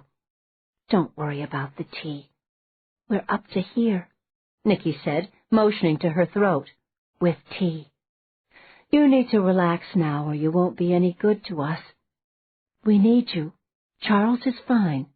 Are you listening to me, Myra? Of course, I'm listening. Thank you so much, girls. We do work well together, don't we?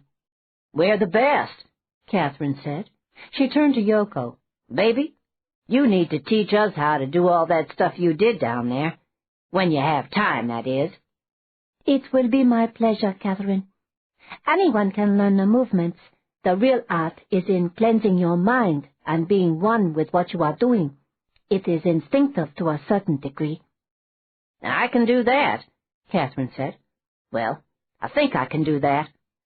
I don't know about the Buddhist part, though. The last time I looked, I was a Baptist. I will overlook that part, Yoko said, and giggled. Charles appeared in the doorway, wearing a blue flannel shirt and khaki corduroy trousers. He looked madder than hell. The women sobered instantly as they rose to follow him to the tunnels. Last in line, Nicky felt her cell phone vibrate in her pocket. She motioned the others to go ahead of her when she saw the number of the caller, Jack Emery. She retraced her steps to the kitchen and sat down. Hello, Jack. Hi, Nick. How are you? I'm well. How about you? Do you miss the DA's office? At times. I'm just one of those people who doesn't react well to coercion, cover-ups, and the like. Anyway, that's not why I called you. I figured it out. All of it. I'm giving you the courtesy of this call before I blow the whistle on your little operation. Nicky grew so light-headed she had to hold on to the chair. Jack, why are you doing this? You're obsessed. You need to give it up and get on with your life. Tell me if I'm wrong about this. You brought John Chai back here to the States. You had him right there at Pinewood. Dr. Webster was an old lady, and then she was the cowgirl. How am I doing so far, Nick? Nicky thought her heart was going to jump out of her chest. Are you drunk, Jack? No, Nick, I'm not drunk. You guys use Lucas and her rig. I know all about the black girl and her red bag. This is just a heads up, Nick. Do you want to meet? Nicky thought she was going to choke on her own saliva. Somehow she managed to say, Okay, Jack, one more time. I'll meet you tomorrow morning at Mulligan's if you can afford breakfast. 8 o'clock. Good. Mulligan's at 8.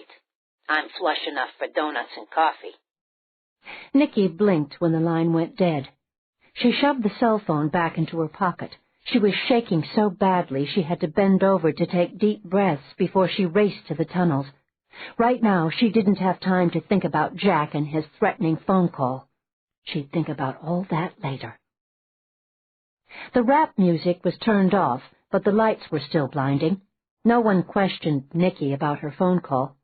The women had donned their hooded robes, and Nicky slipped into hers, not fully understanding the significance, but thinking that if it was what Myra wanted, then she would do it.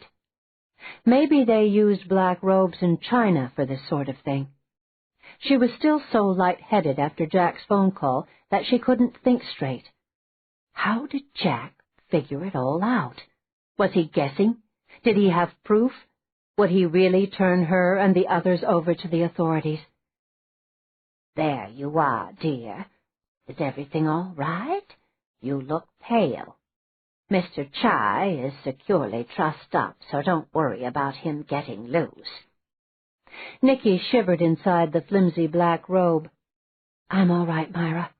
How are you holding up? Just fine, dear.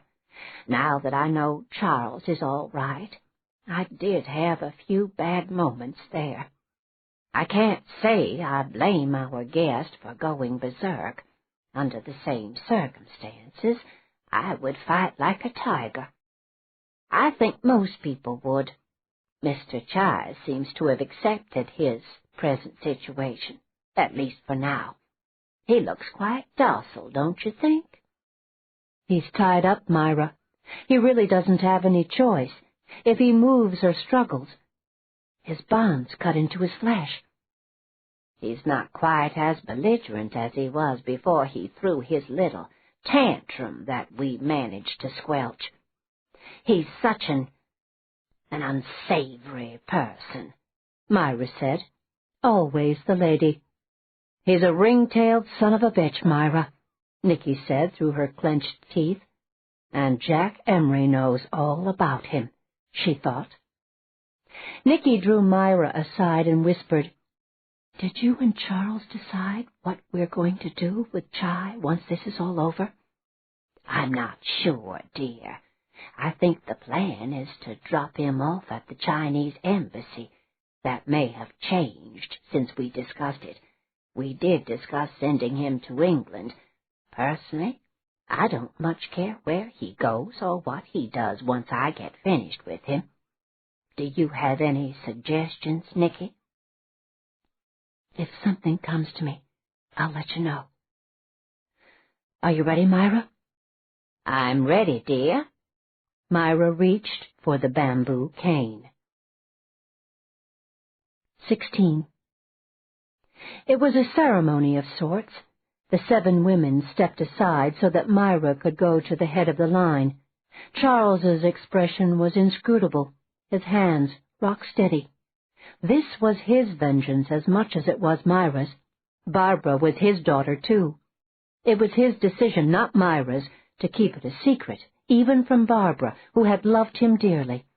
After her death, he told himself over and over, some things were better left alone. His daughter's death was one of those things. Myra balanced the cane in her hand. It was heavier than she expected, which meant she would have to use both hands when it was time to strike the man standing in front of her. Holding the cane, She started the slow walk around the naked form of John Chai, the others close behind. Each of them took a minute to stare at the man they were going to cane. No one blinked. No one flinched.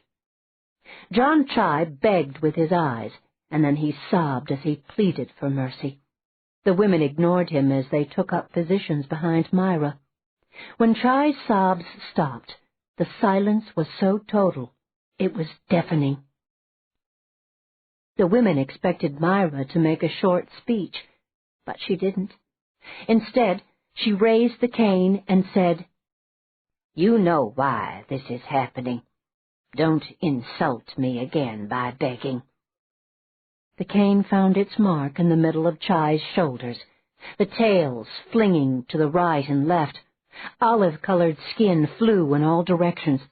The cane came down a second time across Chai's buttocks, the tail striking him on his thighs. Blood and skin spurted outward. Chai squealed like a stuck pig. Myra lowered the cane and stepped forward to peer at the damage she'd done before she handed the cane to Catherine. Catherine hefted the cane as though it was a javelin. She walked around to the front of the chair, and with the end of the cane lifted his chin. "Look at me." Chai squeezed his eyes shut. He whimpered like a sick cat.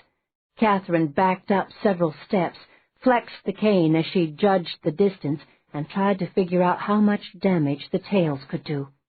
She backed up 2 more steps, and in the blink of an eye the cane came down on Chai's midsection. He squealed again and again, cursing in Chinese as he sagged under his bonds.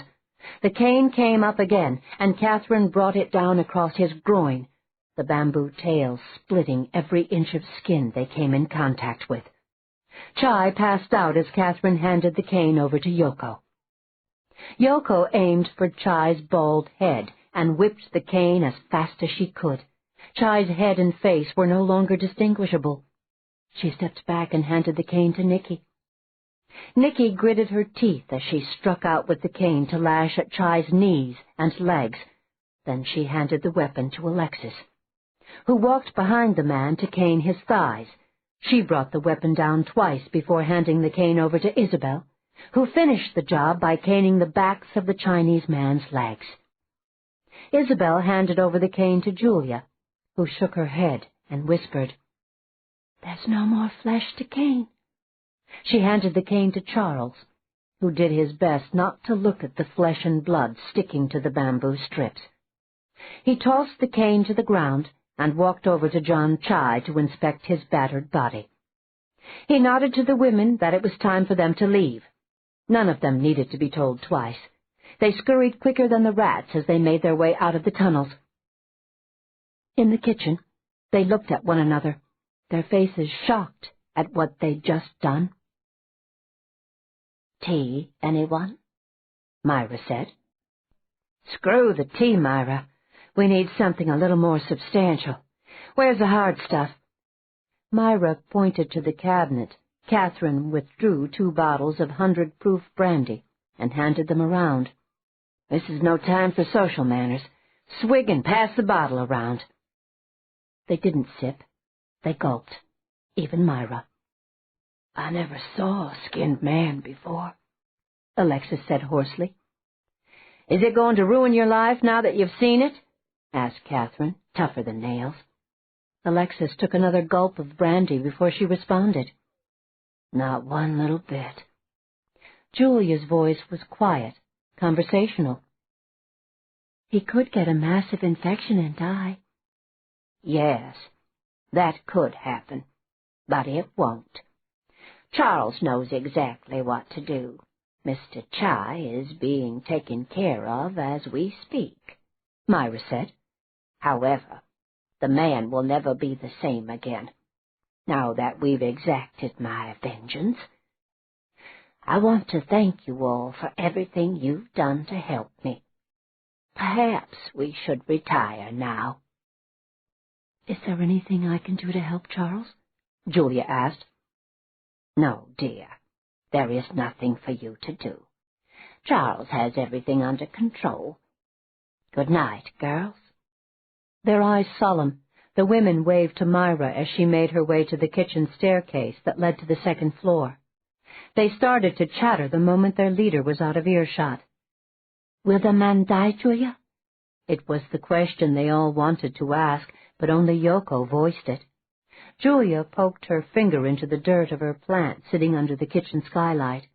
She stirred the loose dirt and then added a quarter cup of water to the healthy plant. "I don't know, Yoko. If Myra said Charles has it under control, then I believe he does. I would imagine he has a large blanket that is spread with an antibacterial ointment. Mr. Chai will be given antibiotics and painkillers orally, or perhaps by injection. I think the plan is to take him to a hospital in the next day or so after we make a few suggestions." Nicky nibbled on her lower lip. It had better be damn quick, then. At the women's questioning looks, she told them about Jack Emery's phone call.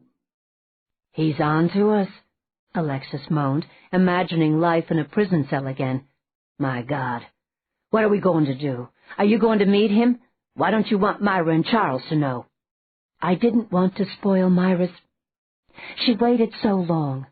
I guess I thought Charles would call a halt and go after Jack himself. I don't know if I made a mistake or not. We need to make a plan, girls." The 2 brandy bottles continued to circulate around the kitchen table. The ever-verbal Catherine spoke up.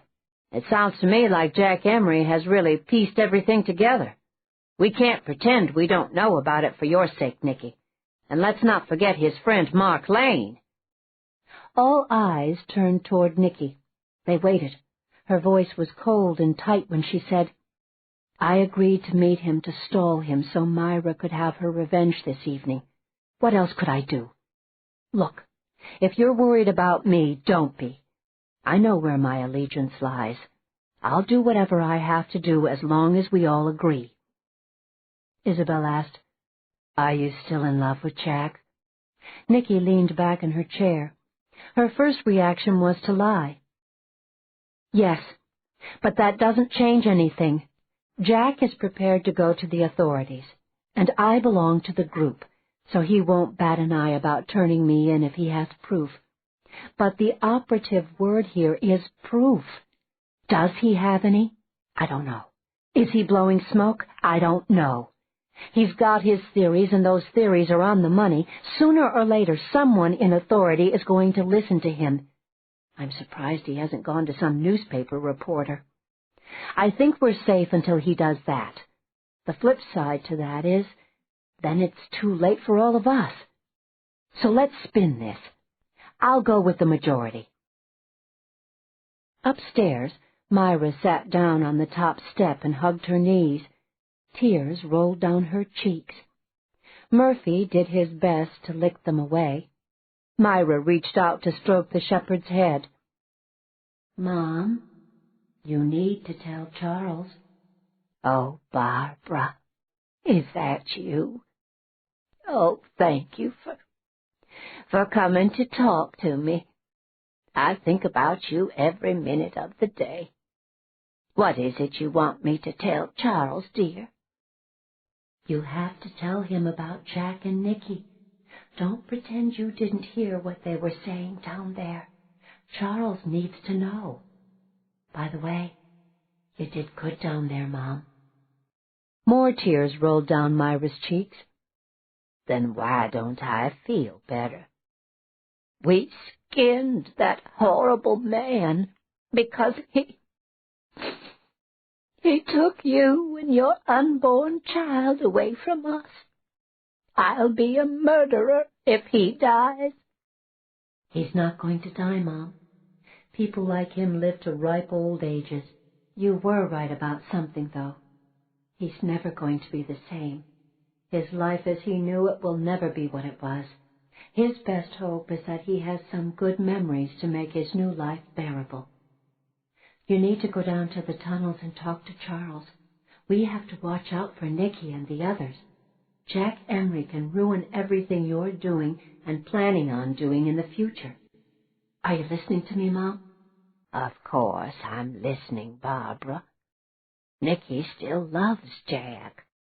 Yes, she does, but she's no fool, Mom. Our Nick is a bright girl. She'll try to do what's right. Trying might not be good enough, Mom. Don't waste time. Go to Charles. I'm going to my old room to wait for Nick. I love you, Mom. I love you too, darling girl. More than you can ever know. I'll do what you ask and talk to Charles. Murphy nudged Myra's neck with his snout. Myra continued to stroke his big head as she ran the conversation with her dead daughter over in her mind. Did she dream it?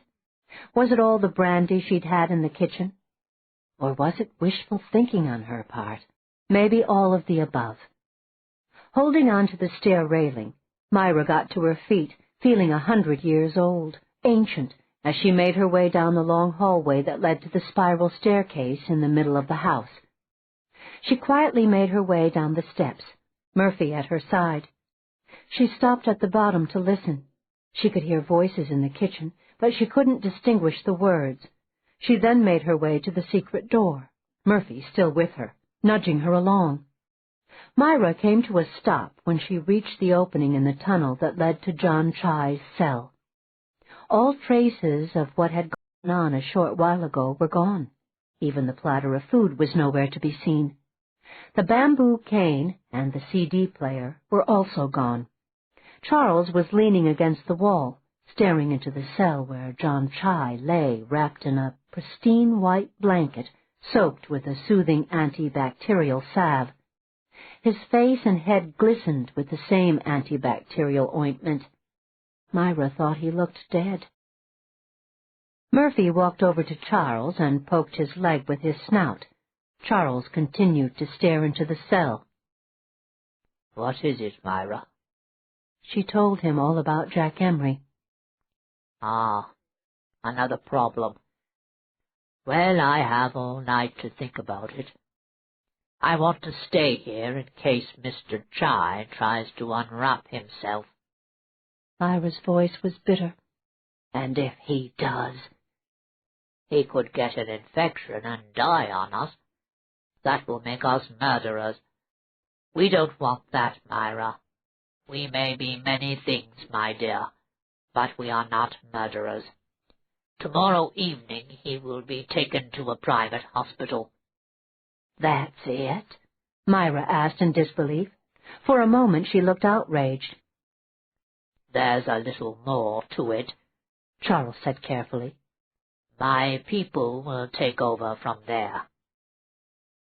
At some point, Mr. Chai will be transported to England, from England back to his own country. And this never happened? Myra said softly. And this never happened, Charles said just as softly. Was it just, Charles? Did we avenge our little girl? Are we going to be able to live with ourselves? Charles took so long to answer that Myra pressed his arm for a response. Yes, Myra, it was just. Extreme, but just. We both have to accept the fact that nothing can truly avenge our little girl. She's still gone. Will we be able to live with ourselves? We might have a few bad moments from time to time. But yes, I think we will be able to. It's late, Myra. Go to bed, and I'll sit here and think about our newest problem. All right, dear. I'll go to bed, but I know I won't be able to sleep. Good night. Myra leaned over to kiss Charles's cheek. Murphy woofed softly as he led the way out of the tunnel. In the kitchen, the girls were still talking. Myra headed for the main staircase. Suddenly, she was so tired she could barely stand. She sat down on the fourth step from the bottom. Barbara and Nicky had slid down this staircase hundreds of times. She placed pillows at the bottom so they wouldn't hurt themselves. She herself had slid down the banister on her 50th birthday. Or was it her 60th? For the life of her, she couldn't remember. But in the scheme of things, it wasn't important. Myra leaned against the newel post and closed her eyes. She was asleep in an instant. Murphy tilted his head to the right and then to the left. When he was satisfied Myra was asleep, he stretched his body out on the third step, his big head on his paws. He didn't close his eyes, though. A long time later, when Myra's hold on the newel post grew lax and slipped, Murphy reared up and raced to the kitchen, where he tugged on Catherine's pant leg, his signal that she was to follow him. She got up and ran after her dog, the others following. Together, the girls managed to get Myra upstairs to her bedroom. She mumbled and muttered, but didn't wake up. Nicky covered her with a flowered quilt, turned down the nightlight, and left the door ajar. "Stay, Murphy," Catherine ordered. Murphy hopped onto the bed and scratched around for a few minutes before he settled himself at the foot. This time, he closed his eyes. Outside in the hallway, Nicky turned to the others. "We'll meet in the kitchen at 5:30. Good night, everyone." They each made their way to their respective rooms. No one said a word. 17. For hours, Nicky watched the red numerals on the digital clock turn over. It was almost 5 o'clock, time to get up, shower, and meet the girls in the kitchen. All night long she'd let her mind go in all directions.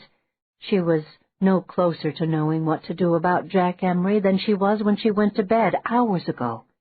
All she knew was that she was going to meet him at Mulligan's Cafe for donuts and coffee. She'd never been a good liar.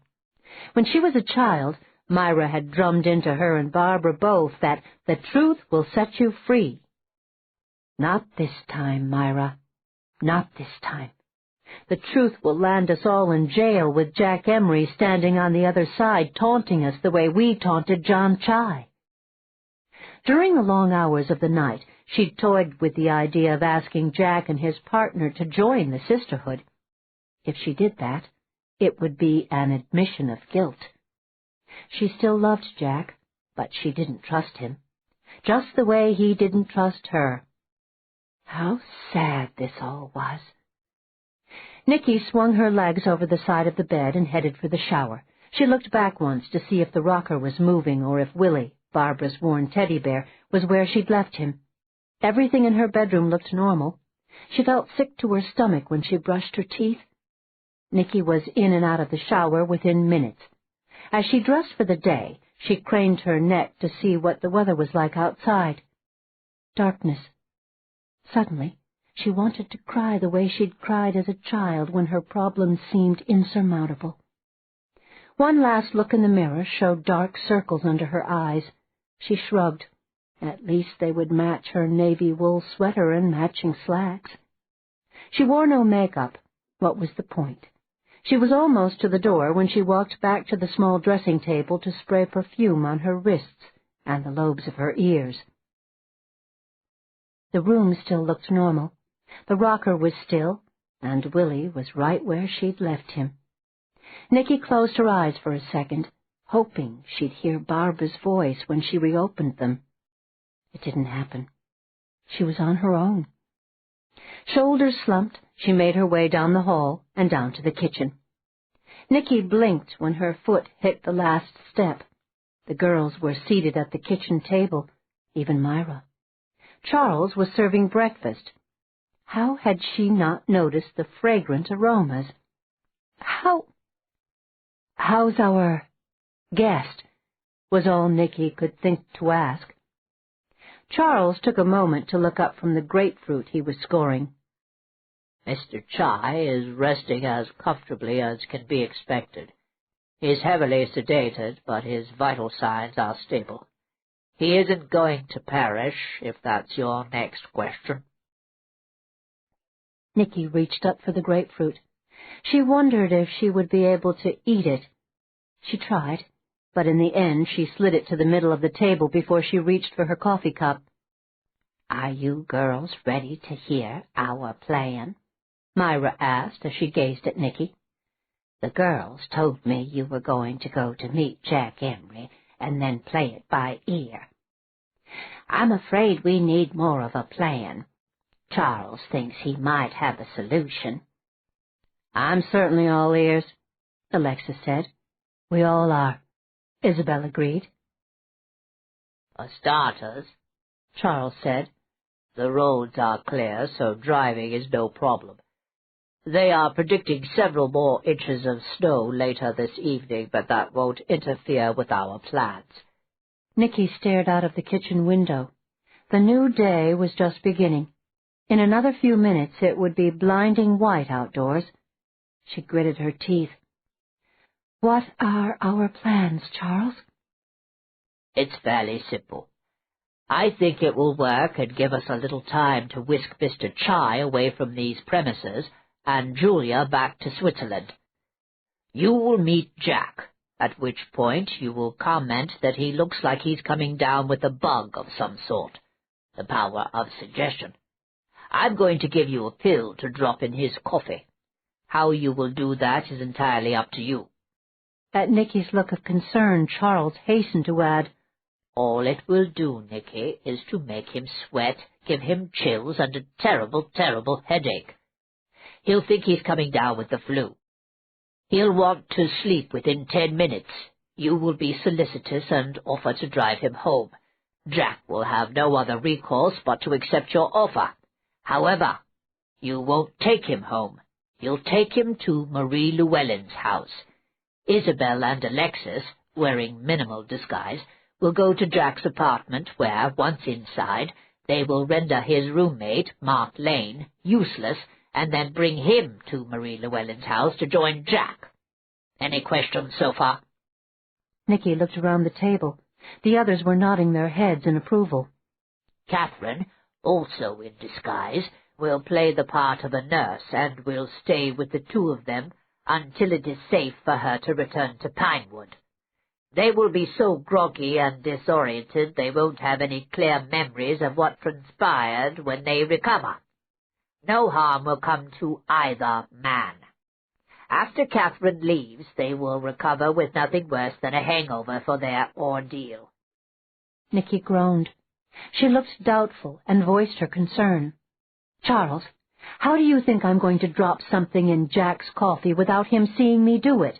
I know him. He'll be expecting something like that. I want you all to stop thinking he's a fool. He isn't. Right now he's angry. There are no rules when Jack gets angry. I just want you to know that." "Jack will get a call from Mark. Of course it won't be Mark. He will have to walk toward the phone. That's when his back will be to you. That's when you drop the pill in his coffee. There will be static on the phone when he picks it up. He'll blame it on the storm. A lot of wires are down all over the area. It's the easiest and safest scenario I could come up with. I think it will work." "And if it doesn't?" Nicky said. "Plan B, dear. You don't want to know," Myra said cheerfully. "If I were you, I'd think about going back upstairs to put on some makeup." "You would, huh? Okay, Myra, I can take a hint." The table cleared instantly as Alexis led the other girls to her room to work her magic. Nicky bounded up the back stairway and headed for her room. Mark Lane looked at Jack as he shrugged into his down jacket. "You look like shit, Jack. Are you feeling all right?" "I feel like shit, too. I think I'm coming down with a cold. My head is all stuffed up, and I didn't sleep at all last night. That coffee I drank didn't help much either. Did you see my wool hat?" "Yeah, Jack, I did see it. It's hanging out of your pocket. Are you sure it isn't just a case of the jitters at being up close and personal with Nicky again?" "Yeah, that too. A double whammy. Look, I'll see you when I see you. If you come up with anything on that computer of yours in regard to that little sojourn to China, call me at Mulligan's. I need all the ammunition I can get to show Nick I'm not just fooling around." "Good luck, Jack." Jack offered up a sickly grin. "Where you been, Mark? Luck's my middle name." A blast of Arctic air slammed against Jack when he opened the lobby door of his apartment building. He did a double-take when he saw his car stuck behind a snowbank. Well, shit. He stomped his way back upstairs and opened the apartment door. "We never shoveled out our cars, Mark. I have to call a cab." "Oh, yeah. We were going to do that, weren't we? Sorry, buddy. You need taxi fare?" Jack showed him his middle finger as he dialed the cab company. He marched back to the lobby again to wait for the cab. He realized then he felt worse than shit. He felt half dead. He touched his forehead the way his mother used to do when he was a little boy to see if he had a fever. His brow felt cool to his touch. He barreled out the door when he saw the blue and white taxi glide to the curb. He had to stomp through the piled-up snow to get into the cab. Snow immediately oozed down into his shoes. Shit. Cold, wet feet meant he was really going to get sick.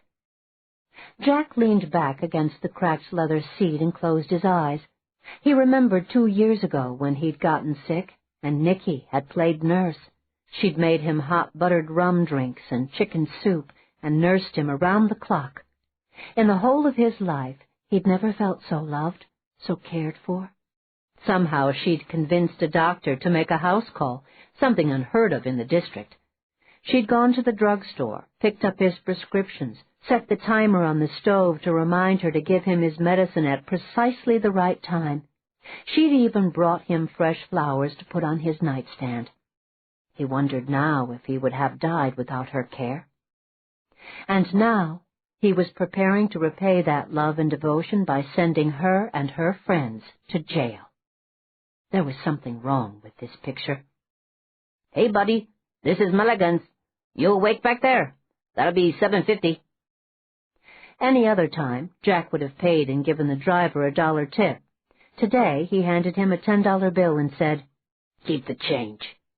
He hopped out of the cab and again had to step over a pile of snow. He slipped and went into the soft snow up to his knees. Cursing under his breath, he did his best to shake off the snow before he entered the steamy cafe. Mulligan's was a small place with just 9 tables with checkered tablecloths and captain's chairs. The bar area was a lot of mahogany and brass with matching bar stools. At night, Mulligan's rocked, but the breakfast crowd was mostly older business types who were always in a hurry. They did a tremendous takeout business at this time of day. Jack was happy to see Nicky seated at a table across the room, a premium table. Pretty girls always got the best tables. He wished this was a date, but all the wishing in the world wasn't going to change what was happening. "Hi, Nick. How's it going?" "Hello, Jack. It's going. You know the law. Busy, busy, busy. Are you all right? You look peaky. Actually, Jack, you look sick." He did feel sick, physically sick and sick at heart. "Is that concern I hear in your voice, Miss Quinn?" Sarcasm dripped from his voice as he shed his down jacket, wishing he could take off his wet shoes and socks. "Believe it or not, Jack, yes, it is concern. Everyone I've come in contact with lately seems to have something flu-like. You need to take care of yourself. Sitting up in trees in the cold is not conducive to good health. Do you have a fever?" "Cut the crap, Nick. Why the sudden interest in my health? So what if I'm coming down with a bug? What's it to you?" "I'm sorry I asked. Let's cut to the chase here so you can go home and take care of yourself. I think you said you had me and my friends dead to rights or something like that. You're planning on turning us into someone for something? How am I doing so far? You have pictures of guests coming and going at Pinewood. What do you want from me, Jack?" "The truth." Jack looked up at the waitress who was holding a Pyrex coffee pot with an orange band around the rim. He shook his head. "I don't want decaffeinated. I want regular coffee and a bagel with cream cheese." "What truth, Jack? Your truth or my truth? Nicky steeled herself to try to look relaxed while an army of worms tore at her stomach. Why did you go to China? What business is that of yours? I can go anywhere I want. The last time I looked, I was of age. That means I do not have to answer to anyone. If you absolutely have to have an answer, I went to an engagement party. If you absolutely need to know the names of the engaged couple, I will be happy to email them to you. I'll even scan the invitation and send it along, too. Next question. Jack shifted in his chair. He could feel his feet sloshing inside his shoes. He felt cold and miserable. Do that. My next question is, who's the old guy you brought back with you? This guy, he said, tossing a photo on the table. Nicky picked up the photo and looked at it carefully. She handed it back to Jack and said, I don't really know who he is. An old friend of Charles. He was sick. How was that any of your business? Where is he now? I'm making it my business. I don't know, Jack. It's none of my business, but I'm going to take a wild guess here and say he was reunited with family members. For all I know, he could be a terrorist intent on blowing us all up. That means I don't have a clue. Next question. The chick with the red bag. I know all about her. What does she tote that bag around for? I have a dossier on her. Then you know Alexis Thorne is a client, and she's off limits. Attorney-client privilege. Come on. She knows how to change people's appearances. She went with you to China, and somehow you snatched John Chai. She doctored him up, and you guys have him at Pinewood. Attorney-client privilege, my ass. Nicky burst out laughing. She hoped her laughter didn't sound as forced as it felt. Damn, when was Jack going to get that phone call? Next question. What happened to Julia Webster? She used to be a regular visitor to Pinewood. I think the old lady, this woman, Jack said, handing a second picture across the table, is Dr. Julia Webster. I think she was the cowgirl, too. Nicky laughed again. She heard the phone next to the cash register ring. Thank God. A waitress approached the seated area. Is there a Jack Emery here? Jack stood up. I'm Jack Emery. Phone call, sir. You can take it by the register. Jack looked at Nicky and shrugged. She shrugged in return. The minute Jack turned his back, she reached across the table for a sugar packet and then dropped the pill in her hand into Jack's cup. She signaled the waitress for a refill.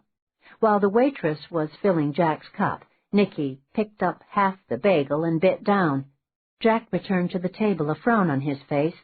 Damn phones aren't working properly. My cell isn't working either. Can I borrow yours? He slurped at his coffee while Nicky dug around inside her purse for her cell phone and handed it over. I think I forgot to charge it. You might have a minute or so. Jack clicked it on. He looked disgusted. It's as dead as mine. He took another deep swig of coffee. Maybe one of the phone booths out on the street will work. Are we finished here, Jack? Let's put all your cockamamie notions to rest once and for all. You have to stay out of my life and Myra's too. Do you hear me, Jack? Of course I hear you. I always listen to everything you say. You didn't answer my question about Julia Webster.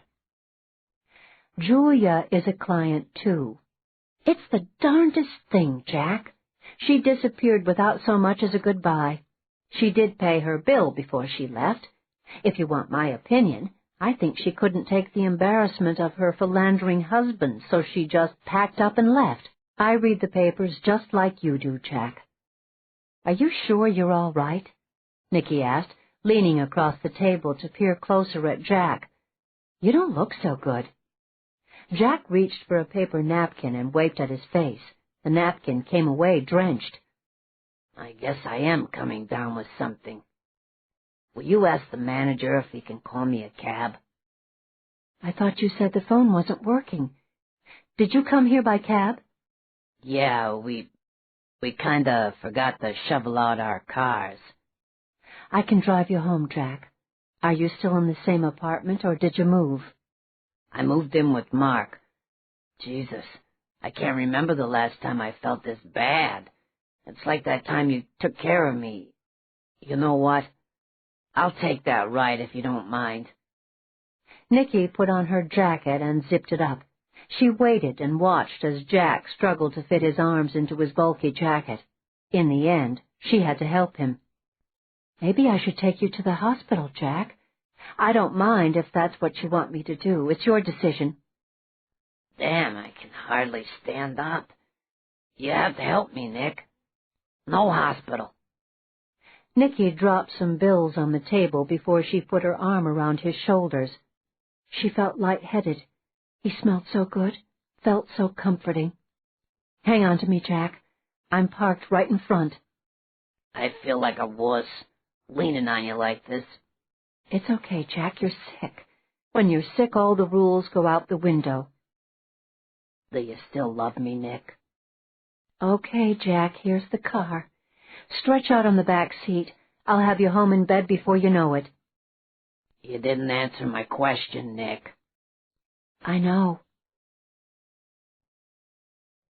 18. 8 blocks away from Mulligan's Cafe, Alexis Thorne and Isabel Flanders approached Mark Lane's apartment. Walking into the biting wind, they did their best to huddle inside their ratty, threadbare denim jackets. The minute they entered the Spartan lobby, Alexis removed her wool cap to reveal a headful of phony dreadlocks. She looked dirty and unkempt, as did Isabel. They looked like street people. Alexis opened her mouth to reveal a gap between her beautiful white teeth. She now looked snaggletooth, nothing like her normal self. She'd worked a full 20 minutes to change the shape of her mouth. The others had been more than a little impressed.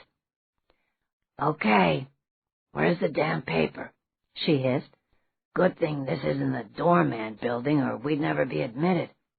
It's hard to believe we look as bad as we do. I'm freezing my butt off here. Let's get this show on the road. They live on the 3rd floor, so let's take the stairs. No sense in inviting trouble by taking the elevator. 24C is their apartment, Isabel said. You do your thing, Alexis. I have the syringe.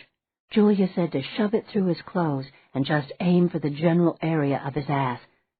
I'd like to know how we're going to get him to turn around. You look so skeevy. The guy isn't going to take his eyes off you, even for a second. Look, Isabel, just jab him wherever you can, because you're right. He's not going to want to give us the time of day. At best, we'll have just a few minutes, if that. Okay, here we are. Stay to the side so he can't see you through the peephole. Holding a folded sheet of blank paper in her hand, Alexis stepped up to the door and rapped sharply before she leaped backward to do a jittery dance, her head lolling from side to some unheard music. She squinted and knew an eyeball was appraising her. She jiggled some more as she waved the folded paper this way and that. When the door opened, the chain intact, she said in her best Jamaican drawl, "Hey, man, Jack says to bring this over and you'd give me an Andrew Jackson. You got Jackson, man? Show me. Come on, man. I'm freezing out here. Don't you rich people believe in hate?" Alexis grinned, her artwork fully displayed. "Jack who?" Mark said, eyeing Alexis suspiciously. "Jack? That's all he says, man. Says give to you, you give me $20. Show me Mr. Jackson, man, or I is leaving here right now, man. Shit, I knew the man was putting me on." Alexis whirled around, the loose sole of one of her sneakers flapping on the tile floor as she headed for the stairs. Isabel heard the sound of the chain sliding back. She flattened herself against the wall as the door opened wider, the syringe in her hand ready to find its mark. "Wait a minute," Mark called from the doorway. "Where was Jack when he gave you whatever you have in your hand?" Alexis kept going, but called over her shoulder. "Over by Mulligan's." Okay, here's $20. Hand it over." Alexis stopped and turned around. "You want it, man? You come and get it. After you give me my $20. Jack stepped through the doorway and took 2 steps forward before Isabel jabbed the hypodermic syringe through his sweatpants. Son of a... Isabel caught him and, with Alexis's help, got him back into the apartment. He's already in La La Land, so let's go through his stuff. We should take his computer and whatever files we can find. If you watch him, I'll take the stuff to my car. We can make this look like a real burglary if we try. Would you look at this place? These guys are slobs. Chinese cartons, pizza boxes, beer bottles. Don't guys know how to cook? Never mind. Watch him, Isabel. If he moves, give him a good swat. That must be his jacket over there by the door. You'll have to put it on him. 6 trips later, Alexis had both Mark and Jack's computers and printers, their DVD player, and 2 televisions locked in the back of Myra's Lincoln Navigator. She spent another 15 minutes emptying out drawers, throwing cushions and lamps around to make it look more like a break-in. "Take their jewelry if they have any," Isabel called out as she huffed and puffed, struggling to fit Mark's arms into his jacket. Alexis raced through the apartment to the 2 bedrooms. She found 2 small leather cases with tie pins, cufflinks, and watches. She stuck both of them into her baggy pockets. She poked her head into the bathroom, eyed the water-pick massager and the 2 electric shavers. She pulled the plastic liner out of the wastebasket and dumped them into it. Okay, let's go. I'm leaving the microwave, too bulky to carry. He's not totally out, is he? She asked, winded from her exertion. "I don't know, Alexis. How are we going to get him down 2 flights of stairs? Maybe we should take him in the elevator. There doesn't seem to be much activity in this building. We can pretend he's drunk. Yeah, let's do the elevator. Oh, damn, wait a minute. Didn't this guy have a heart attack or something a while ago? I think Nicky said that. See if he has any medicine. If he does, bring it. I'll get the elevator." Damn, you are on the ball, Isabel. I never would have thought about that. Go ahead, get the elevator, and put it on hold while I check the medicine cabinet. You don't think that shot's going to hurt him, do you? Julia said it was just something to make him relax. He's relaxed, all right. We're breaking all kinds of laws here. You know that, right? This is a hell of a time to worry about that, Alexis called from the bathroom, where she was inspecting the medicine cabinet. She threw all the prescription bottles into the bag and trotted out to the living room. She took a last look around before she closed and locked the door. Why did men live in such total disarray? Because they needed women to clean and pick up after them, she guessed. Huh, that will be the damn day I clean up after some man, she snorted. Alexis and Isabel managed, by holding him under the arms, to get Mark to the elevator, down to the ground floor and across the lobby. Outside, the wind drove them from the back, literally pushing them forward as they pulled and dragged Mark to the car. A middle-aged couple stared at them, but Isabel waved airily and made a drinking motion with her hand and mouth. The couple turned away, disgust on their faces. Inside the car, with Mark in the back, Isabel said, "Turn the heater up and burn rubber, Alexis. It must be 10 degrees out there." "So how much medicine is he on?" 2 bottles of something. Most of the stuff was old, outdated. Looked to me like cold prescriptions and antibiotics. You're supposed to throw away old medicine. Look, stop worrying. Julia said Charles assessed this guy's medical records, and whatever was in the shot won't hurt him. I wouldn't have gone along with it otherwise. Myra and Julia both demanded to see his records, and they were okay with it. They said he's healthy as a horse. But this guy is just peripheral, and doesn't even deserve this. He just had the bad luck to be friends with Jack Emery. Listen, get out the directions to the Llewellyn house. I didn't know Myra had bought that house. Did you know that? Isabel shrugged as she read out which turn Alexis was to take next. "Nicky told me. She said Mr. and Mrs. Llewellyn worked all their lives for that little house. She said Myra couldn't bear for it to go into foreclosure. Who knows? Maybe someday." "No, Isabel. The Llewellyns will never be able to return. Wherever they are, they have new identities, and they're still grieving over the murder of their daughter. Marie has to live with the fact that she shot her daughter's murderer." Such is life.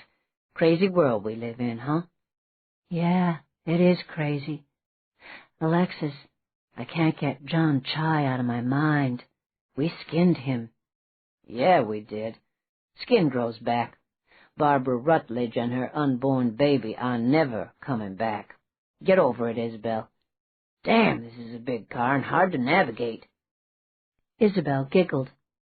Guess that's why they call it a navigator. Alexis pretended to swat her friend. That's it on the right, isn't it? Must be. Nicky's car is parked in the driveway. How did Catherine get here? Car service. Isabel peered out the window to see if she could see any curtains or blinds moving in the other houses. This might be a stupid question, but shouldn't we be worried about the neighbors who are probably watching us at this very minute? What if they call the cops? Charles has it covered. Catherine has all the paperwork if some nosy Nellie comes around asking questions. In addition, she's just a phone call away from all of us. Will you please relax? You're starting to make me nervous, Isabel. I'm a worrier. What can I say? Isabel said, hopping out of the car. Together they managed to haul Mark Lane out of the back seat and up the driveway. The garage door slid upward just as they reached it. Nicky and Catherine took over just as the huge door slid downward. Let's get this dude into bed. I made coffee, Catherine said. At the look of disbelief on Isabel and Alexis's face, she hastened to add, Life goes on. This has to look like a normal operation. Coffee is normal. I didn't say you had to drink the damn stuff. All I said was I made coffee. Someone stocked the cabinets and refrigerator. The heat's on, too. Jack is sleeping soundly and should remain asleep for another 6 hours or so. It took the four of them to undress Mark and put him in an old pair of Mr. Llewellyn's flannel pajamas before they settled him in a twin bed across from Jack, who was snoring with gusto. Nicky unfolded a Batman quilt from the bottom of the bed and covered Mark. Jack was sleeping underneath a Spider-Man quilt. Catherine offered up a nifty salute and said, Sleep tight, little buddies. The others laughed as they made their way to the kitchen where Catherine poured herself a cup of coffee. Alexis held out the liner from the wastebasket. Lane's medicine is in here. You better read the instructions. Don't have to, Catherine said over the rim of her cup. They're just placebos with fancy names. Mark Lane doesn't need medication. He's a hypochondriac. Hey, if you don't believe me, here's his medical history. And don't even think about asking me how Charles gets his hands on stuff like this. For some reason, Lane's doctors humor him. Charles thinks he wanted to get out of the FBI field work and into computer programming for the Bureau. When he had that heart business, which wasn't even a heart attack, that was his ticket out of field work. Don't worry, I'll make sure he takes his placebos. Now, what are you guys going to do? Nicky brushed at her hair with her fingers. I'm worried about Jack. He was already sick when he came into Mulligan's. Don't give him anything else, Catherine. Just hot soup and tea. Same for Mark. We've come too far to screw up now. Be sure to take Jack's temperature, and if it goes over 102, call me. He's prone to pneumonia. I nursed him through a bad spell a few years ago, so I know what I'm talking about.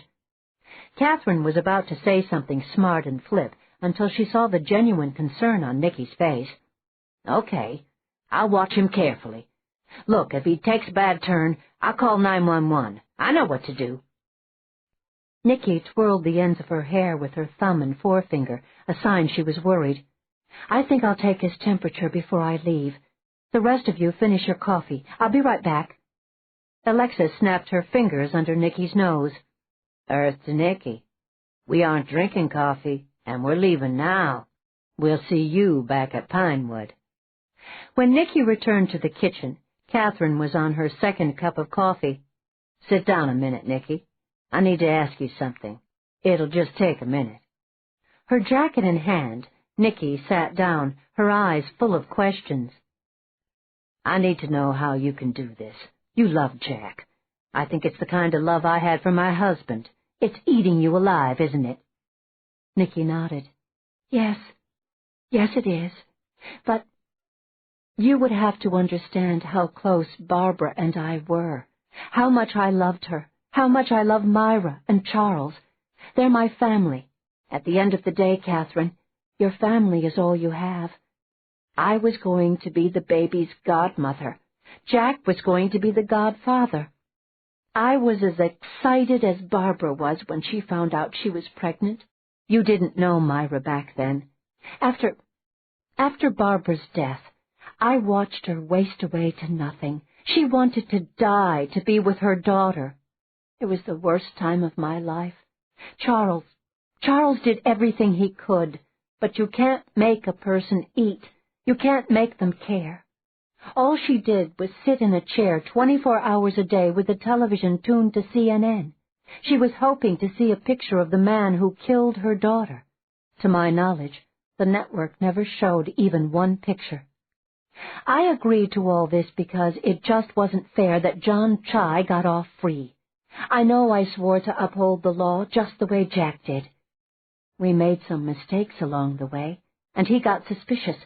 One thing led to another, and I had to choose sides. Some days, I regret the path I chose, because I know in my heart that Jack is the only man I'll ever love. Jack is different. He will never recover if he has to send me to prison. But make no mistake, if there's a way for him to do that, he will. We can't let that happen. That's all I have to say, Catherine. That probably wasn't what you wanted to hear, but it's the best I can do. I really got to get going.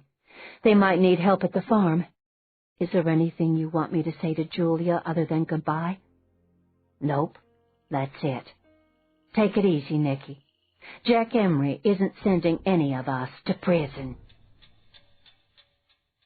This is the end of disc number 5. Please continue listening on disc number 6.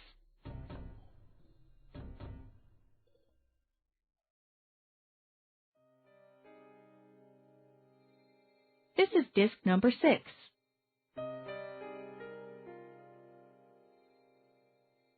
Is there anything you want me to say to Julia other than goodbye, Catherine? Nope, that's it. Take it easy, Nicky. Jack Emery isn't sending any of us to prison. That's a promise. Go on now before the roads start to freeze up. Call me if you get bored. Will do, Nicky said as she walked to the door. Lock up after me. You know it, Catherine said. She shot the deadbolt home the minute the door closed behind Nicky. Catherine walked back to the bedroom where Jack and Mark were sleeping. She looked at both men and then placed her hand on Jack's forehead. Cool, she sighed with relief. Her heart felt heavy when she stared at the only man Nicky said she could ever love. Yet she seemed to be fine about Jack's code of ethics that could send her to prison. Her eyes started to burn. At least Jack was alive. Maybe a miracle of some kind would happen, and Nicky and Jack would find a way to be together again. But Catherine didn't believe that for 1 minute. If Jack Emery had his way, he would send them all to prison and not give it a second thought. Her eyes narrowed and her heart hardened. Well, screw you, Jack Emery. This is one chick you ain't sending to prison. Or Nicky, or anyone else. If I have to, I'll take care of you personally. Sleep tight, boys. 19. Julia's goodbye was sad, yet sweet as she hugged her sisters. She was teary-eyed, but mindful of Alexis's warning not to let the tears destroy her makeup job. I'm going to miss you all. I'm glad I was able to help in some little way. And thank you for the snowmobile, Myra. I'll carry that memory with me till I return at Christmas. Remember now, take care of my plant, and don't forget to give Catherine a hug for me. Another round of hugs and kisses, and Julia was running toward the car that would take her to the airport. It's snowing again, Myra said quietly. I do hope Julia's flight isn't delayed. I don't think there's going to be a problem, Myra. It's just flurries. She'll take off right on schedule, Nicky said. We seem to be in a bit of a quandary here, don't we? Our mission is finished, and yet it isn't finished. What should we do now? Isabel asked. We could play mahjong or watch television, Yoko said. On a Sunday afternoon? Bite your tongue, Yoko, Nicky said. I think I'll take a nap. Alexis looked around the kitchen, which was spick and span. "Who's making dinner? If no one minds, I'd like to putter around out here. Myra really doesn't like to cook, and Charles is busy. Is it all right, Myra?" Myra looked around, a vague expression on her face. "Of course, dear. Whatever you want to do is fine. I think I'll visit with Charles for a little while. He must be very tired and lonely. Perhaps I can occupy him for a little while. I think I'll just pour the rest of the coffee into a thermos to take with me." As Myra made her way to the secret door, she could hear pots and pans rattling in the kitchen. A tiny smile tugged at the corners of her mouth and stayed with her until she got to the tunnels. She rang the bells so Charles would know she was on her way to visit him. For the first time in her life, Myra read annoyance on Charles's face at the sight of her.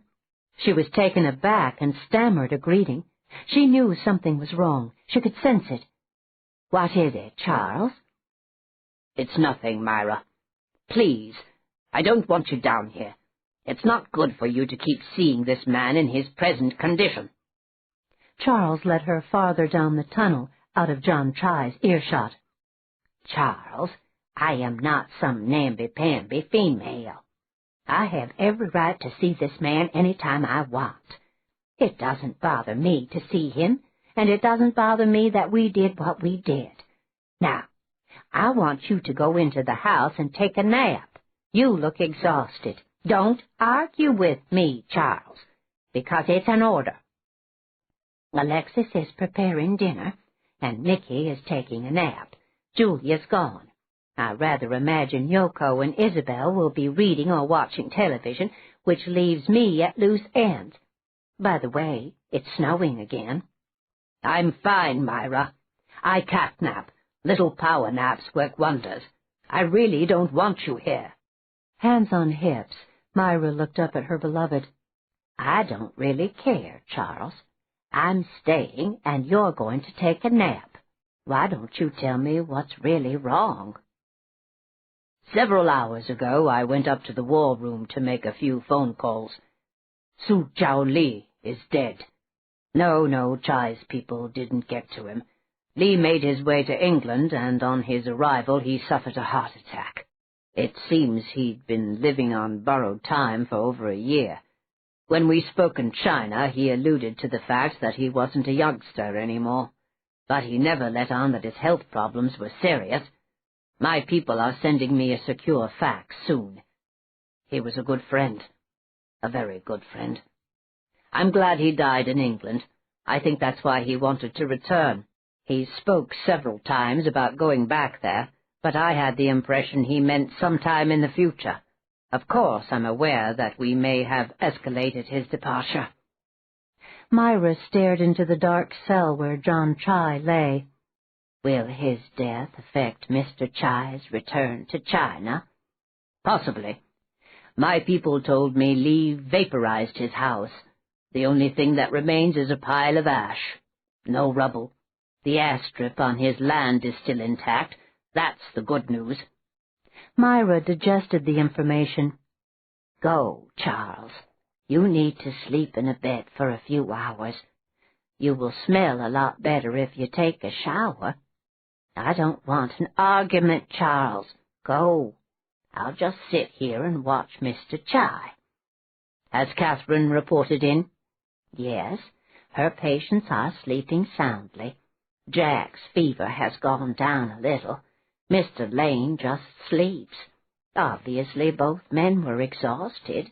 Catherine said she is sick of watching soap operas and game shows. She's hungry for one of your meals." Charles allowed himself a small chuckle as he kissed Myra's cheek. "I'll be back in 2 hours. "Yes, dear, 2 hours. Sleep well." Myra sat down on an old hardwood kitchen chair. She hugged her arms to her chest. She debated taking one of the quilts down from its peg. Did the rats scurry up and down it? Were they sleeping in the folds? Rather than finding out, she rubbed at her arms. Her gaze stayed glued to John Chai. How still he looked. The truth was, he looked dead. Was he asleep? She wondered if he was dreaming about his ordeal. She finally decided there would be no point in dreaming, since Chai was living the experience. Myra got up and walked over to the cell. She was stunned to see that the man's eyes were wide open. He stared at her malevolently, but he didn't speak. She wondered how much pain he was in. "You're not a very pretty sight, Mr. Chai. Thanks to you and those animals you surround yourself with. My father will find you and kill all of you." "Is that so? Do you have any idea where you are? Do you even know what day it is? Do you even have a clue as to what you look like? You look just like the monster you are." "There are plastic surgeons who—" "No, the plastic surgeon hasn't been born yet who could help you. Right now your body is one massive scab. Soon you are going to start to itch. But you can't scratch. If you do, you'll get an infection. If that happens, you could die. Your recovery is entirely up to you. I don't see any harm in telling you where you are since you don't know. You're in Switzerland." Myra lied. "It's January 20th. You've been with us for 2 months, and not a word has been leaked about anyone looking for you. I find that incredibly sad. Your loving family, the father you said would move heaven and earth for you, isn't even looking for you. I guess no one cares about you, Mr. Chai." "You're lying. I am my father's only son. He will find and kill you. That's a promise." Myra moved back to her chair and crossed her legs. She could have been discussing the weather. "No, that's not a promise. One should only make a promise if one is prepared to carry through. I warned you about that once before. When we send you back to your family, the family who is not searching for you, you will be a freak of nature. Little children will run and hide when they see how ugly you are. Young women will turn away because you will offend them. Your father will hide you in some God-forsaken place to live out your days. That's what you have to look forward to, Mr. Chai." "Lies. Everything you say is a lie." Chai screamed, but there was no conviction in his voice. "Very well. Have it your way. But remember one thing, John Chai. It was a group of women who brought you to this point. Women. When you arrive at that God-forsaken place where you will live out your days, you will remember all of us and what we did to you. You will dream about us, and you will think about us every waking moment as we move on with our lives. We'll be going to parties, weddings, eating wonderful food, making love with our partners, going to church, raising our children. We will not be thinking of you. And when you finally die, my daughter will be waiting for you on the other side." John Chai screamed and screamed and screamed until he was hoarse. Myra laughed, a cruel and bitter sound. Myra opened the thermos and poured coffee into the cup. She leaned back and sipped at it. Her thoughts carried her back in time to a warm, sunny day when she watched Barbara and Nicky riding their ponies. She was snapping pictures of the laughing group as Charles led both giggling girls around the fenced-in pasture. "Look, Mom!" Barbara shouted as she stood up in the saddle. "No hands, Mom!" Wiry little monkey that she was, she didn't fall, to Charles's relief. Not to be outdone, Nicky wiggled backward and slid off the pony's rump. How they'd laughed that day. Myra made a mental note to look into the photo albums when she returned to the main part of the house. "What else should we talk about, Mr. Chai? I'm trying to be hospitable here. Don't scream, though. That irritates me." Myra poured more coffee into her cup before she moved the wooden chair closer to the cell door. "I think I'll tell you about my daughter, the daughter that you killed. I'll tell you all about her from the day she was born. I just want you to listen." Myra heard harsh noises coming from the cell and knew Chai was cursing her in every language he knew. She was glad he was hoarse. "Well, here we go. Barbara was born on a bright spring day. It was the happiest day of my life. She had the most marvelous head of curly hair. By the way, your hair will never grow back, Mr. Chai. You will be bald-headed like all your Chinese ancestors. I'm sorry I digress here. Barbara weighed—" Catherine walked into the bathroom and plopped a curly gray wig on her head. She withdrew a pair of granny glasses from her pocket and stuck them over her nose. Cotton puffs went into her mouth to plump up her cheeks. 2 white tooth caps went over her front teeth, giving her a buck-toothed appearance. Her baggy sweater with the padding made her look like she'd gained a good 20 pounds and was 20 years older. She didn't look anything like Catherine Lucas. She poked her head round the door of the bedroom to make sure both men were still asleep. She walked over to Jack and slid the thermometer into his mouth. When she withdrew it, she was glad to see his temperature had dropped down to 100. That had to mean he was on the mend. Lane was sleeping soundly, curled into the fetal position. Catherine looked down at the watch on her wrist. Another 30 minutes before they were due for their medicine. She admitted to herself that she was starting to get nervous. The original plan had been to move John Chai the night before, but he was still at Pinewood. That meant she had to stay on here an extra day. It was already late in the afternoon, and she hadn't heard yet if Chai was going to be moved tonight or not. All she wanted was to get out of here and back to Pinewood. Maybe the snow that was falling a little more heavily now had something to do with Chai's transfer. She wondered if she dared to call Pinewood. Catherine walked to the kitchen and then out to the garage where she opened the door. She dialed the main number at Pinewood. Isabel answered. "What's going on?" Catherine demanded. "I'm getting cabin fever. Tell Nicky that Jack's temperature dropped to 100. He's going to be just fine. So what do you know, if anything?" "Not much. Julia left for Switzerland. We told her goodbye for you, hugged her, and off she went. Nicky's taking a nap. Alexis is making dinner. Yoko and I were watching some crappy ninja movie on television. She loves that stuff. Myra's in the tunnel with Charles. No one said anything about moving the fucker tonight. I'll call you back as soon as I know anything." The two women talked a few more minutes before Catherine ended the call and walked back into the house. More hours to kill. She turned on the television and started to watch the same movie that Yoko and Isabel were watching. "This sucks," she muttered. In the bedroom, Jack Emery rolled to the side of the bed before he struggled to sit up. A wave of dizziness washed over him. He did his best to focus, but the room kept spinning round and round. He squeezed his eyes shut to try to ward it off. Where the hell was he? He tried opening his eyes again to see if the world was still spinning. The room tilted, then righted itself. He opened his eyes wider. Directly in his line of vision was his friend Mark Lane. Jack turned, then wished he hadn't as the room started to whirl.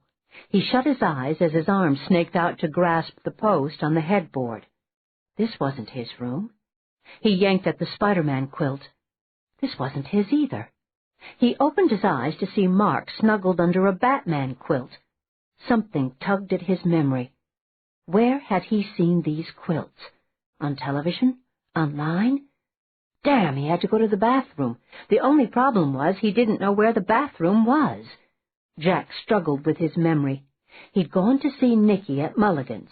He'd felt sick when he left the apartment to meet her, and then when he went outside, he'd gotten snow in his shoes and his feet were wet and cold. His mother always said that when that happened, you got really sick. Well, shit, he was really sick. More proof that the mothers of the world knew everything. He felt his forehead. It felt warm to his hand. "I must have a fever," he muttered. Damn, he wished he knew where he was and where the bathroom was. But even if he knew, could he stand up to make it that far? As he continued to struggle with his memory, Mark stirred and rolled over. He groaned and moaned before he settled back to sleep. Jack stood up gingerly, his head swimming as he staggered toward the bedroom door. In the blink of an eye, he went down like a sack of wet noodles. He opened his eyes to see a pair of serviceable white shoes, the kind his mother used to wear, right in front of him. A nurse's shoes. Was he in a hospital? He remembered Nicky saying he needed a doctor and would willingly take him to the hospital. He thought he had said no. Did he say no? "I have to go to the bathroom," he croaked. "Back to bed, young man," Catherine said sternly. "I will fetch you a urinal. Do not get out of bed again unless I am here to help you." Okay, but you'll have to help me. Who are you? Where is this place? Why is my friend here? What's wrong with me? How long have I been here?" "So many questions, all in good time. Lie quietly and I'll be right back." Catherine trundled off, coming down on her heels harder than necessary for effect. Where in hell was she going to get a urinal? She searched under the kitchen sink and came up with an empty tomato juice bottle.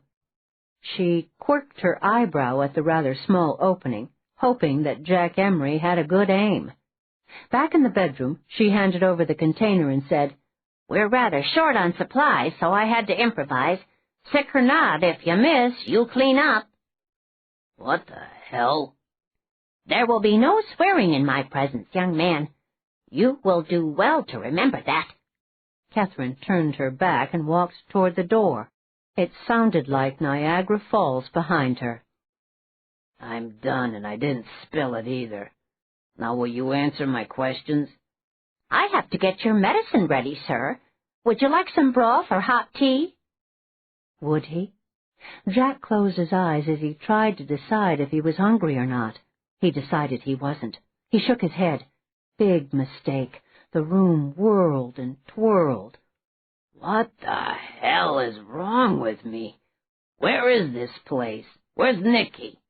He gritted his teeth and squeezed his eyelids with his fingertips until his world straightened out. "You were a very sick young man.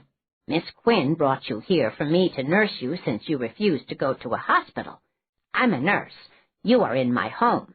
You had bronchitis that went into pneumonia. You've been here for 2 weeks. At one point you were so worried about your roommate that Miss Quinn went to check on him. He was just as sick as you, so she brought him here. Today your temperature finally went down to 100. You still have a little way to go before you can shovel snow. I feel very confident in telling you that you will recover. You do, however, need nourishment. Perhaps later you will consider some Jell-O or some broth. Now, take these pills with this orange juice." Jack was too exhausted to argue. As he was drifting off to sleep, something about the nurse and Mark tugged at his memory. Maybe when he woke up he could figure it out. Good old Nick. She must still love him to see that he got all this good care. 20. Nicky leaned over to turn on the lamp beside her bed. She didn't have to look at the clock to know what time it was, because she'd been staring at it for the past 3 hours. She never should have taken that 2-hour nap earlier, or maybe it was because she'd been too lazy to get up and turn the thermostat down. It was stifling in the room. She picked up Willie, walked over to the rocking chair, and sat down. Oof! Hey, sit on your own chair, Nick. Leave Willie, though. Nicky obediently got up and moved over to her own rocker. Isn't it a little late for someone from the spirit world to be visiting? Shows you what you know, Nick. We never sleep. Stop being so upset. You know everything is going to be fine. Jack's recovering nicely. I just came from there. Nicky threw her hands in the air. What do? Do you just flit from place to place? You know that old saying, stick your nose in other people's business and you have no one to blame but yourself if your nose gets chopped off? He's not going to give up. He'll keep coming back till he catches us or we make a mistake. Hey, how do you think your mom did with her revenge? Well, it wasn't exactly a feel-good moment, but she had to do what she had to do. I thought it a fitting punishment. Mom's one of a kind. I just hope she can find some peace now. You should go downstairs, Nick. The ambulance will be here soon to take Mr. Chai to a private hospital. Don't you want to wish him bon voyage? Nicky looked over at the clock. 3 hours past the witching hour, 3 a.m. She got up to look out the window. It's snowing pretty hard. I doubt an ambulance, even if it's an emergency, can get out here to the farm without a plow ahead of it. Maybe Charles will have to postpone his departure. No, the ambulance is a converted Hummer. Those vehicles can get through anything. Mr. Chai is leaving. You should go downstairs, Nick. Mom might need you.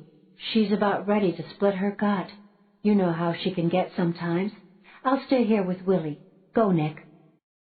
Nicky hitched up the bottom of her flannel pajamas and sprinted out of the room. She found Myra pacing and wringing her hands in the kitchen. What's wrong, Myra? What's wrong? I'll tell you what's wrong. Charles and I just had our first ever fight. Well, maybe it wasn't a fight, more like a ripe discussion. As usual, I lost.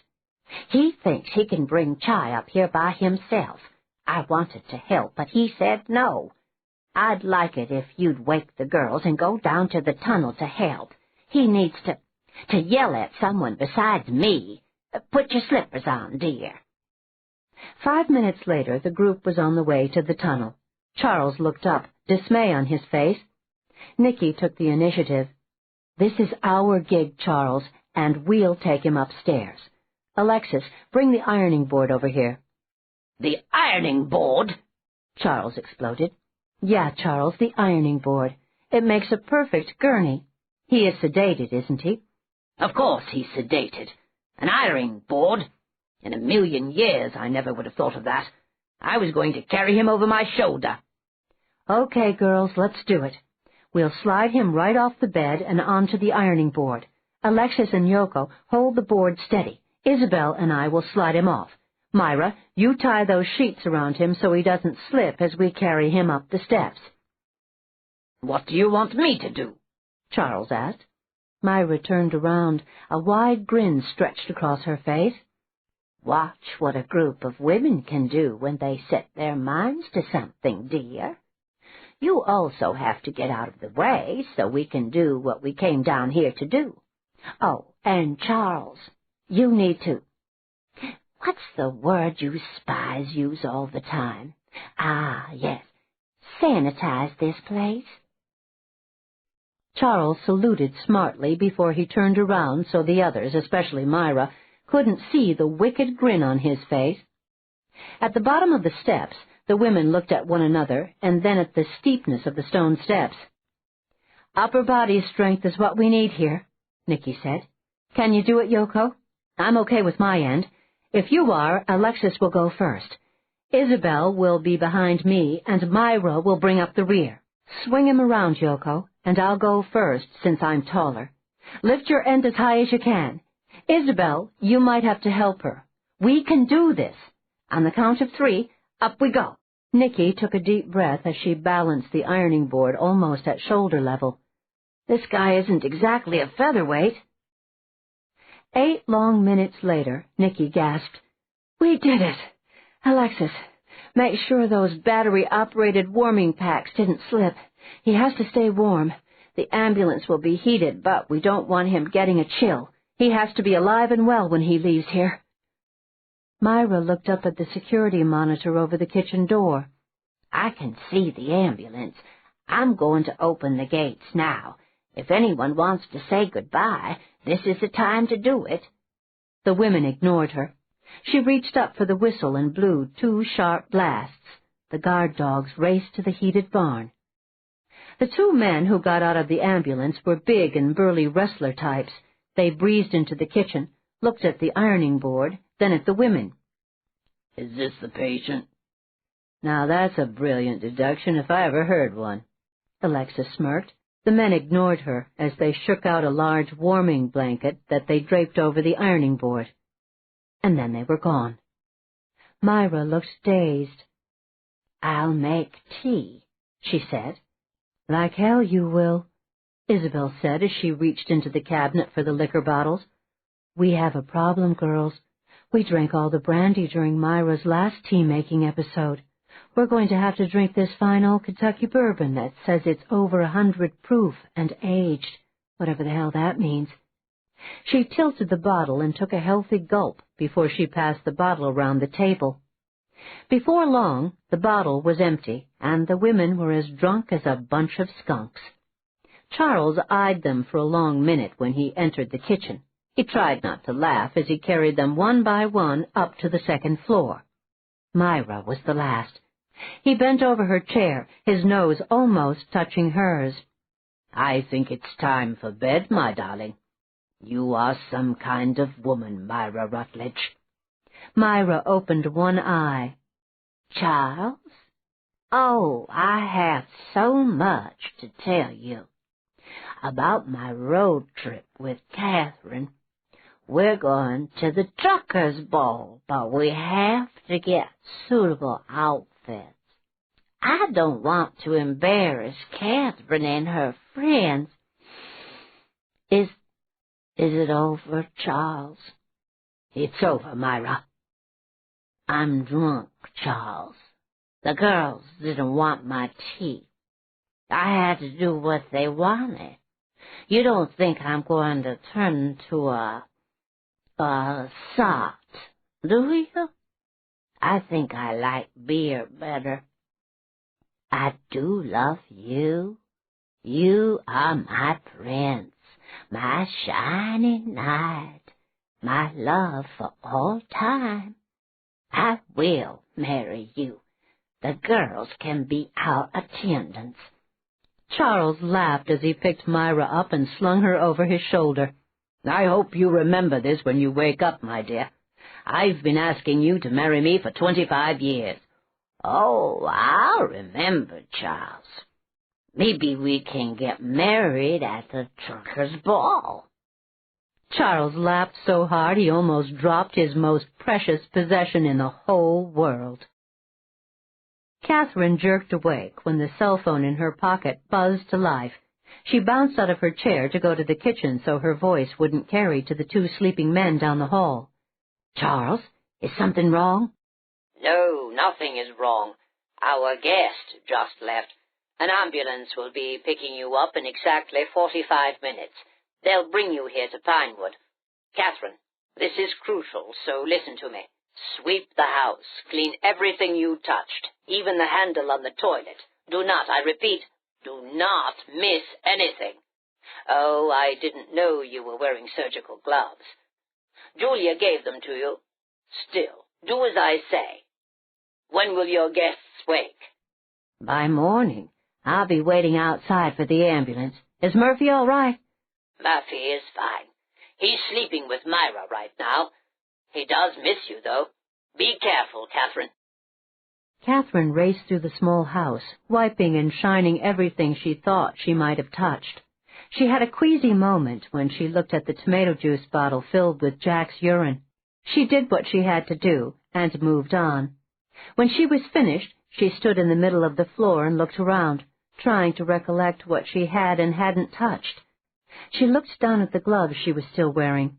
Satisfied, she put her coat on and was about to leave when she remembered the thermometer and the case it came in. She carefully wiped it down and returned it to the medicine cabinet.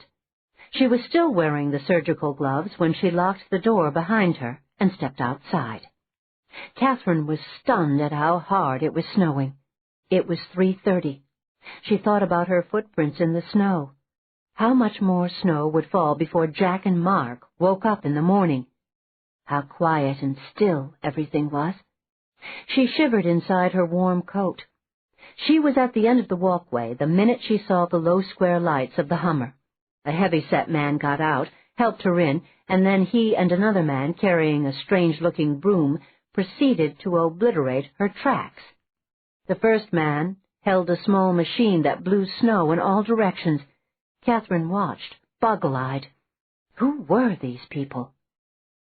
It was toasty warm in the converted vehicle. She opened her coat, stripped off the latex gloves, and removed the wig, the cotton padding in her cheeks, and the false teeth caps. Now she felt like Catherine Lucas again. "Home, James," she said.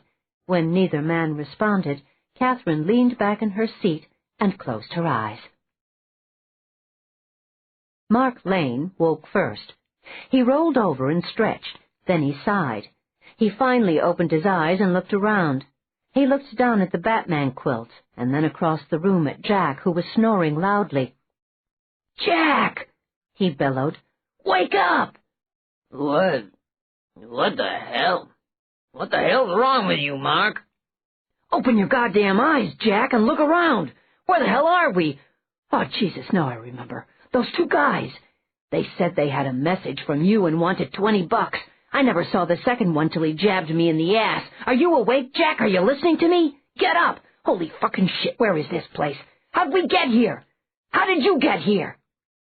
Jack rolled over and then swung his legs out of the bed. Will you shut the hell up for a minute? I need to think. I got sick at Mulligan's and asked Nikki to take me home. She wanted to take me to a doctor or the hospital, but I said no. I couldn't even stand up. She had to practically carry me to the car. I didn't send anyone to see you. There was a nurse here. She gave me pills and a bottle to pee in. Man, was she one ugly woman. I know this place, but I don't know how I know it. We're wearing pajamas. Someone dressed us. Look, there's my clothes. Yours are over there on the other chair. Did you hear me, Jack? Someone saw our... Oh, shit! Jack got up, surprised that he was no longer light-headed or dizzy. He walked around gingerly, Mark right on his tail as he made his way through the small house. I know whose house this is. It belongs to the Llewellyns. Son of a bitch! Those goddamn women outsmarted us! So what else is new? It's not the first time, Jack. I think it's time we gave up on this shit. Every time you get a brilliant idea, we get shot down by those women. How the hell did you fall for it? Fall for what? You saw me. I was sick as a dog when I left the apartment. I just got sicker, and Nick drove me home. Does this look like home to you, Jack? She brought you here. Then how did you get here, smartass? That grungy guy with the dreadlocks must have brought me here. See? It was a plan, and Nicky was in on it. We're here, so don't even think of disputing my theory. Jack sat down on one of the kitchen chairs. Make some coffee, Mark. Jesus, look at all that snow. And we don't have a car. How the hell are we going to get out of here? Wait a minute. Where's the damn nurse? You mean the nurse in your dreams? How the hell should I know? I never saw a nurse. It might be a good idea to find out what day today is. Is there a television or radio anywhere? What about a phone? Mark asked as he filled the coffee pot with water. A small 10-inch black-and-white television sat on the kitchen counter. Jack turned it on. We've been here for 3 days and nights. 4 if you count today, he said, his voice full of awe. They needed all that time to do something. They had to get us out of the way. We're fools. Watch it with that we stuff. I wasn't the one who let some scuzzball shoot a drug in my ass. You were. If you were that dumb, you deserve whatever you got, Jack snarled. Oh, no. You were just the guy who let an old girlfriend work her magic on you. $5 says she drugged your coffee or whatever you were drinking. Then she plays Florence Nightingale and brings you here. How am I doing, Jack? Talk about dumber than dumb. All right, you made your point. But where's the nurse? When did she leave? Not bothering to wait for an answer, Jack ran to the front door and opened it. There wasn't a footprint or tire mark to be seen. He ran to the garage door and opened it. No footprints, no tire marks. Did she fucking fly out of here or go up the chimney? He bellowed. When Jack returned to the kitchen, Mark was leaning against the door frame, coffee cup in hand. They snookered us, Jack. We've been out of circulation for 3 days.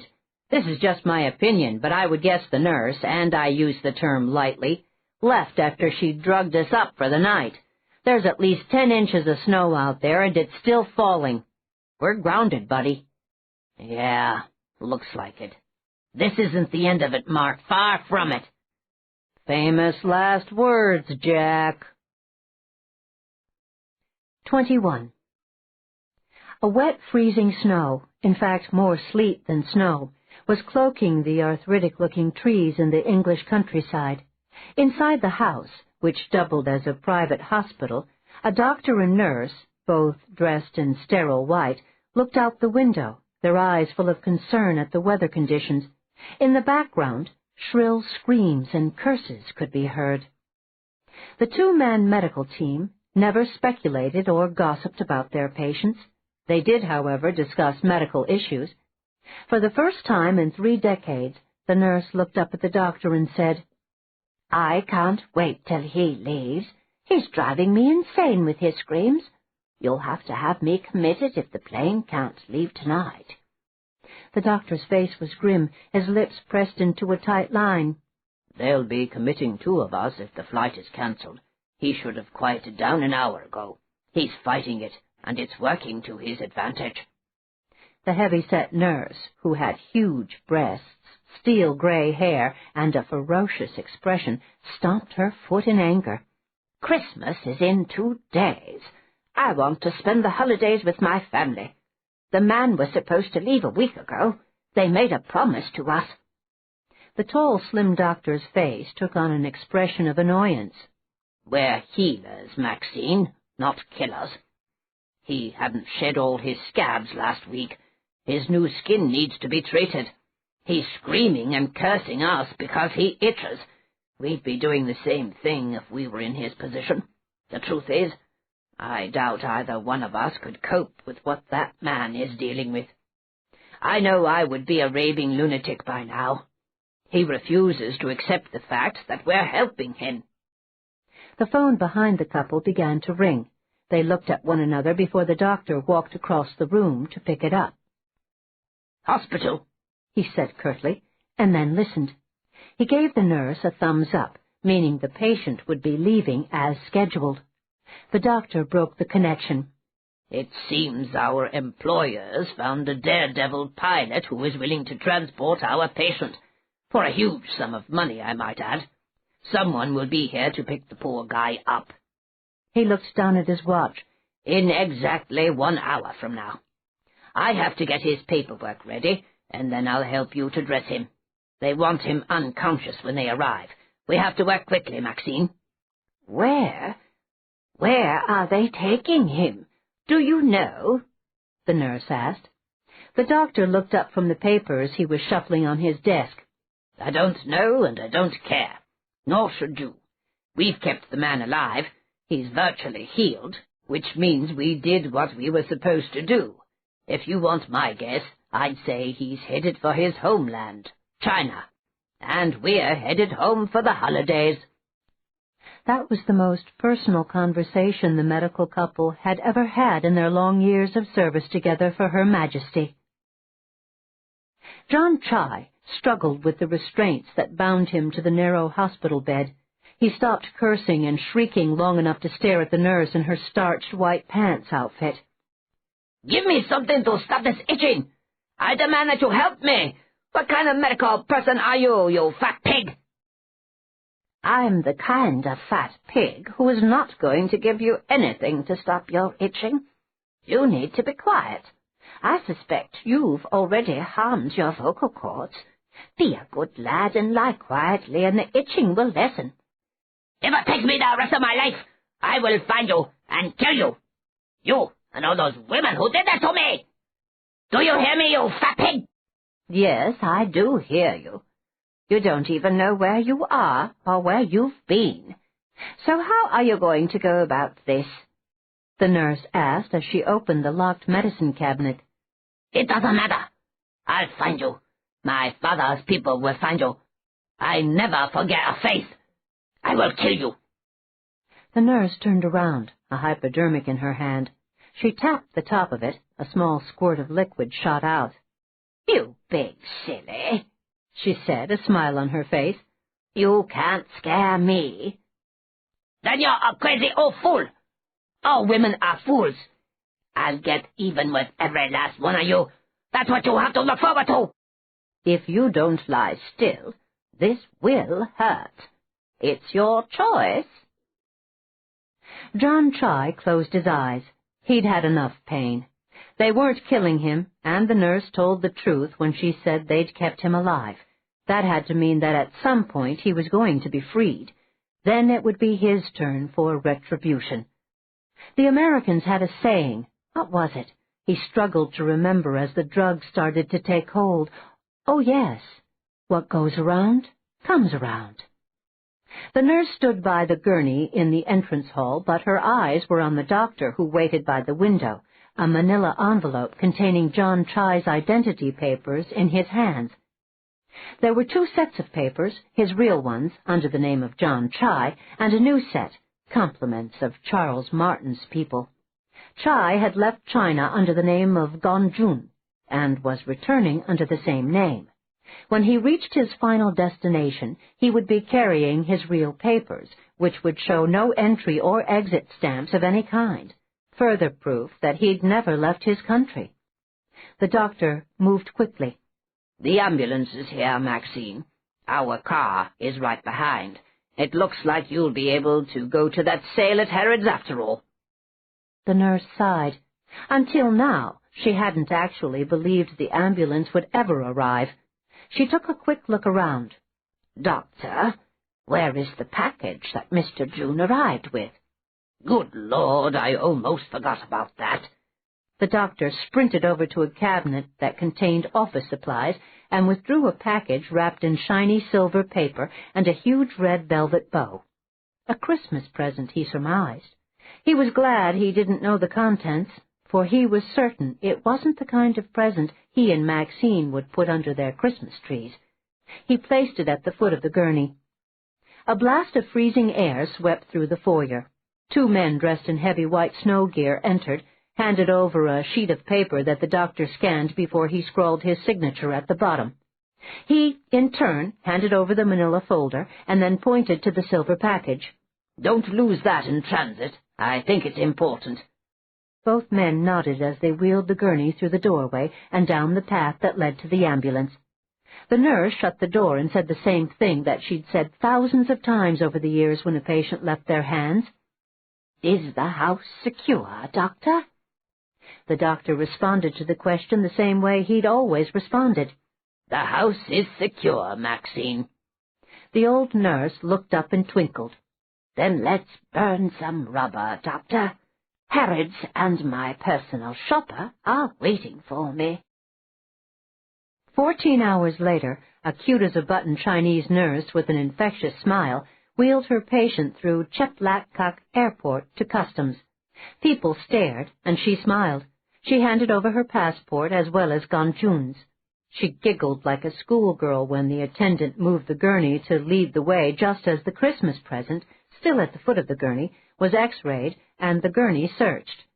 In less than 10 minutes, the gurney was loaded into a private ambulance. It roared off, sirens wailing.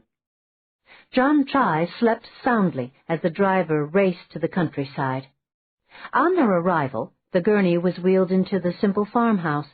John Chai was transferred to a comfortable bed and covered with a thick-down comforter. His papers, along with a wad of money secured in his own personal money clip, were placed on a wobbly nightstand along with the gaily wrapped package. A fresh set of clothing, a shaving kit, toothbrush, and cologne were placed in the makeshift bathroom. Enough food and drink to last 3 full days were in a cooler in the small kitchen. The little nurse, who wasn't really a nurse, stripped off her latex gloves and stuck them in her pocket. We're secure, Billy. Time to leave. We have some calls to make. Mr. Chai will sleep around the clock. When he wakes, he will have a major headache, but will be none the worse for wear. By that time, I'll be back in Washington, and you'll be back in New York. The hospital attendant, who wasn't really a hospital attendant, grinned. Is it true the man hasn't seen a mirror since his accident? The nurse shrugged. I would assume that to be true, since we were told to dispose of all mirrors when we rented this house. If you notice, there are no mirrors around. I just follow orders like you do. Personally, I couldn't care less. It's time to go, Billy. The private ambulance was now kitted out as a fish truck, complete with decals on both sides. The drive back to Cheplak-Kuk Airport was uneventful, as the nurse made call after call on her cell phone. At the terminal, Billy wiped down the fish truck. They separated when they reached the terminal. Neither agent looked the way they had on their arrival just a few short hours ago. Billy was dressed as a cleric. The young nurse was now a schoolgirl, complete with white socks, glasses, a ponytail, and carrying a colorful backpack on her shoulders. She skipped along, following the crowd, blowing bubbles with the gum she was chewing. John Chai was back in his homeland. "Oh, this is so beautiful," Catherine said as she eyed the elegant table in the dining room. "And the house smells heavenly. It's all so perfect, Myra. I think I speak for all of us when I say thank you for everything. I don't know what else to say. I never had friends like all of you." Myra's cheeks pinked up as she held out her arms to the small group of women who were now like daughters to her. "Merry Christmas to all of you. And there is no need for thanks. It is I who should be thanking you, and I do, from the bottom of my heart.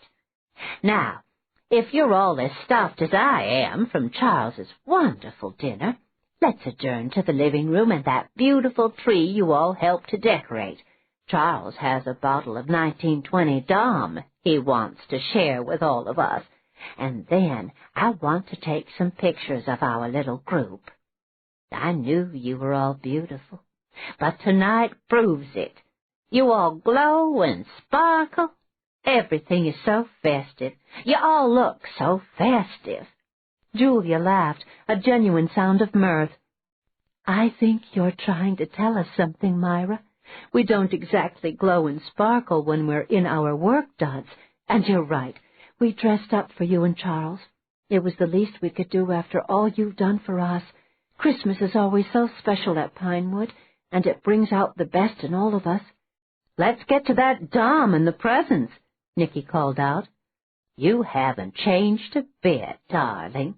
You and Barbara used to say the same thing when you were little. I always wanted the formality of a drink, wine for Charles and myself, and Shirley Temples for the girls. It never worked. It's not going to work this year either, Myra. Charles plays Santa and hands out the gifts. Come on, girls, hike up those long glittering skirts and take your places by the Christmas tree," Nicky said gaily. They were like little children, even Myra, as they all picked a spot around the 20-foot balsam tree and sat down. Charles, wearing a Santa hat, clicked his camera again and again before he set the timer and crouched down in the center of the women. "I'll have copies made for everyone. Now I must complete my duties and hand out the presents. Merry Christmas, everyone.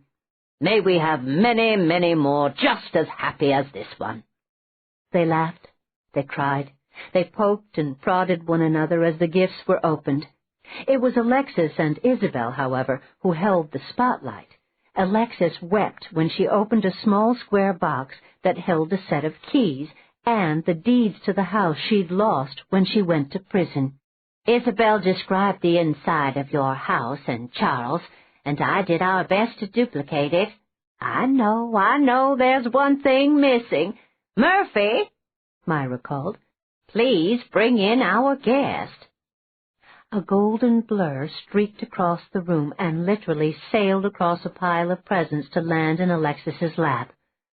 "Grady! Oh, my God! It is you! You didn't forget me." She looked up, her eyes full of tears. "How? Why? Oh, you dear, sweet people. Isn't he beautiful? I never thought. How?" "We lucked out, dear. The officer who took him when you went to prison is being transferred. He wanted to give him back to you, but didn't know where you were. We've had him for a whole week," Myra said, tears rolling down her cheeks at Alexis's happiness. "Isabel, it's your turn," Charles said, handing over a long tube-shaped present. Isabel tore at the gold wrapping and opened the tube. It's my license. How?" "Shh! The how isn't important. You've been reinstated. Congratulations," Charles said. "Now, I think we're ready for the dame. I'll get it," Myra said, heading for the kitchen. "Charles, take more pictures." In the kitchen, Myra set the crystal flutes on a silver tray. "Way to go, Mom. You're some kind of Santa Claus. Merry Christmas, Mom." "Oh, Barbara, now my Christmas is complete. How I wish you were here. I bought you a bright yellow snowmobile." "I know. Thank you. I was riding with Nicky when the girls took them out. That was so much fun. You look wonderful, Mom. I mean, you look happy and contented." "Life isn't perfect, dear, but yes, I'm happy and contented. I miss you terribly. Will you stand by me at the piano when we start to sing the carols Nicky is going to play?" "I'll be there, Mom. I'm always close by. Go ahead. They're waiting for that bubbly." Myra reached up as she felt something touch her cheek. Had she felt a stray breeze from when Charles opened the kitchen door? Or did her dead daughter kiss her cheek? "We're waiting, Myra. I thought you got lost out here." Myra smiled when she heard her daughter's light laughter. Her first Christmas kiss. She looked up at Charles. "The only place I ever get lost is in your arms, dear." "Now that, old girl, is the best news I've had all day." He patted her rump as they sashayed their way back to the living room. The others were waiting by the piano. Nicky was flexing her fingers. "This is the way we do it at Pinewood. First comes Silent Night, then O Come All Ye Faithful, and we wind up with Jingle Bells. If you don't know the words, pretend you do." Outside in the cold, Jack Emery stood behind the electronic fence. He could hear the piano and the sound of the Christmas carols. He'd never felt more lonely in his whole life. "Merry Christmas, Nick," he said in a husky, choked voice. Thousands of miles away, in a rural farmhouse, John Chai prowled about like a caged animal. His new skin shivered in the cold, so he quickly dressed in the clothes that were laid out for him. He saw the Christmas present and the manila folder at the same time. He quickly shuffled through the papers and money, stunned to see that they were all in his name. He stuffed everything back inside the envelope before he turned to the glittering package. He opened it cautiously. The only thing in the box, nestled in among the folds of tissue paper, was a mirror. He picked it up and looked at himself. His scream thundered in his ears. Epilogue. The women arrived one by one, each with a bouquet of spring flowers for Myra. As was their custom, they high-fived each other and then hugged Myra and Charles. It was the end of the April showers that would bring all the beautiful May flowers to the countryside. The women's light-hearted attitudes and spring attire matched the colorful flowers they held in their hands. Lunch today was being served on the terrace, with Myra and Charles presiding. Grady and Murphy, fast friends these days, romped and played on the newly mown lawn. Their owners looked on, indulgent expressions on their faces. "The good news, girls, is that Julia's condition is a tad better after that setback she had in February. She can tell us herself how well she's doing. Her doctor's last call was more than positive. So, let's make a toast to Julia and her well-being, and somehow Charles managed to get us a batch of soft-shelled crabs, the first of the season. I want a toast now, with gusto, girls, Myra said. The women obliged, laughing and teasing as they drained their glasses. "Where are the guard dogs, Myra?" Isabel asked. "In the barn. They only come out if they sense a threat. Charles and I felt it best to keep them on duty, even though we weren't, active." "Wise move," Isabel said. Alexis looked at Nicky. "Any news on Jack Emery?" Nicky's hands clenched into fists. "No, I haven't heard from him. However, he did send me a Christmas card." She waved her hand over her head. "I'm sure he's out there somewhere and knows we're all here, and I'm sure that, in his eyes, we're up to something. Can we get past Jack and his obsession? If we stay alert and on our toes, he will not pose a problem. If you're worried I'm going to waffle, get over it. I'm not. I hope we don't have to have this conversation again." The women eyed one another. Their expressions showed they understood that Nicky was pissed to the teeth. Charles opened the door and walked out onto the terrace carrying a large platter. "Ta-da! Ladies, you are about to partake of the first soft-shell crabs of the season. Enjoy. By the way, Myra made the salad with our new lettuce from the greenhouse. Everything in the salad is organic. Eat heartily, ladies, because we have serious business to discuss later." When the salad bowl was empty, the last crumb gone from the platter, Charles fired up his pipe and leaned back in his chair to gracefully accept the comments that made him smile. They made small talk, catching up with each other's activities since New Year's. "The best part is, Julia's plant now has a trailer stem, with 9 new leaves. It's thriving, just the way Julia is thriving." The women clapped their hands in approval. Julia beamed. "I've never been happier, and I can't ever remember when I felt this good." She looked around the table at the others. "I'm also mindful that I'm an experiment, and it can go sour on me. I don't dwell on it, but it's always there in the back of my mind. When I come back in June, after the last series of treatments, I want to be able to do my share. So I'm asking all of you if you can wait until I get back for the next mission. I don't mean we shouldn't pick a name at this time. We should. I'd just like to be able to be part of the team again." The women nodded their agreement. Charles tapped his pipe on the railing. "It's time, ladies."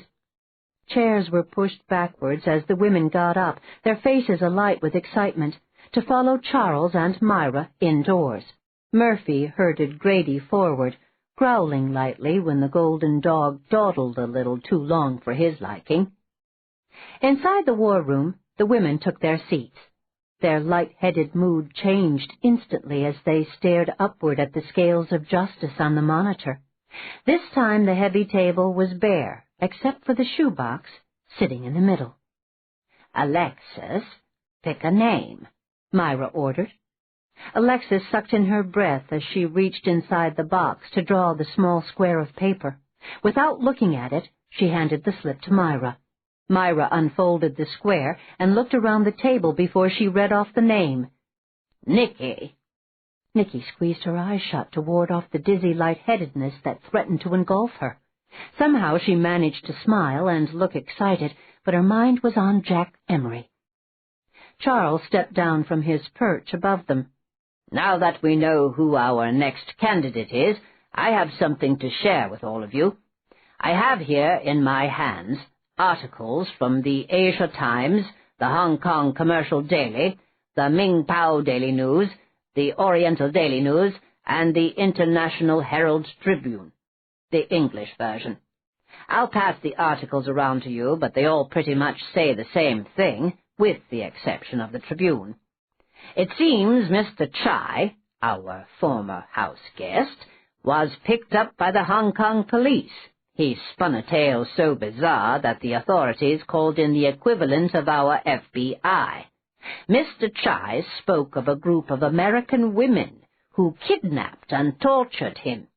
The only person who appears to believe Mr. Chai is his father, who promised deadly retribution in swift order.